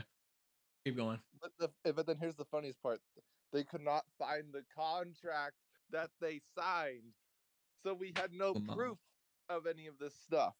Someone lost the contract. The hotel says, "Oh, we don't keep the My contract." gosh. We don't keep the contract. Shut the what? Who You're the hell supposed doesn't to. keep the damn contract in their damn system? I don't Who? know. These people are egregious. But like, The hotel is almost as stupid as the concierge. I'm sorry. yeah, you're not wrong. Holy shit! Like honestly, I mean, the convention shouldn't have been held at a hotel to begin with, man. that Yeah, hotel. that's one of my It up complaints online. with it. That hotel. Go look up reviews of that hotel. That hotel has absolutely the worst reviews ever. It has like what 3 stars, maybe Shit. 3.5, something like that. It literally has the worst reviews ever I've Fuck. ever seen for a hotel. Really? Oh man. I I It is, I I'm, I believe it. people say it's an old rundown shack that they hide to make it look nice. Is what Yeah, people you say. saw the hallway leading. You saw the hallway leading to 120, right? The floor, the carpet That room. floor is like so worn. It was once red, but like mainly in the middle, it's like decolored. It's gross. There was like holes in the car. I don't know if you saw. There's like Yeah, I holes saw the in the carpet. holes. I'm like, what the? Ooh. Okay, When I that's why. that, Oh, that hotel, and a lot of people say it too, that hotel needs to be torn down and like remodeled. It is not up to Marriott standards by any means. I work at a blow that Marriott. shit up. Oh I, man, Yeah. in fact, when I go to the Marriott tomorrow to do my job, I'm gonna actually talk to the management. I'm gonna be like, "Are you guys aware that you guys are basically have a hotel in your chain that doesn't give a crap about how it looks?" And I'm gonna be like, that's ridiculous because yeah, I do work at it that. myself, and Mm-hmm. it looks nothing like that disaster. I'm sorry. It's okay, but just do that because I feel that place needs to be freaking. I feel that needs to be reported to upper management of Marriott, and they need to go there and see for themselves of what the heck that hotel looks like. It is not up Yeah. to their standard at all. Yeah, not at all. It's trash. It was trash. And the fact that they just kept the confetti on the floor the whole weekend in that room was just absolutely absurd. I'm like, are you freaking Oh, kidding me? I wonder if the Like, confetti is still there. I wouldn't be surprised. They just don't clean. Yeah, That was, I mean, don't you agree though? I mean, because I mean, at BabsCon, I think I agree. they had party cannons that went off and there was confetti all over, and then the cleaning crew came in and cleaned it all up, and then there was like it never happened. But like these guys just left it there the whole weekend. I'm like, this is so unprofessional that you people just leave this stuff here and don't clean it. And I mean, even before the confetti, that floor was dirty. I'm sorry, they do not It clean was. their hotel. They don't clean Yeah, jack anything, man. Snivy showed me some pictures of what his room looked like, and I was just shaking my head the whole time, going, Yeah, I "What showed him that on one of earth?" the yeah, like what on Like earth? what? Like the closet door was coming off. Like it was dangling. Like I could literally pull it off. It's not like secured in one place where it slides. It waves, Yeah. dangles. Like what the hell is this? And try taking a shower and try taking a shower and then to notice that it's not draining. That's annoying. Like you're taking a shower and like Gross. water is building up, and that's what, because they don't clean their damn drains. That's probably why Gross. that happened. And that's nasty. Your hotels are supposed to be cleaning their drains because of people, hair and stuff gets in there and stuff, but they should be cleaning the drains.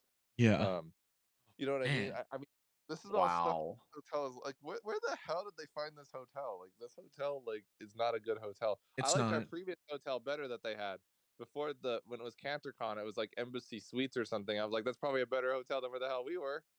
Yeah. Because this place is Well, real quick. This place is in the middle of bumfuck nowhere, like with the most poor reception known to man. I was on calls with Caleb, and like I'll talk to him, and then I'll move my phone an inch It smelled like outside of the hotel's Wi-Fi, and then I'll lose reception. And having my phone connected to the hotel's Wi-Fi is worse than my roaming data. Like, yeah. oh And every time you'd go outside, it smelled like weed. Like there was man. weed smokers out there. There was weed. It smelled like weed every time you went out there. I'm like, this is absolutely like, Yeah. where the heck did Nicole and Amanda find this hotel? Like, this hotel is absolutely It's like they atrocious. reached into a garbage bin and pulled out like a dirty brochure of the hotel, man, Sure, and even the picked it up. BabsCon. I mean, let me give you an example of a good hotel. BabsCon's hotel. That's a nice hotel. It's a Hyatt Regency. It's clean. Everything's nice in there, and there's no dirty. It's not dirty in the Hyatt Regencies. It's clean. hmm Why I Caleb, like you about had some real quick. Caleb, you had something to say? Yeah, I But was just going to say, with regards to the hotel that they choose, they chose, the reason why they probably chose that 3-star hotel was because it was probably the only hotel they could afford. Like, the financial stability of this is so in question. I'm surprised that they were even able to find a place that would even like be low enough of a rate to host a con. And this place sounds to me like they were choosing whatever the generic. It's like going to Walmart and choosing, the great value brand of hotels. right, yeah. For the money, it's probably all they could afford. I was talking to Sean, and I'm like, I think next year maybe we should start looking. I know they're a little bit more expensive, but the Hyatt Regencies are nice hotels. I said maybe we should try looking there. That's where majority of pony cons are. Majority of cons are in Hyatt Regencies. Everfree is, BabsCon is. I think several cons are in Hyatt Regency hotels. Harmony's in a Sheraton, but at least that Sheraton was actually clean and decent. This one was a disaster. Yeah. And I just don't. That hotel, I don't know if I want to go back there again. It's cursed. I don't Yeah, know. it's cursed. That room 120 is cursed. Like that the room The 120 is the cursed room. That's what I'm referring it to from now on smell will because never come out of room it 120. especially with Nicole's smell lingering in that room. Oh my god, bro. His smell lingers and like I had to like sniff hard on my deodorant stick to try to and I had to sleep in the brother. I it was torture. It's like I really wanted to go home because Wait, if he stands around in a room long enough cuz he doesn't fucking shower or he just sprays on body spray and that's it. Like it's egregious. Like I'm trying I had to deal with wait, that shit, man. What? Nicole never showers? I didn't know that. Well, now you know. But like or well, it would cosplay had to force Nicole to go take a shower. She was like, "No, go take It's a shower. the rule. Go take a shower." That's one of Huh? the rules of the con. They're not Ex- following their own rules. yeah. 6-2-1. Sticks to what we were talking about that earlier. And Yeah, we cosplay were. was yeah, we were talking about it. It's like he smells. Like and and it's not even like we're not even being mean. This is just straight up facts. When and I feel like if I was smelling, firstly, like if I had like a stench about me, I would want someone to tell me because I would go take a shower immediately because I don't want to smell bad. Who wants to smell bad? No one At, here. at Like both. and Sorry, I I didn't. smell freaking good every day of the damn week because I keep with my hygiene. I respect my body so I can keep it clean because I know other people. I'm gonna be around other people. I don't want to smell like I'm gonna trash, add. man. Huh? Can you hear me? I'm gonna add Bolt. He was working with me. He was Oh, the one running Bolt. that town Okay, yeah. stream. Go. Hold on one second. I added Uh, Bolt. there you go. There's Bolt. Okay. All right. Let's see. He might join. He might not. He's in the call right now, but we'll see if he joins. Oh, well, there you go. But yeah. Something. It was just bad. The smell was just so bad. Like I felt, bleh, you know what I mean? It was just he's typing. I It, mean, I was probably should just go to the store and get air freshener. I mean, you probably were close. yeah, I didn't want to spend any more freaking money than I already had to for food that was promised but never gave in to me. So I went Oh, and got my own. I found out this too. Apparently, at registration, they weren't checking IDs, so anybody could have technically got a badge. Uh, yeah. Did you know that? Oh, he said he won't be done for another 2 hours. The stream might be going on for uh about that longer. Caleb will have to go in about 15 minutes. Okay, Yeah. But but did you I'll.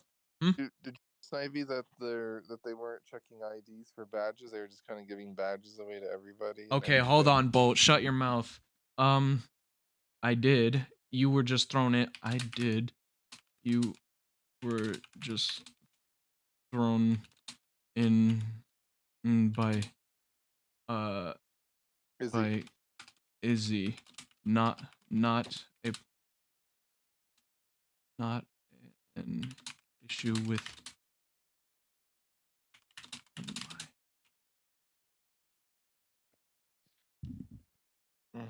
So don't tell me that I don't pre-plan things. I pre-planned this. I even told Izzy at the con that I'm gonna be doing this. right? And I told him that we were going to be doing this. I told him he didn't have to join or anything. I just said if he wanted to, he's welcome to. I just Yeah. added him in. If he wants to join. If he doesn't Uh, want to, yeah, I know how to plan things. I'm more professional than these type of people. read. So I get a little defensive if someone's telling me that ideally I plan this stuff in advance. Ivy's very professional in everything that I've ever seen him do. So Yes, thank you.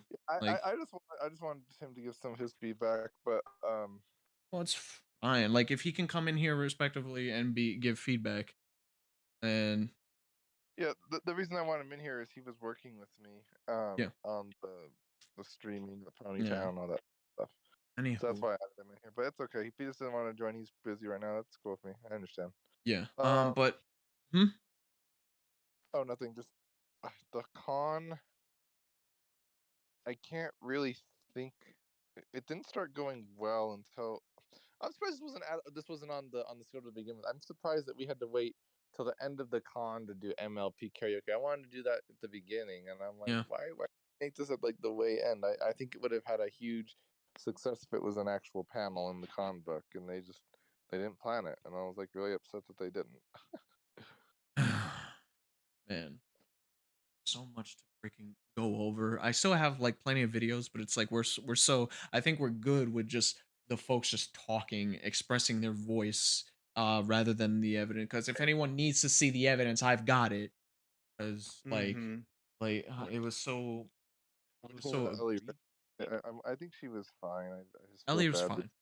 I feel bad for the stuff But she I feel bad the stuff that she had to go through though. yeah.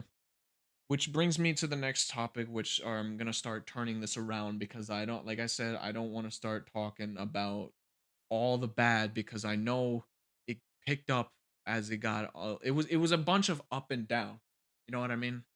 Like it was mainly downs, but like it was getting picked up by the staff, like by the staff and the other guests, like myself, and so on and so forth, that can provide stuff as extra things, right? And Mm-hmm. actually there is one more thing I do want to talk about that's bad, which I feel is like the worst of all on my part, is that if you will recall in the very beginning, or not too long ago at the very least, I said that the main reason I came here for was to do my panel and talk about all the stuff that I do, who I am, what I love to do, talk about knick-knack, yada yada yada. The main reason I came to this convention to begin with, do my panel. Oh, the day comes where I get to um the day comes where the community guest panel thing happens at Arizona time 1:45 is when it begins, right? Yeah. So when that time comes around, nobody showed up.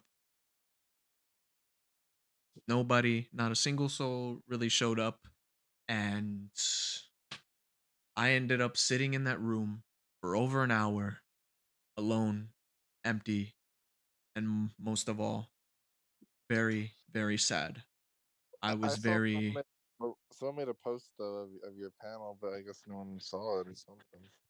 no I one think showed up. People walked not in a and out, but not a like, soul, hmm? not a soul showed up.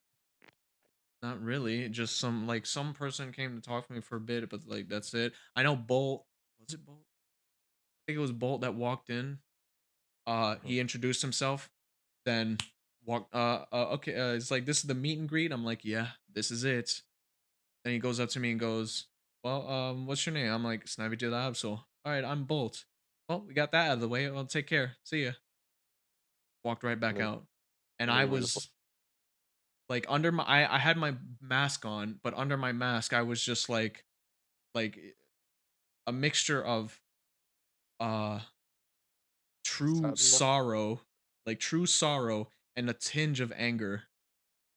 Like So you like were I like I looked down, I even put my head down on the table, like, you know, like that was just upsetting, and no one really showed up.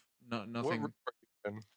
It was the Speedy Juniors, whatever it was called. Okay. Um, and yeah, that big open room filled with nothing, pretty much, just tables and chairs, and I was just sitting there at the table, and no one showed up, and that was the most like disheartening thing that happened there, and I was just like, and Caleb heard We from me later on that no one showed up, right, Caleb? we thought Yeah, we could have replaced your panel with Jet Girl's panel because Jet Girl was nowhere.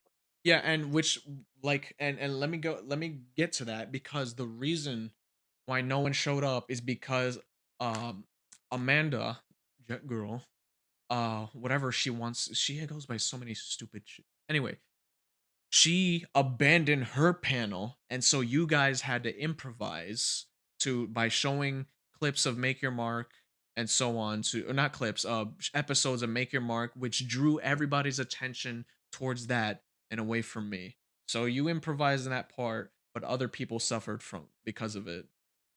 Me, I suffered heavily yeah. because of it.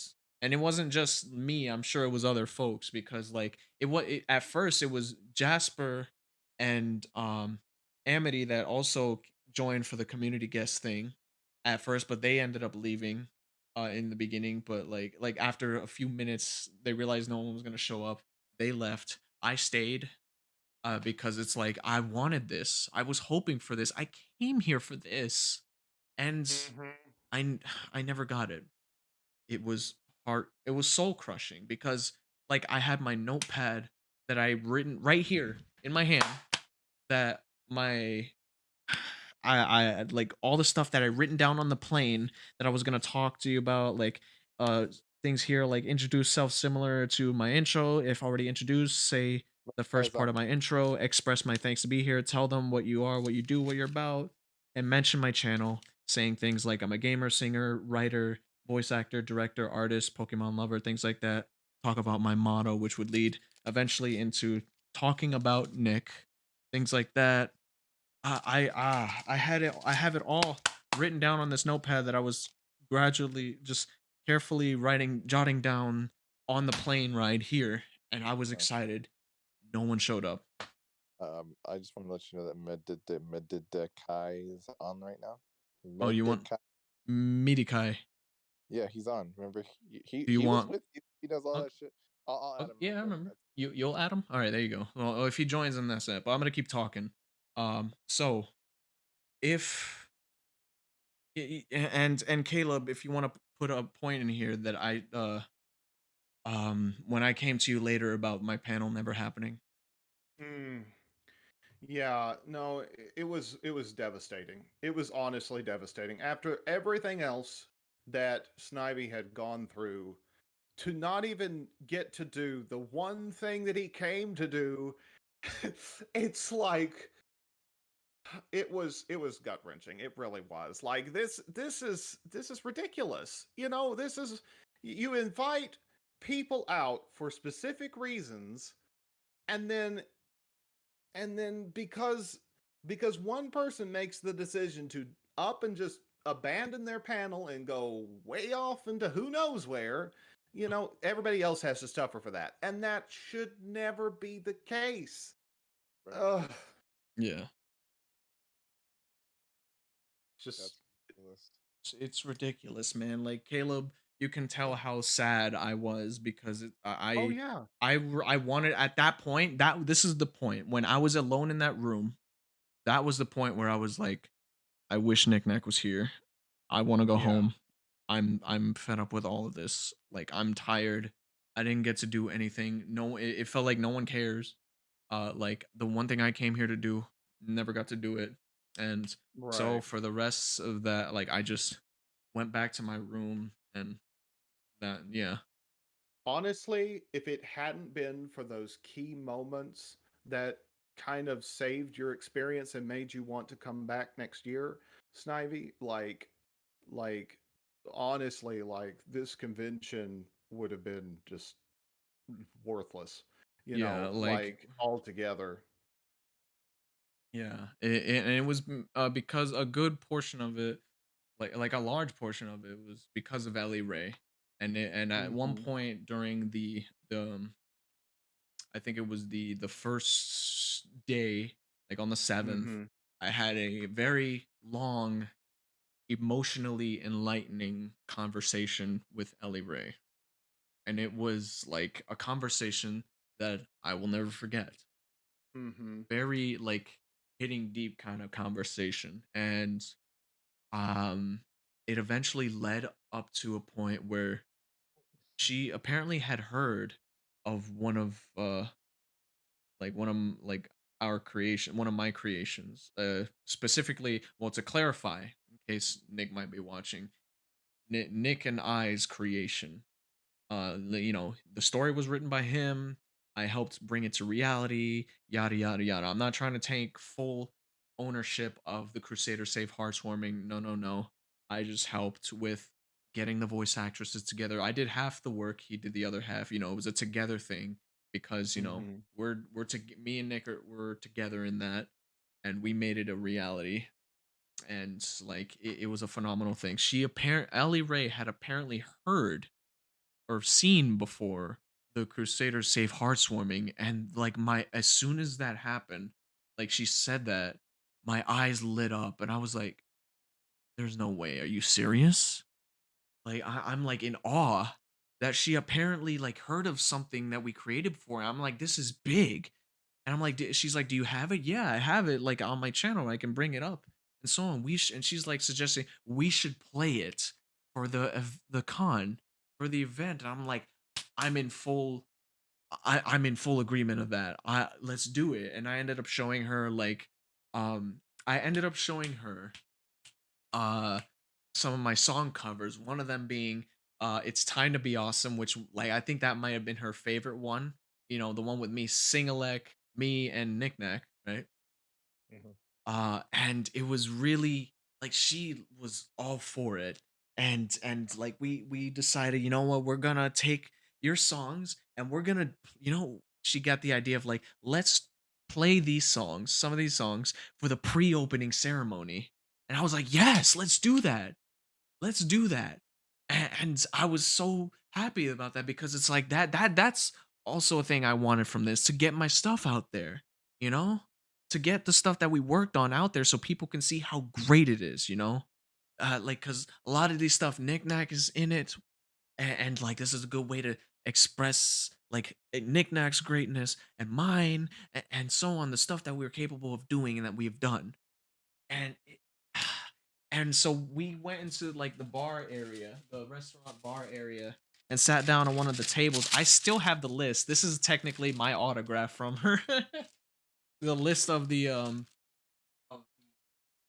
of the stuff to write down, or the list of the songs from my covers playlist, all adding up to about 28 minutes and 46 seconds worth of songs. And the songs of the list that played were "It's Time to Be Awesome," "A Better Way to Be Bad," "Awoken," "Confrontation," "Together Against the Sisters," "Luna's Future," "This Day Aria," the one take cover, "Nightmare Night" special cover, and "Open Up Your Eyes."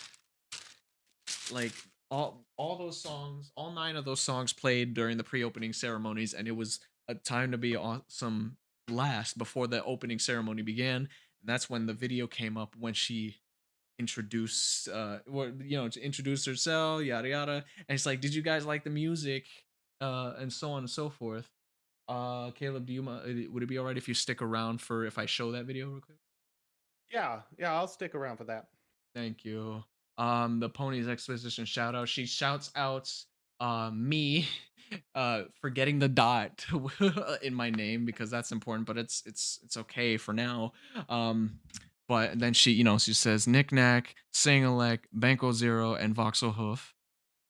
Because me, Nick, Banco, and Vox were on the Awoken cover, and so on and so forth, which I will stream. Um, yeah, like I have this here. I'll stream it for y'all watching in real time. What I recorded. Oh shit. So it's about 5 minutes and 9 seconds. Uh, so once. All right. Uh, display cap, and boom. All right, you folks ready? Mm-hmm.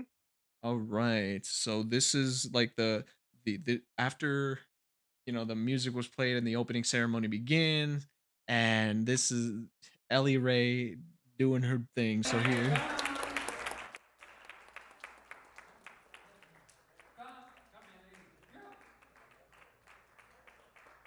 Hold on, it'll orientate itself in a moment. There you go.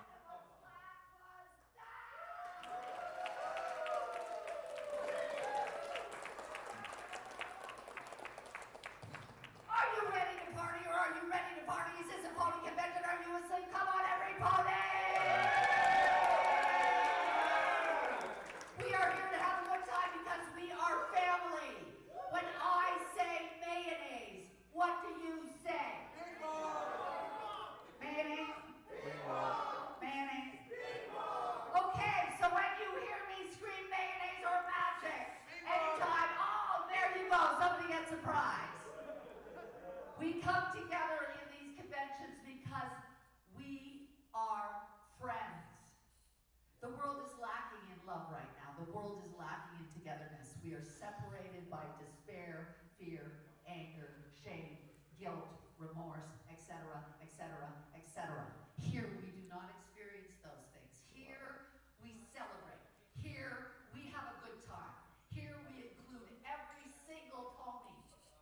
No one is left behind. Not one.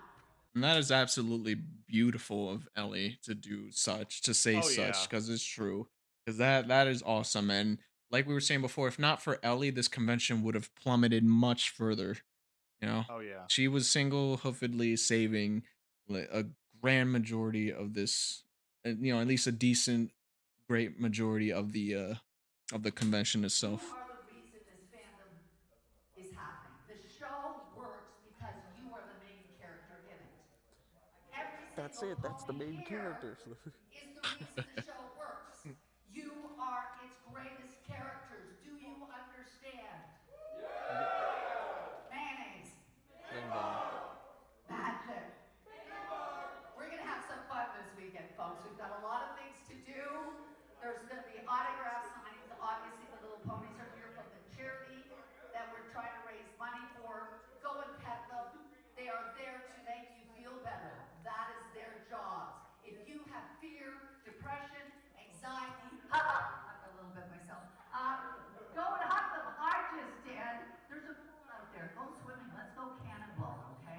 Well, I don't know about We've got Cannibal. Hold up. amazing musicians. We've got a games room with tons of.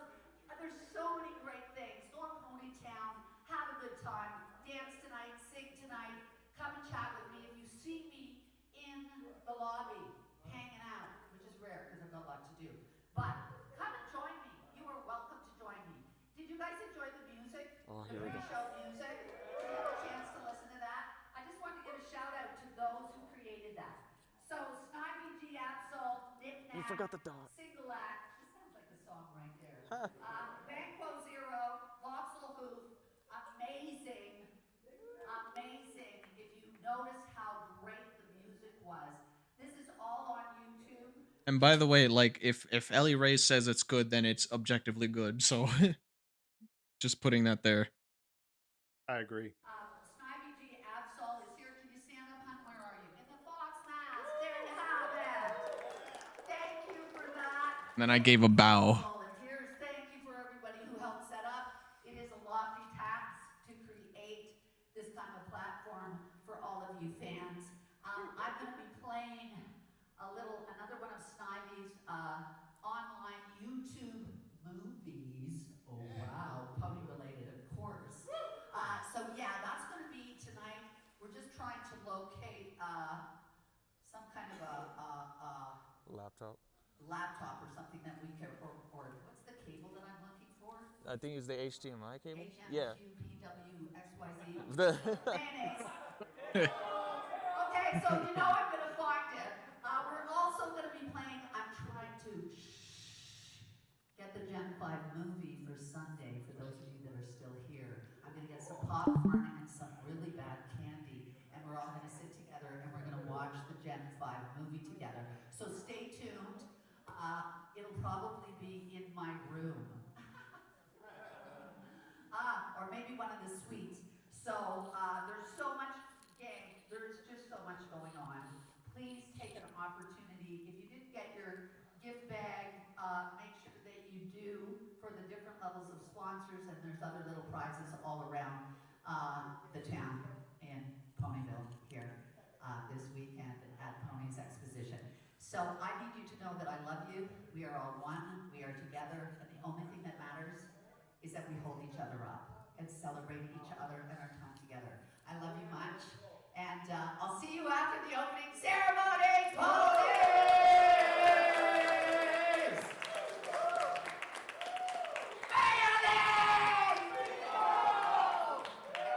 God, she lights up a room with that kind of stuff, man. Yeah, she brought the energy. She did bring the energy, very much so. The energy was brought very well because of her. I'm gonna tell you right now, if she wasn't there, I don't know what would have happened.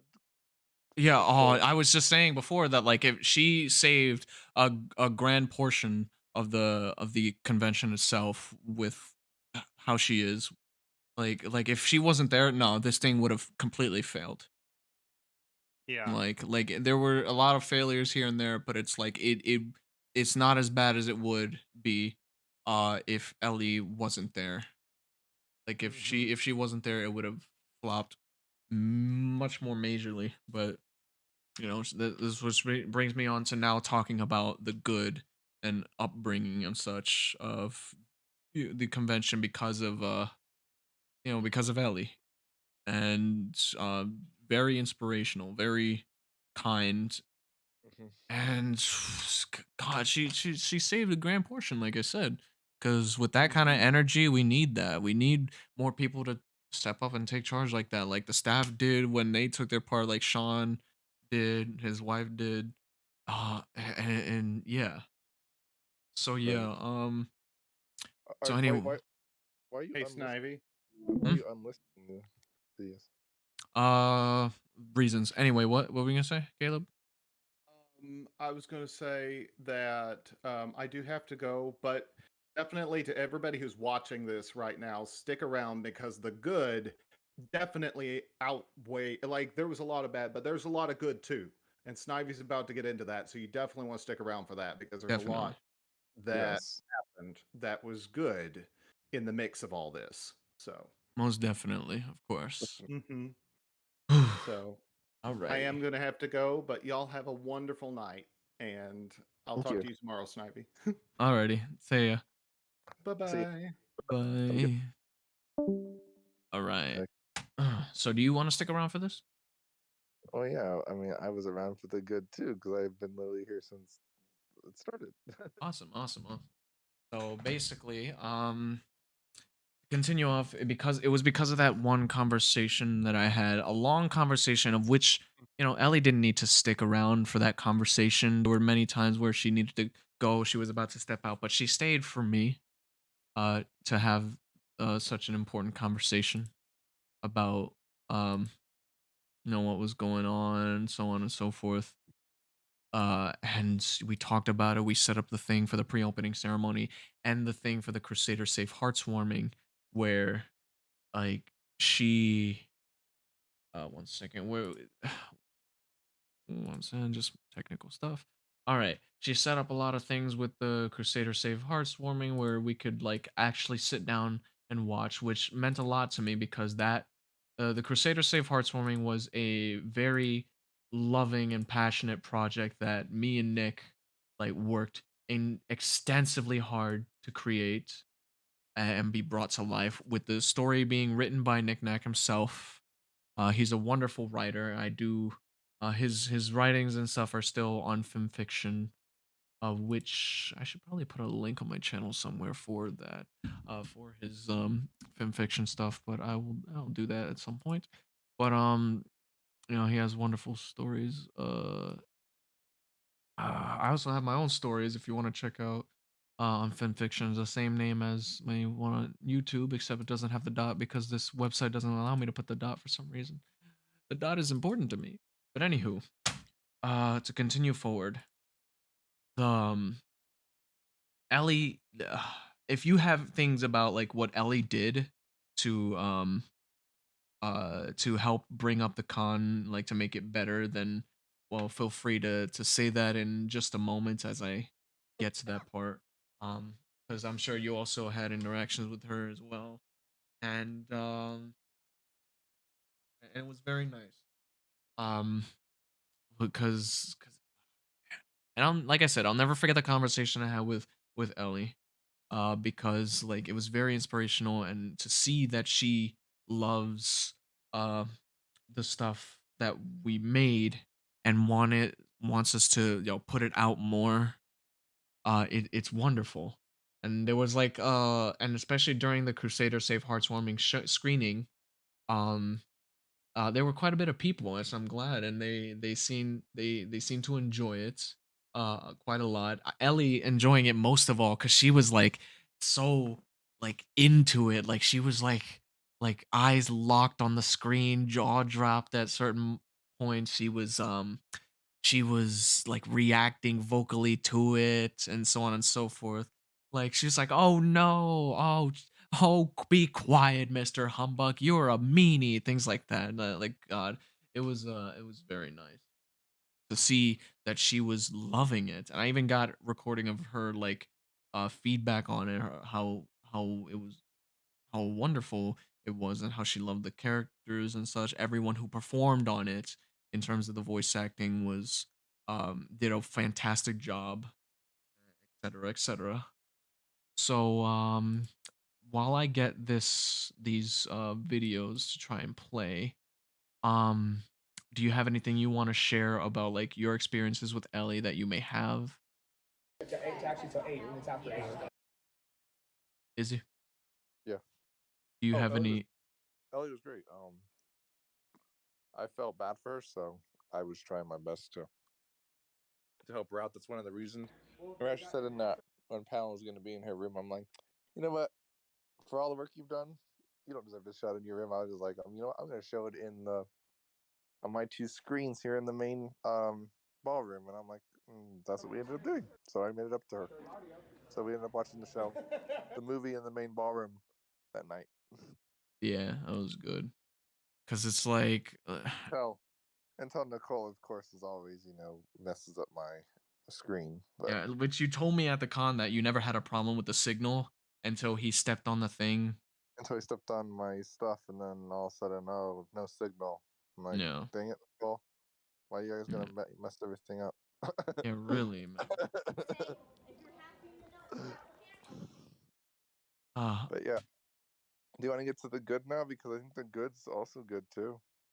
yeah, of course. That's what I'm getting to with this whole stuff. I'm trying to like bring up the footages of like what was it? I'm trying to bring up the footages that I recorded for the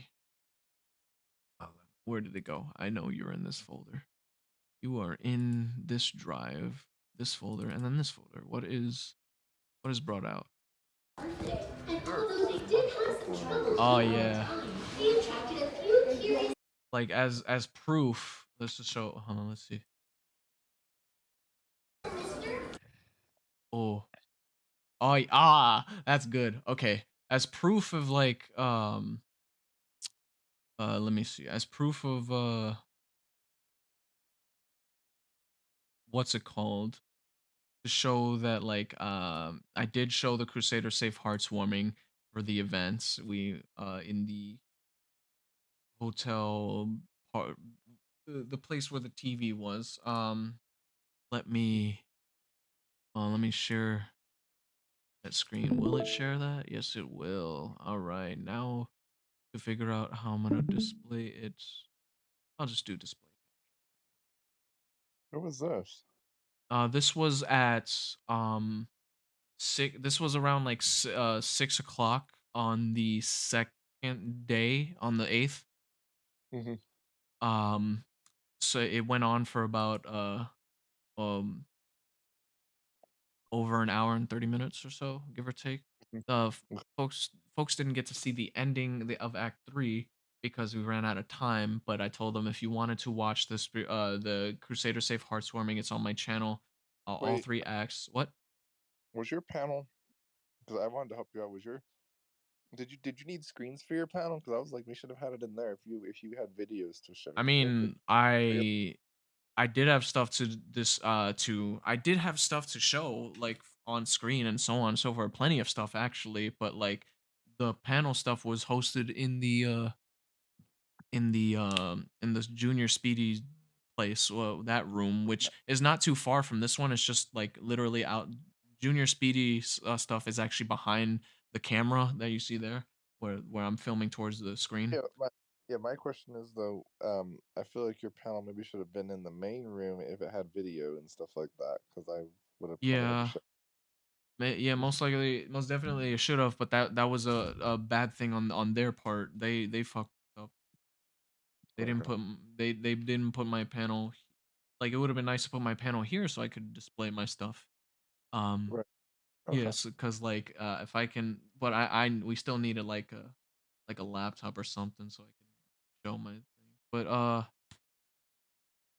yeah, this is that. Let me put on display capture. Yeah. So, cause like just to show new. Where's display capture? There you are. So, let me make sure the stream is. Okay, just to show, um, you like for my friends. Where's the volume button? Because I know this shit's loud. That I indeed was playing the Crusader Save Hearts warming on the screen, as you can see, and it felt so good because like look at Ellie. She's like really into it. Who animated this? Nick Nack, he was the one who drew all of the art for this, and there's so much art. Trust me, I've worked with a lot of the frames for this. What is the meaning of all this commotion? Oh dear, I suppose I spoke a bit too soon. Who's the person sitting there? That's Nicole in this middle there. Way to the front of the crowd, with his head held high and eyes that gave off a glare so disapproving, the ponies around him dared not to look his way. He walked up to the three bewildered fillies, fixing his bow tie as he looked on most displeased. Well, care to explain yourselves? Nothing, mister. Just some good old cowing heat every pony in the heartwarming spirit. Well, now, isn't that just Who's what doing the we're here for? voices?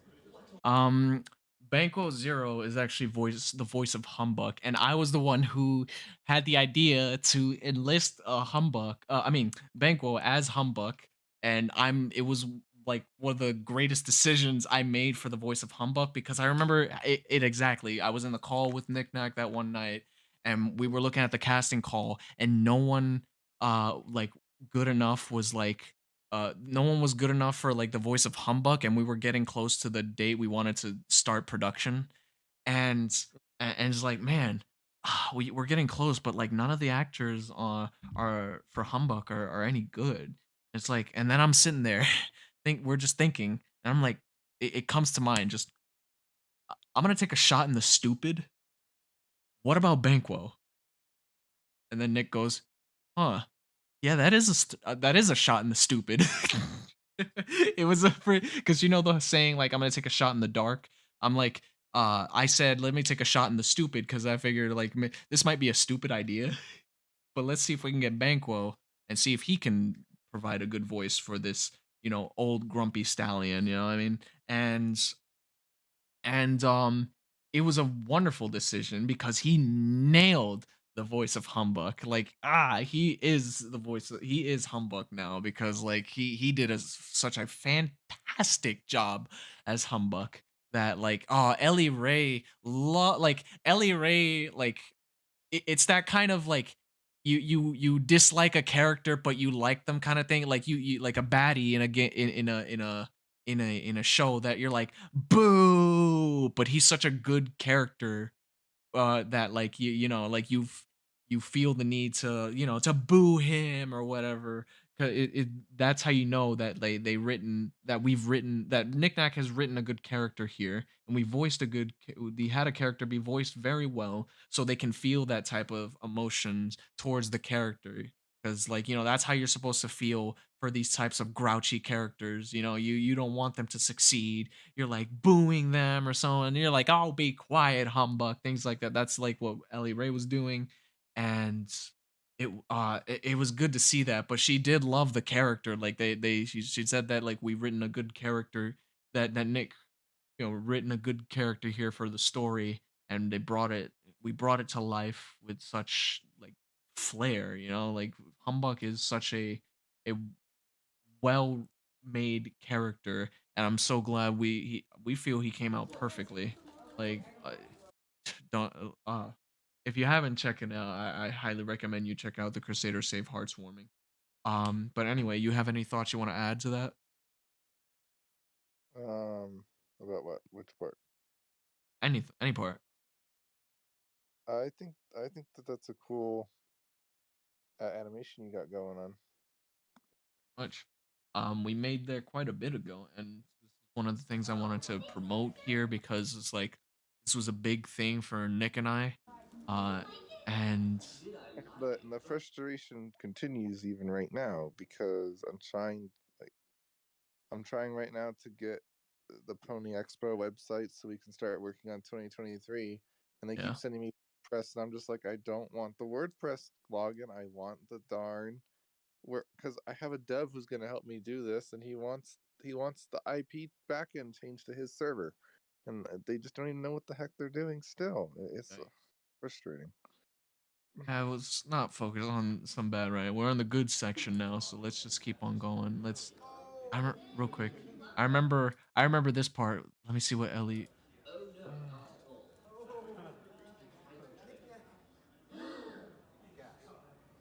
Yeah, look at her face. Oh man, she's really loving it. Look at that. She's really loving it. Like I can.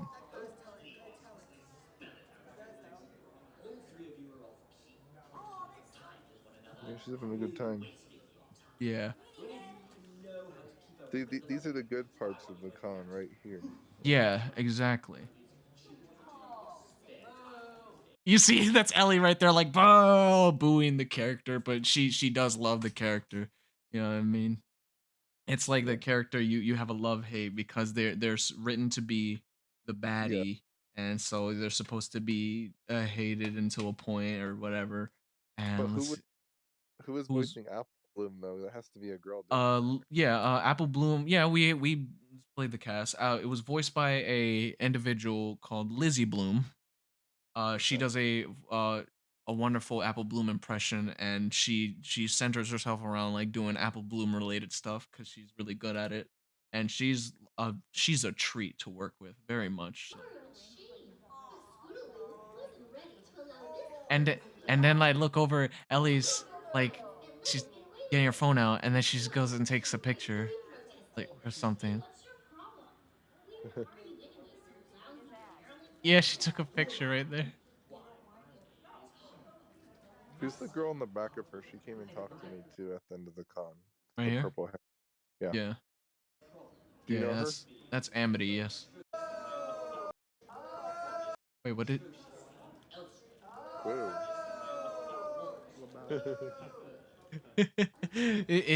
It's really good. Like Seder Safe. Oh, this was the singing part. This is what we Nick wrote a song for the a little musical part for the thing.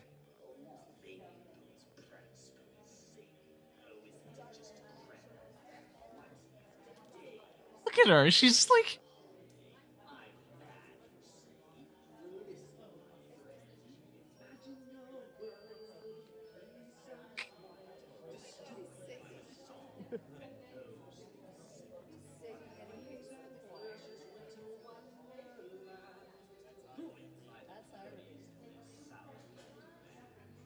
it's so good.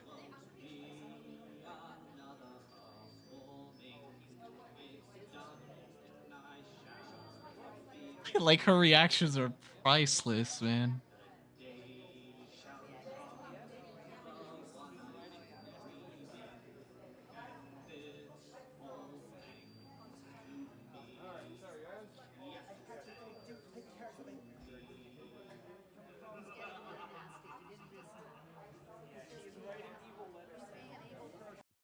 Ah, that was so good.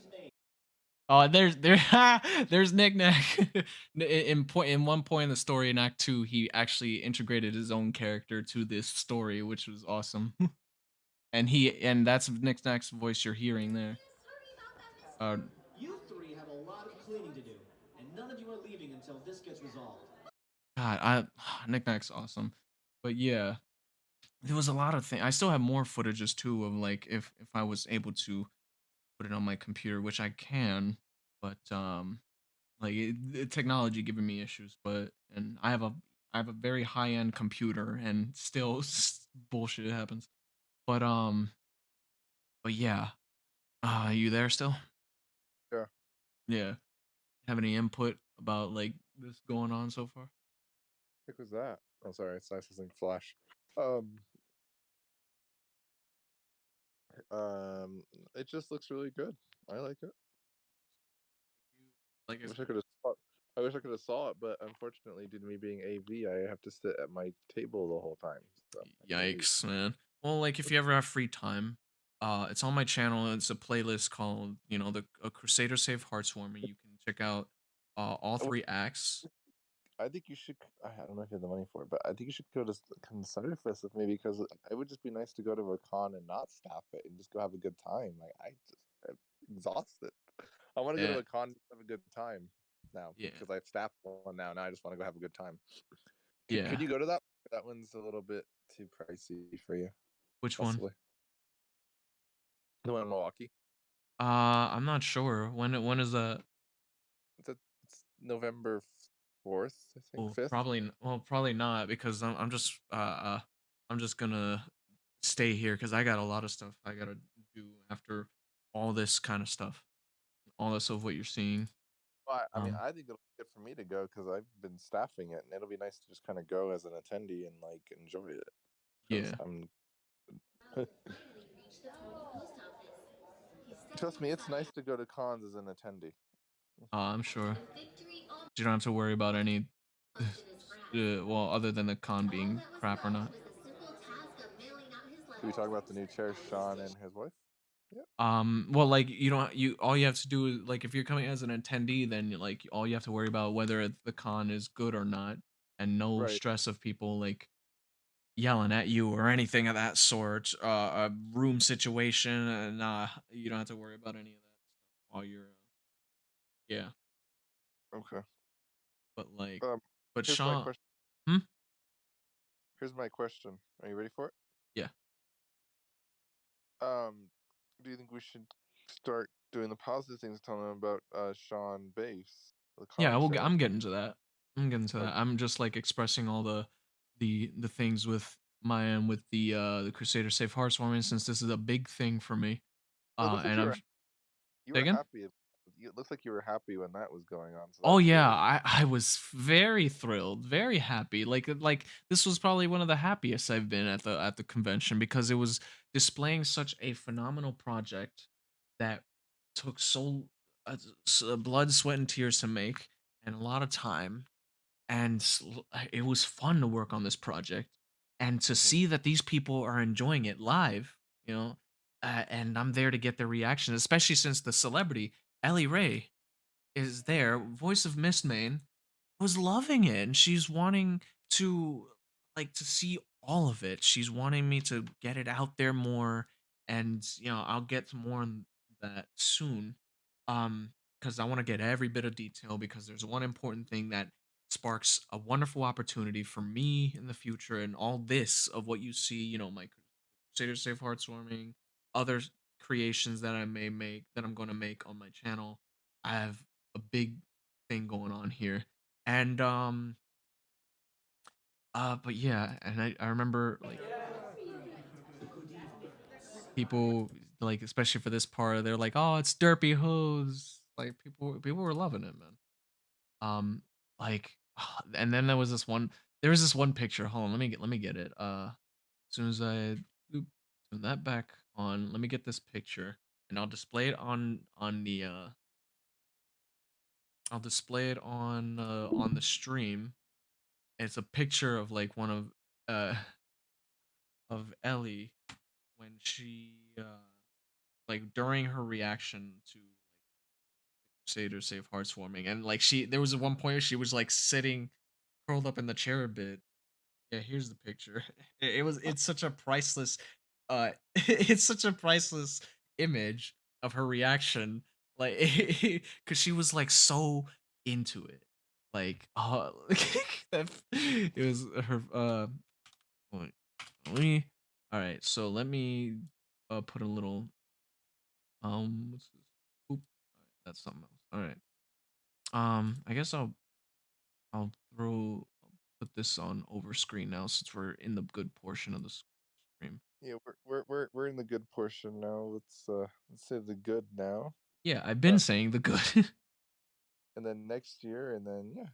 Yeah, because I'm gonna get to it because there's details that on my side that I feel I really need to go over because like it was especially with Chaos Blade, which I know like it's been rough with him and still possibly ongoing. Is it? What? I'm guessing it's still rough. With Chaos Blade? Yeah. What was he doing? Weren't you telling me that he was still banning people and stuff? He stopped actually because we finally got that sorted out. Okay, That's good. So it's simmering now. But look at this reaction from like on stream. This picture of oh they've removed all the bans. That's awesome. yeah, good. Cool. But like this picture of Ellie, like her reaction, she's like so into it and just curled up on into the couch. It's hilarious. I'm gonna keep that on screen for a bit longer because it's like oh, she's so into it. Oh man, and I even have like a recording of like her telling me how good it was. Oh, where's the image? There we go. I'll hide that for now. But anywho, uh, right. But to continue, I guess I was also gonna show like parts of the pre-opening ceremony.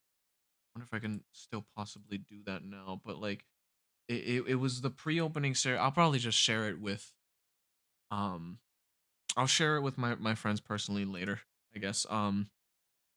But like it was this was part of the pre-opening ceremony, and we they were playing um it's time to be awesome, and like our cover of it, and it was also playing the Awoken cover uh that featured me, Nick, Banquo Zero, and Voxel Hoof, and I'm sure they'll love to see that part. So I'll share that with them personally. For the sake of time, I don't think I'll have the time to display it all, because I'm sure you know I can tell you're really wanting me to get to the good parts, because and trust me, I am already there.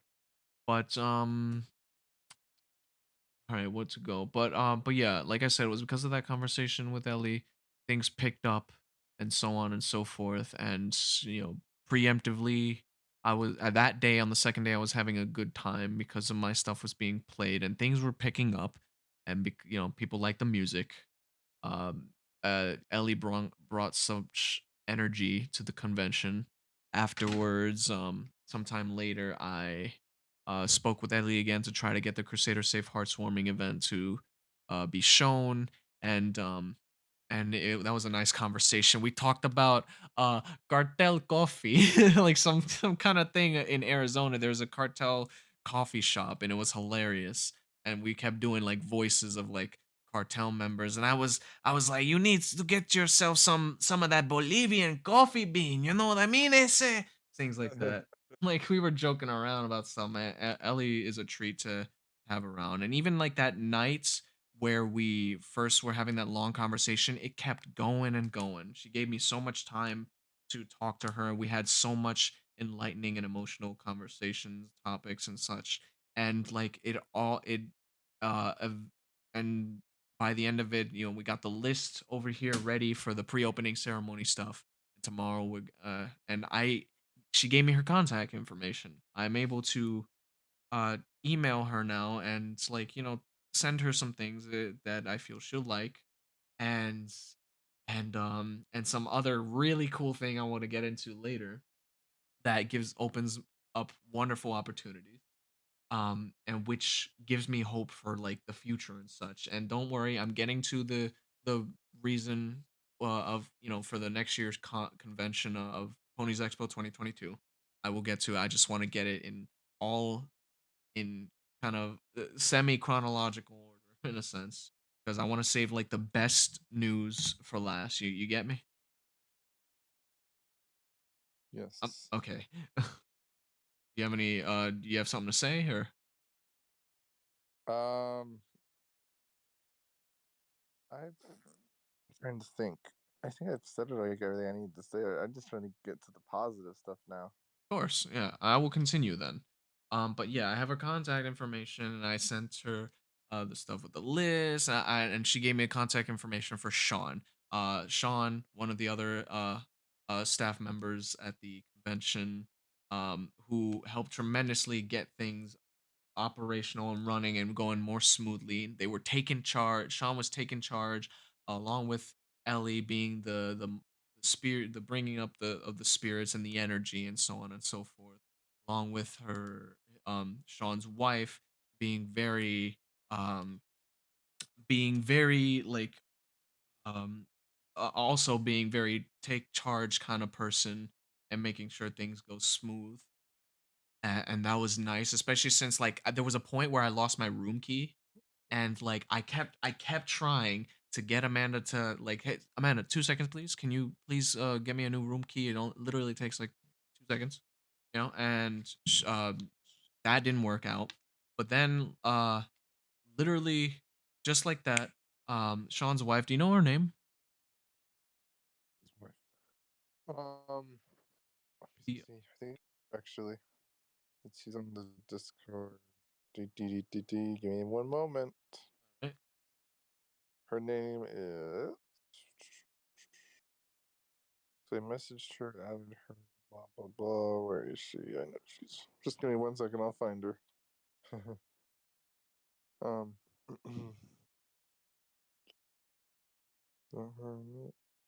Change her name again. Super Lanny. Super Lanny, yeah, that's her, Super Lanny. Lanny, she set me up with getting my room key back just like that. It literally took 2 seconds. She did what Amanda could not, and so on and so forth. And it was really good. And they were taking charge. They helped. Sean helped well with getting the whole music for the pre-opening ceremony and making sure people hear it, which was awesome. Props to him, and got me set up with to get the Crusader Safe Hearts one we played out, and then after, but before that part, I went to go check out the just a little thing. I got to go check out the Midnightmares panel of like how that goes, and oh my god, it was beautiful. Like I'm in full support of this particular project. I only found out about it about my second day at the convention at the while I was there at the hotel before the convention began, and I was like, oh, this is really good. I'm in support of this. I have a Midnight Mayor's autographed poster sitting over there and one of the plushies. And this was, me actually having a decent time at the convention finally. Like along with, of course before with the pre-opening ceremony and then talking with Ellie, thanking her and all that such. And I forgot to mention that like during our enlightening conversation like when around before the pre-opening ceremony day. Um, so the day before that, it wasn't looking bleak, like, but she promised me that it's going to be better. Ellie promised me that things are gonna pick up and so on and so forth. So bear this in mind. So anyway, I started to actually enjoy myself, and then came the time where the Crusader Safe Hearthstone was ready to be shown, and it was shown, and everyone was loving it. One guy came to me saying that he heard one of the songs played in Act Two near the end, and he's like, "Oh man, I can make a remix of this." I was like, "Word." Like that right there. If that can happen, that'd be like a wonderful accomplishment. Because I feel like that would be very much appreciated. Because like having a song of from your audio drama be remixed into a remix, that's phenomenal. I would love to see that happen. Furthermore, um, things were picking up, and it was very much enjoyable. And what else happened? I forgot to mention a while ago. I let the ladies take. I think I did, but but yeah, it was looking really nice, and then like it was getting to the final day, which the everything was looking fine. The concert seemed to be going well because the music was nice. Music was nice, so you can't really mess up the music portion. Like so, I'm glad that got on his feet. Because I know uh that other Sean guy and Midikai and other musically talented individuals got the party going well. And good job, all of you who participated in getting all that down. Like that was nice, really good. And uh, then came like the final day, which like that was going on for a bit, and you already know how the stuff with my panel went down. Which, by the way, I should mention, thank you, Izzy, for at least trying to get me one more opportunity to do my panel. I know you said you would try and even get me my own microphone to try to do so. Uh, Yeah. but that never happened, which is not your fault. I'm sure there was good reason you were unable to do that. Let me see what was said. That's you heard that no one showed up to my panel. Yeah, you said sorry about my panel not having mics. I was like, it wouldn't have mattered. My panel didn't happen. It's empty here. And Right. yeah, you tried you said, "Why don't we bring you in after the VA panel?" And I was like, "That may be nice." The GM4 movie must have taken all the attention. That's because that's what we're doing in Maine right now. I'm like, plus I want you to have access to a microphone. Thank you. And I was like, where would all that be set up in Main Hall? I'll talk to my friend who's helping me finish the con, and we'll get you on. If you manage to do that, I'll be very grateful. Just let me know where and when I should be. And all right. Um, and I never got a message from you, which is not your fault. Don't be discouraged because I'm sure you were unable to, but not because of your own fault. It was the con and the time constraints, whatever. Yeah. I do appreciate you trying. Though. I honestly, with how bad it was going, I didn't expect it to I didn't expect it to happen, honestly. That's why I wasn't there for the closing ceremony. I just stayed in my room because honestly, I was very sad about it. I was very sad about what was going on. I was having a long conversation with Caleb about the things, but I was talking, about good stuff with Caleb and how like at this point, a lot of people are realizing that the bad had happened. All those people who doubted me in the beginning, all those people who were against me, now were with me. So that I take solace in that. I took good solace in that, and that people were recognizing that, like, oh, this is shit. And like Yeah. you said, you and me both. I feel bad for Ellie. She's one of the voice actresses for the show that we are here for, and like she should be treated much better. You know what I mean? And we all would want that for each other. There's no shame in that, like in wanting that for to be better for all of us, especially for Ellie. And she really tried her hardest to like bring up the energy, bring up the vibe, the to bring up the morale, the spirits of every pony there, like and to save this con. And like, but like at the same time, there's only so much one person can do, and Ellie's pretty old, over 40 plus years in the business into this game, and and there are times I know she insists that she loves giving it her all and then some. There's times you need a rest. There's no shame in getting a rest, and like she's been, like exhausted because of all of this because she's really giving it her all 120%, and that is admirable. And it's like that foul treatment that she that she received, all this poor planning, all the bad stuff about the con. It's like she didn't deserve to be fall victim to it, but she made the most of it. She did her everything in her absolute power to keep it going, and without Ellie, like this thing would have been a complete flop. Like it would have just plummeted to the ground, crash and burn, like Definitely. fully. Not that's not to say that Yeah. it didn't here and there, had a rough landings here, so on and so forth. But you know, Ellie, along with a lot of other people that took charge, I would I myself included, would bringing these problems to light before it got like incredibly worse, and providing my part well alongside with Ellie and to make the magic happen. Bing bong. But yeah, you were about to say something. Oh, I agree. I think she does need a rest after that fiasco. Because she was the one stepping in and pretty much doing everything. Just gonna be honest with you. Yeah, and it's not her job to do everything. It's mainly the cons thing It's not her to job to be doing con people's jobs. She's a guest of honor, not staff, not you know what I mean.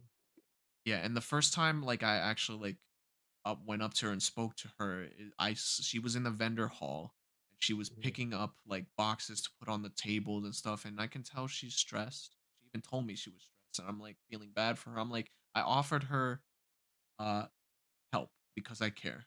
I see this old woman picking up boxes when it's not her job to do so, but she's still doing it, which is admirable. But I was can I help? And she's like, no, I got it. Being humble, that like bless her heart because like enduring all of that.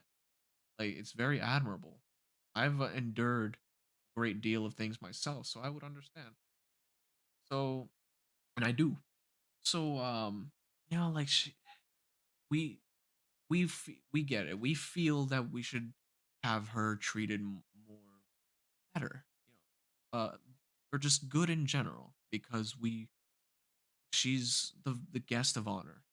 She's from the show that we all know and love, that we've followed for for about a decade, because it's what made us. It's who we are.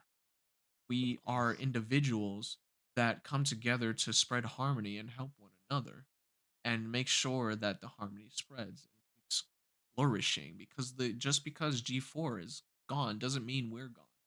It's our job to keep it going. So, I I and hmm? I got so upset when I saw the two. I got so upset when I saw the two musicians like fighting with each other. That really hurt me a lot. I was like, "What the Two heck?" magicians fought with each other. Yeah, Sean. I think it was Sean and this other guy, and they were arguing about a DJ deck or something. And it was like I just could not believe what I was watching. I was like, why are people fighting? Exactly. Like, oh man, I'm sorry to hear that, brother. Because like, People were I really wish that didn't that was happen. that was hurting me a lot seeing people fight. I did not like seeing people fight there. That's not at all what the show's about. We don't fight. Yeah, neither do I, man. Like, I that's that. Not, I don't like seeing people fight. Is my point as well. It hurts me to the core, seeing all this discord, all this dismay. Like, it's like you said, it's not what the show is about. It's about harmony and friendship, love and support, like in the right ways. And it was us, really. It was really us. You, me, Ellie, the cosplay girls, Sean, um, Super Lonnie, like other folks. Like it was us guests and staff that really picked, and Ellie being the celebrity that really picked it up because we took charge. We made it good for as much as we could from a disaster that it was. Furthermore, which now eventually leads on to my final thing, because I wasn't there for the opening ceremony. Like I was just in my room because I was just done.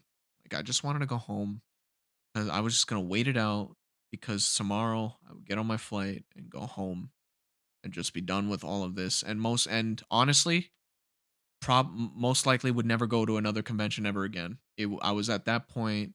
I believe I was like close to that point, or if I wasn't there already, that I would never go to an MLP convention, or any for that matter, because of me missing the one thing I came here for, and that was my panel.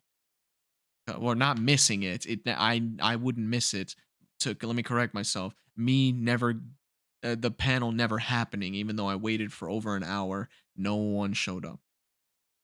So I was about done, and I decided, after the long conversation I had with the, like on over the phone, I decided to just go back outside of the room and see what's going on still left of the convention. Go back to the main theater hall to see what's going on. And then the unexpected happened, where Chaos Blade comes up to me personally and wants to talk to me about something. He comes to me and personally apologizes profusely and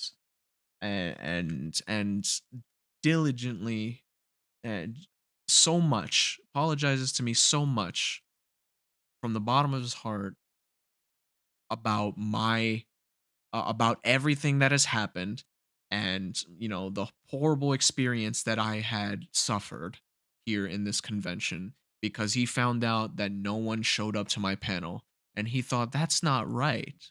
That shouldn't happen. Like the convention like community guests deserve their panels, so they can be heard, they can be having their experience, especially since he knew that I came here for that. That was the main reason I'm here. and he kept, apologizing deeply and deeply about it because it was messed up. And at this point, like at some point during the middle of the day, it was already decided that yes, Expo is going to happen next year, and it's now under new management by Sean and Super Lonnie, husband and wife. So they have a nice chemistry going on there with how to run, like with how to run a relationship. So running a convention, like there's the synergy with those two will be uh phenomenal. So that being said, um like, and I saw that prior to the apology part, and I was like, okay, there's some hope there, because the Amanda, Pat, and Nicole, they passed on the large baggage that is running a convention onto these two. And Sean said that like he would only do it if Ellie will show up next year, and she will. And I heard that from Sean himself that he would only do it if um Ellie would be there next year. And which, continuing with the apology, he ensured me that next year with the new con chairs, Hmm. with all the stuff that they gathered about like all the bad stuff, all and taking as much criticism as they can, um um which, by the way, don't put a Discord feedback channel, then delete it and just to start it over and to delete it multiple times. That's not how you collect feedback. I forgot to mention that one earlier, but just you're keep the channel there. You're just silencing people at that point. Maybe. Yes? I just got news on this actually. Yeah. Nicole has completely been like kicked from the Pony Expo server and is not even in there anymore and is not even a part of it anymore. Oh no. Anyway, uh, good. I'm just gonna I mean, good. I'm not trying to be rude, but it's Uh, probably the best thing that happened. Yeah, because I think my friend Caleb earlier was telling me at some point while I was still there, was telling me that like switching, passing over uh the role of con chairs to these two seems to that it does solve about like 25% of the problems that happen with this convention, because now it's under competent people who know how to do their job, who know how to do this, who know how to run stuff and take charge and have the energy for it, have the motivation, the power, the excuse me, the drive, the capacity for it. They have it, and I saw that, so it's like that gave me a bit of hope. What furthered my hope is that, Ellie would be there, as well, so that's good. And then what even pretty much cemented it was was Chaos Blade coming to me and apologizing to me very much about like my experience here, and not just mine. Like it was not just me. I'm not trying to make this all about me because that would be selfish. I'm not a selfish person. I was this entire stream was me talking about like all the stuff that everybody, not just myself, had experienced. I brought people in for them to voice their experience, and so on and so forth. Um and the evidence is there because I want people to know about this so they can learn from it, so they can know that this is not how it's supposed to be. Don't look at all of this through rose tinted glasses, because like you're not if you're just going to delude yourself in thinking everything is okay and nothing will get fixed. This is why I made this stream, because this convention had a positive light in the end. And Chaos Blade apologizing ensured me that he said they want I want to invite you out to the convention next year, and we promise we're gonna give you your panel, and we're gonna make sure it happens. Da da da da da. We're gonna and you're gonna get your own panel. We're gonna have a contract. We're gonna have a contract of ensuring that we give you what we promise you, etc., etc. So yeah, and and after telling me all of that, and especially since like Chaos Blade and I were kind of in the beginning because like he said something to me I didn't quite like about my story because I went up on stage in the opening ceremony saying that I'm a writer and I'm confident. Yes, I am a writer, and you don't. And for those writers out there, you do not need to have a story finished to call yourself a writer. So long as your story that you what you've written so far is good, is great writing, and then you're fine. That you know what you're doing and you go into so much depth with your story and yada yada yada. But he said that like, oh, try to have your stories done before you call yourself a writer. Even though he was trying to be encouraging in that aspect, which it didn't help. Right. But and it's like you can't just have a story with the level of depth I want this particular story to be. It's not something that I can just rush. It's not something that'll just be done in like a year.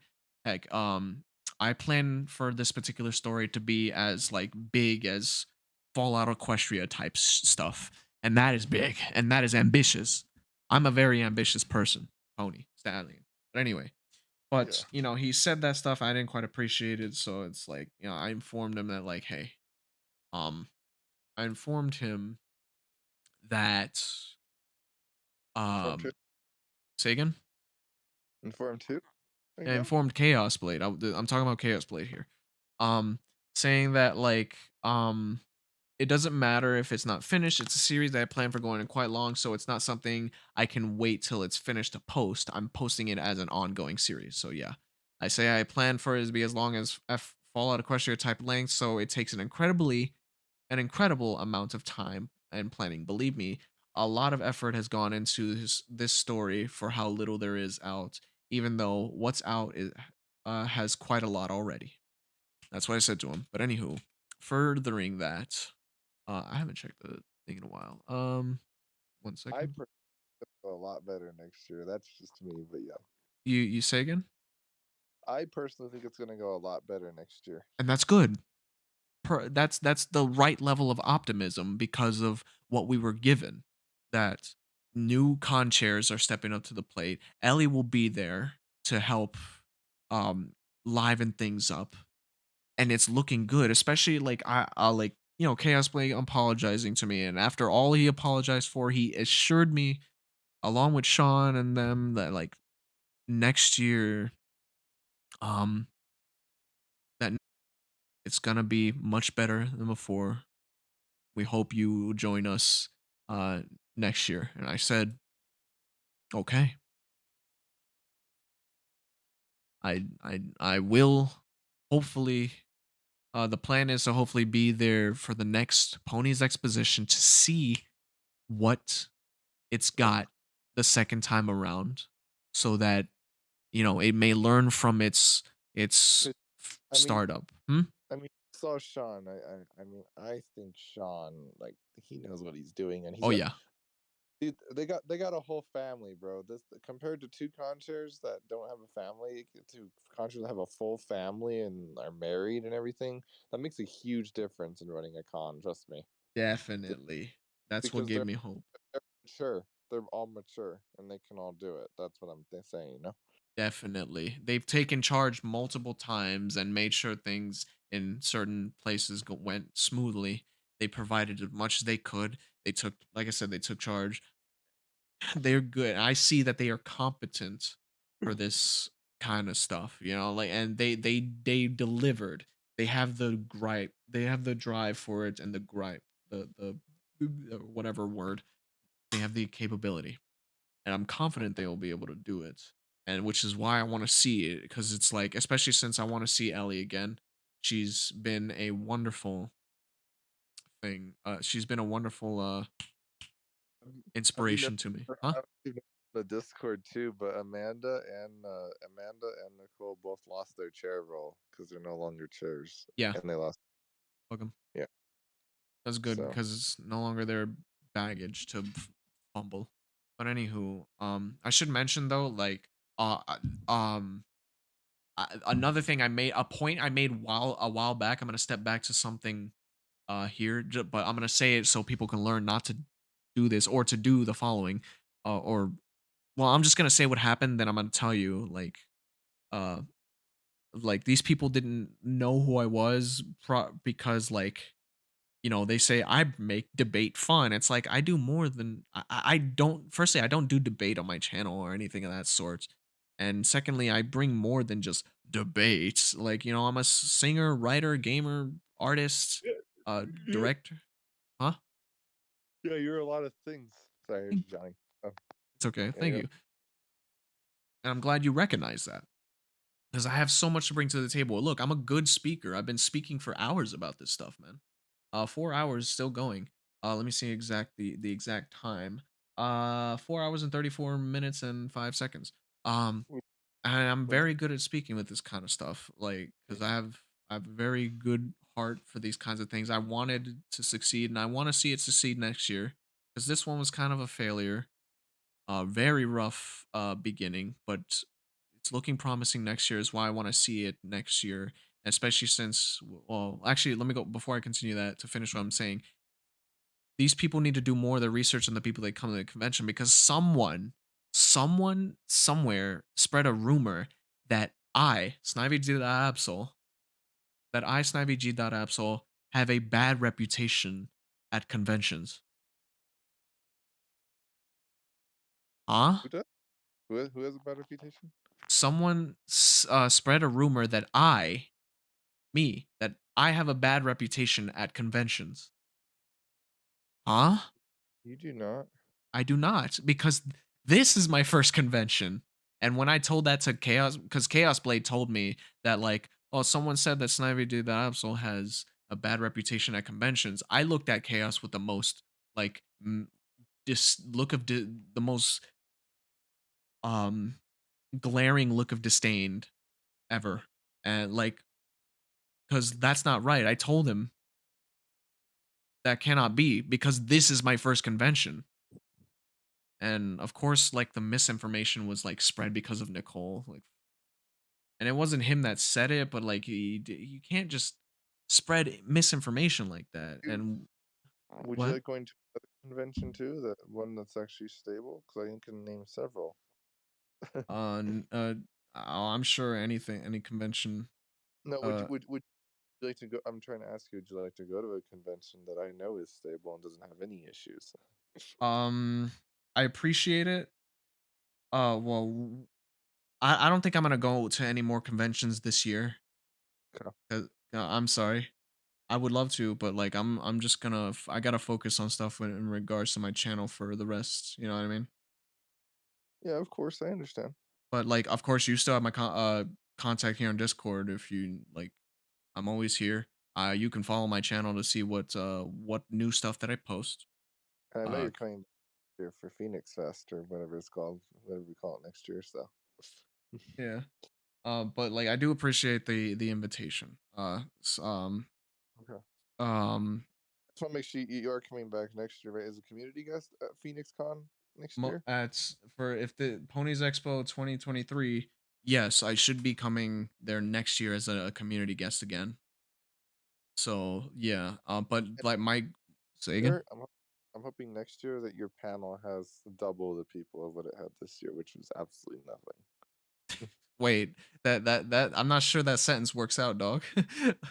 Wait, that you said you wanted to have double of what it Yeah, had this year. because But what I had this year was zero, so double zero is more zero, my guy. no. What I'm trying to say is I want you to have like way more people than you did this year. Like I'd even be happy if you had like 30. Like that's what I'm getting at. Like just I appreciate that, Izzy, very much so. That means a lot, and I do hope that comes to fruition because, like, I do want to be known more. I'm well I'm, known in the community, but I want to be more known. I want to.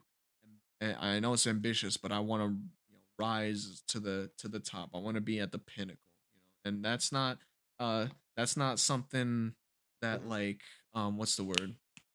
And that's something a lot of all people if not a lot of people, try and strive for because there's no shame in doing so. Because I got ambitions that I plan to follow, and and it makes me feel good to follow these ambitions because rising to the right. top of this stuff because I strongly feel, I know that I have a lot of stuff to provide for this world, for the community, and to make the future a better place through the stuff that I do because Of I course. myself like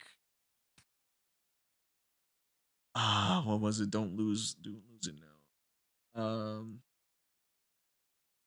Like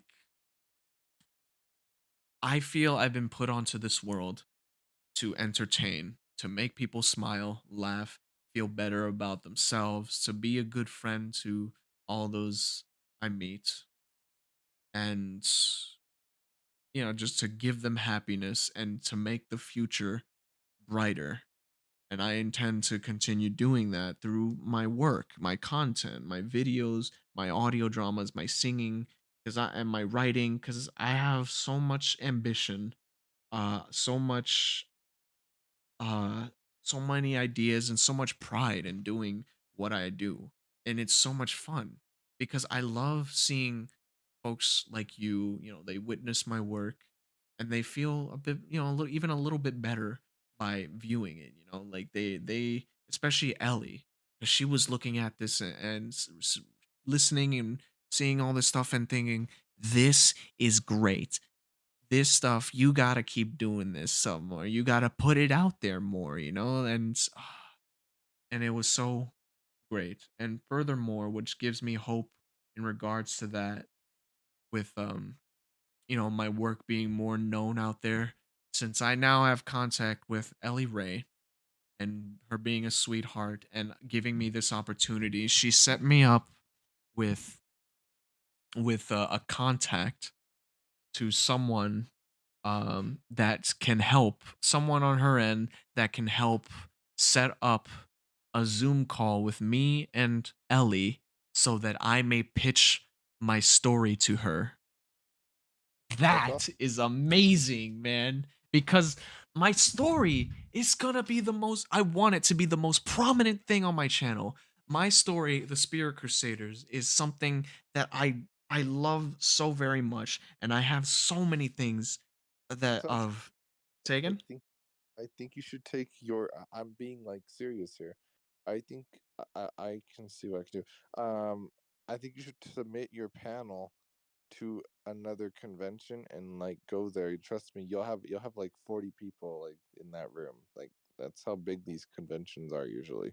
There's Yeah. like over over like 2,000 people at these attendees at these conventions usually. So Yeah, trust me, most you'll have in your room in your panel. I already awesome. know you. Yeah, most likely I will do that because like I wanna Like spread it out hey, more. give you an Huh? idea. Like you know how you came to Phoenix. Like maybe you should do BabsCon. BabsCon's in California. It's a little bit further than Phoenix, but it might be cool to do next year. And BabsCon is the convention. It's in Yeah. California, San Francisco. Gotcha. I'll bear these in mind because I know like e-cosplay could possibly set me up with, Forever Free Northwest and things like that. Yeah, of course. As like uh Did eCosplay tell you about BabsCon? Because that's yeah, I another think she big. did too, yeah. BabsCon, because I heard the popular ones are Ever Free and Babscon. Yes. Oh, man. Yeah, I'm getting talked into it more. But but to Trust continue what I'm saying, it would uh it would it would just mean a lot to you. Like just imagine you went from 0 people to like having 40 people watching your yeah. panel. That Amazing. would be great. I would love that because that's what I came here for. First I gotta give Ponies Expo their shot. If I don't do any other conventions beforehand, which we'll see what happens, whatever the future may hold in store for me. But Do you have Sean added? I have his email, See, okay, because I'm sure that I'm sure he wants to be in contact with everybody. So, of course. in fact, Um, hmm? if you remember if you remember at closing ceremonies, they asked us everybody to write down their information on a paper or something. I think. Do you remember uh, that? Where you I no, I wasn't. I told you I wasn't there for the closing ceremony. where Tom basically asked everybody to write down their phone number and their real name on a piece of paper so they Aw, could like. damn, I wouldn't have done that. Well, because I don't give my real name. Well, I mean, I do, but not for those types of events. Like you can find out my real name on my channel, but like I go by Snivius anyway. So what? I'm very careful with giving my real name out ever since Yeah. stuff happened. So. It's Yeah. okay. I understand, especially since I just want people to call me Snivy. Cause that, dude. Honestly, people call me Snivy more than my real name anyway. So it's like when you call me my real name, I won't respond at times because it's like, oh, I I have one of yeah. those. I also noticed too that you took off your wolf mask a lot. You said you don't usually take it off, but you were taking it off often. I was watching you. Yeah. You Well, my kabuki mask. Yeah, I was putting on the mask. By the way, for the folks who weren't there, I want to know. I was wearing a kabuki mask for pretty much the entirety of the event because I don't show my face on my channel, and I wanted to keep it that way. So I wanted to be extra cautious with it. So that's why I was wearing it for most of the stuff. And like when I was around people I could trust, like you, that yeah, that will hopefully forget my face, and just look at me as the blue stallion. But yeah, I mainly put on the mask because I didn't want to risk like my face being out there, because I already did like what I could to just remove my face from my channel because I wanted my focus to be on the images that I show here. Because I don't ever plan on doing a face reveal. I don't want to do that. So because I want the image to be focused on my Pokemon avatar slash my blue stallion. Because yeah, I gotta be precise with it. So yeah. of course. Um and but yeah, We, and because like there are quite a few YouTubers out there who do the same thing, pop very high YouTubers too, like H.O. Delirious, if you ever heard of that one. No one really knows his face at all, I'm sure. Because yeah. But I wanna yeah. keep my But face hidden. But what? what I will say though is, for the people who are watching, we would like, if there are people still watching, we would like you all to come to Pony Expo next year because we're working really hard to make sure that next year is a better year. Promise. Like Yes. Which is the why only way I'm to watch. giving it a chance. That's why I don't want people watching to be like, I don't know if I want to go to this con, because that's not what we're trying to do here. We're just going off with some of the bad stuff, but we're also going into the good stuff as well. So Yes, I'm encouraging you folks, give this one Ponies Expo next year a shot because I will be there. If I most likely I will. I don't know what's in store. I'm because we have to get to next year first to see how that goes, and yeah, and from there we will do what we can. We'll stick by each other, and hopefully Ponies Expo next year will be a lot better than its launch year. So yeah, uh, I hope. and yeah, we all hope that. Um, Continuing what I was saying, because I do want to get this part out of the way. The stuff about my writing. I'm basically what I'm going to do is have a lovely sit down with Ellie and talk to her about my story. I'm gonna read the synopsis of it, talk about it, talk about the characters and so on. And this like made me like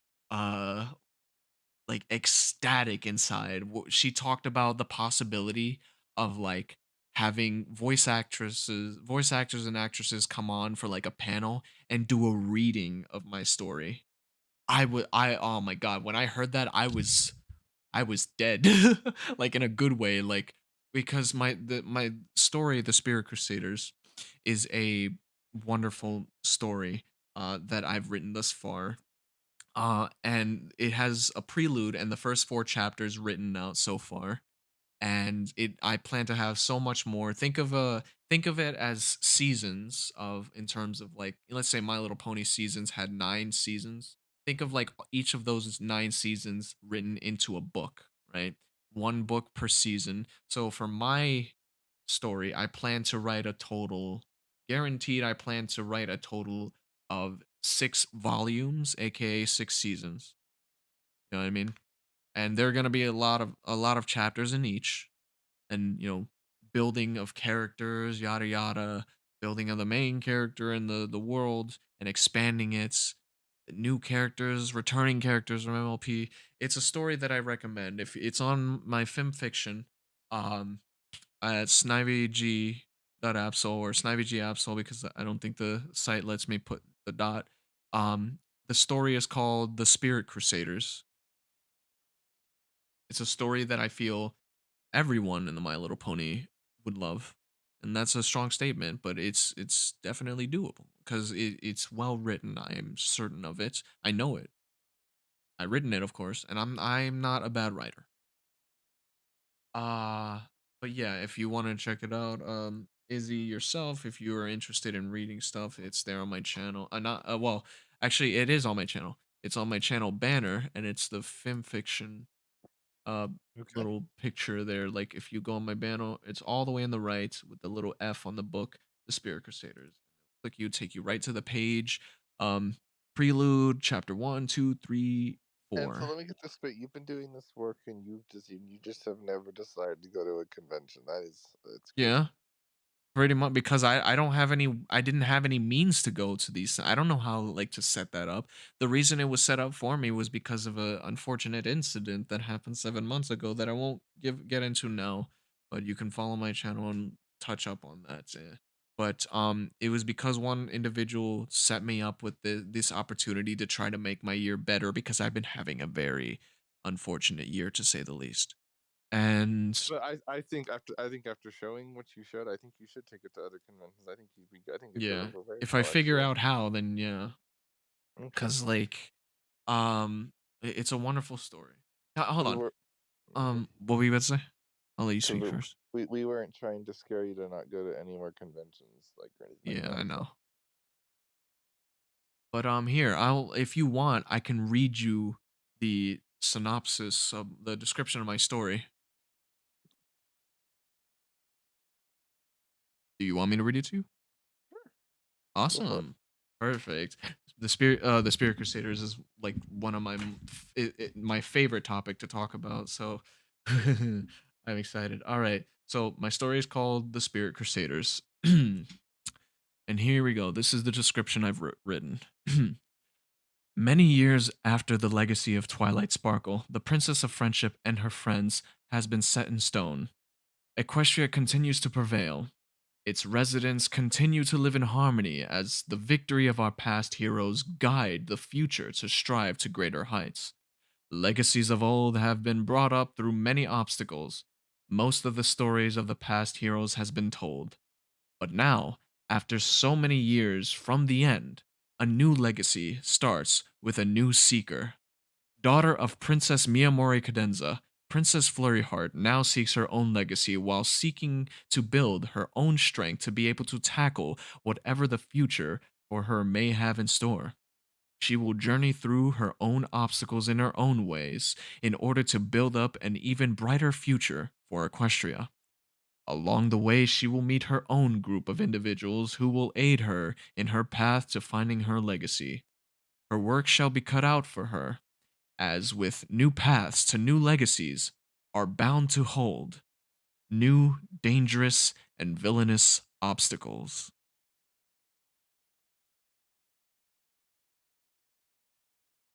That was the description.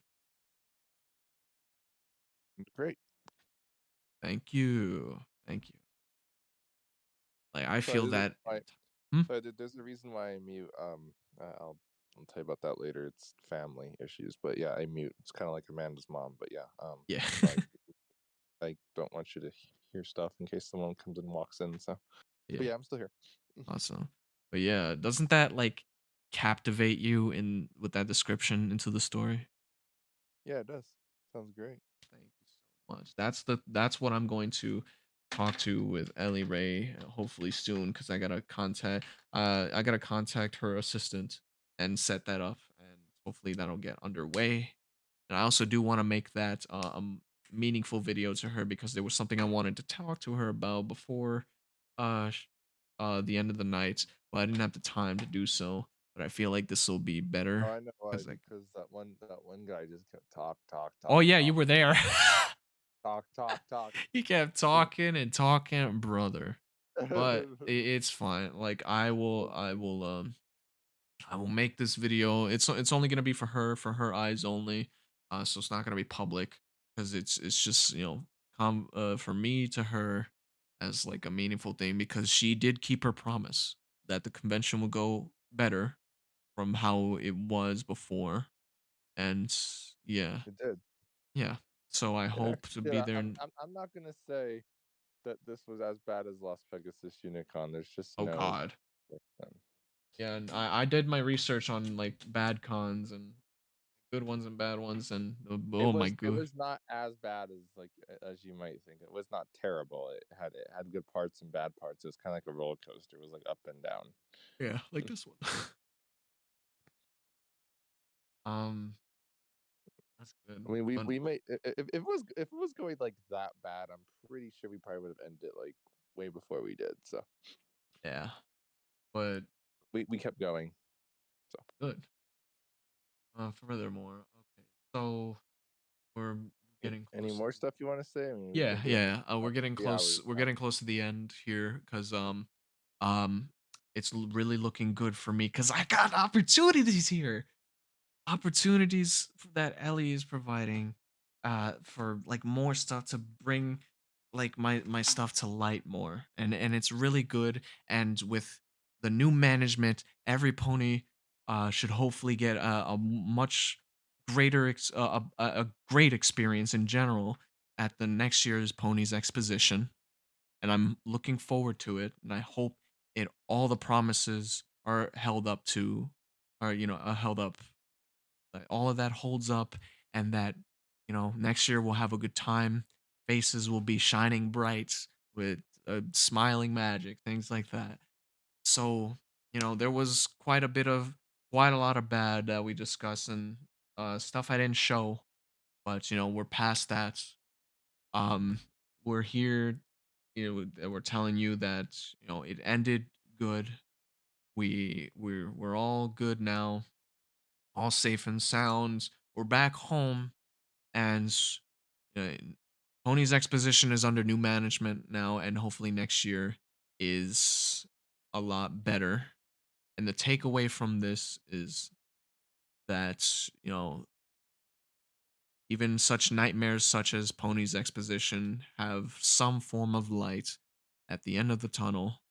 And thanks to the folks that stepped up and were patient to go through all of what has happened, this convention was saved. So, that's basically was my first ever experience in a pony convention, MLP. And I'm glad it most likely isn't my last because I want to give Ponies Exposition next year a chance. I got and it because of Ellie, like because of Ellie, I have all these wonderful opportunities to branch out all of my not just mine, my but ours, as in mine and Nick and whoever else I may work with, to greater heights, which is what I hope to accomplish. I dream of it, and I'm certain it will happen because like I'm very ambitious and I got a kind heart and I wish to share it with the world. Everything and anything I do is for you guys out there. So, thank you all so much for watching.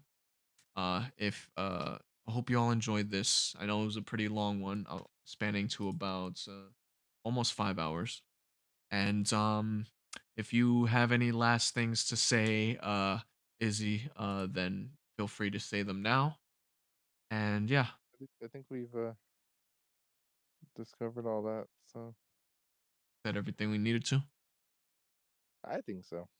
Awesome, awesome. Alrighty. So that will be it. Phillies and Gentle Colts. That was my experience at Ponies Exposition, Phoenix, Arizona. Not just mine, but a lot of others. It was an Yep. absolute nightmare, but that does not mean that it was a total loss. Nope. That does not mean that there wasn't light at the end of the tunnel. That does Nope. not mean that there wasn't hope somewhere buried deep. The hope was there, and I hope And to the hope was Sean and his wife. That was the hope. yeah. In fact. Yeah, and Ellie, of course, and us. And I Ellie. feel we were the hope too. Like myself for bringing the stuff to light, you for making sure that you were patient enough to deal with all that stuff. Same for me, but like to make sure that the stuff went well, in production. You did everything you could. Other folks did everything they could. We did our part. Moves the heart. Anyway, Yeah. but and I do thank you, and I'm glad to have met you. I'm glad to have met Thank you. everyone here. Thank you. Like very Yeah, much I so. yeah, trust me. I used to be a not so nice person, but like as I've gotten more matured and everything, I've Yeah. become a lot nicer, and I just want to help out and help everybody out. I used Yeah. to be kind of shy and keep to myself, but now I kind of am a little bit more open. I'll be honest with you. So Good. I honestly don't believe that at one point you were bad. You seem like a very nice person to because my I've changed that much that it's hard to yeah. see the bad anymore. Yeah, that's good. I'm glad to have met you, and I'm glad was able to share my kindness with you, especially giving you that bed so you can sleep well, Yeah, and so on and so forth. I'm glad to have yeah, met all these lovely folk, and so on and so forth. Yeah, and let me know when you end the stream because I want to talk to you about something off stream. Okay? gotcha. All right, so thank you, Phillies and General calls so much for watching, for sticking through. Anyone who did this live stream will always be up here for anyone to check out. It's not going to be unlisted. This will stay up on my channel for anyone who wishes to just come and just check it out. You don't have to sit and watch it all in through one sitting. It'll always be here because I know understand this is a long live stream. I've done longer, but yeah. Thank you all so much for watching. Hope y'all enjoyed. And y'all have a wonderful day. Yes, do that.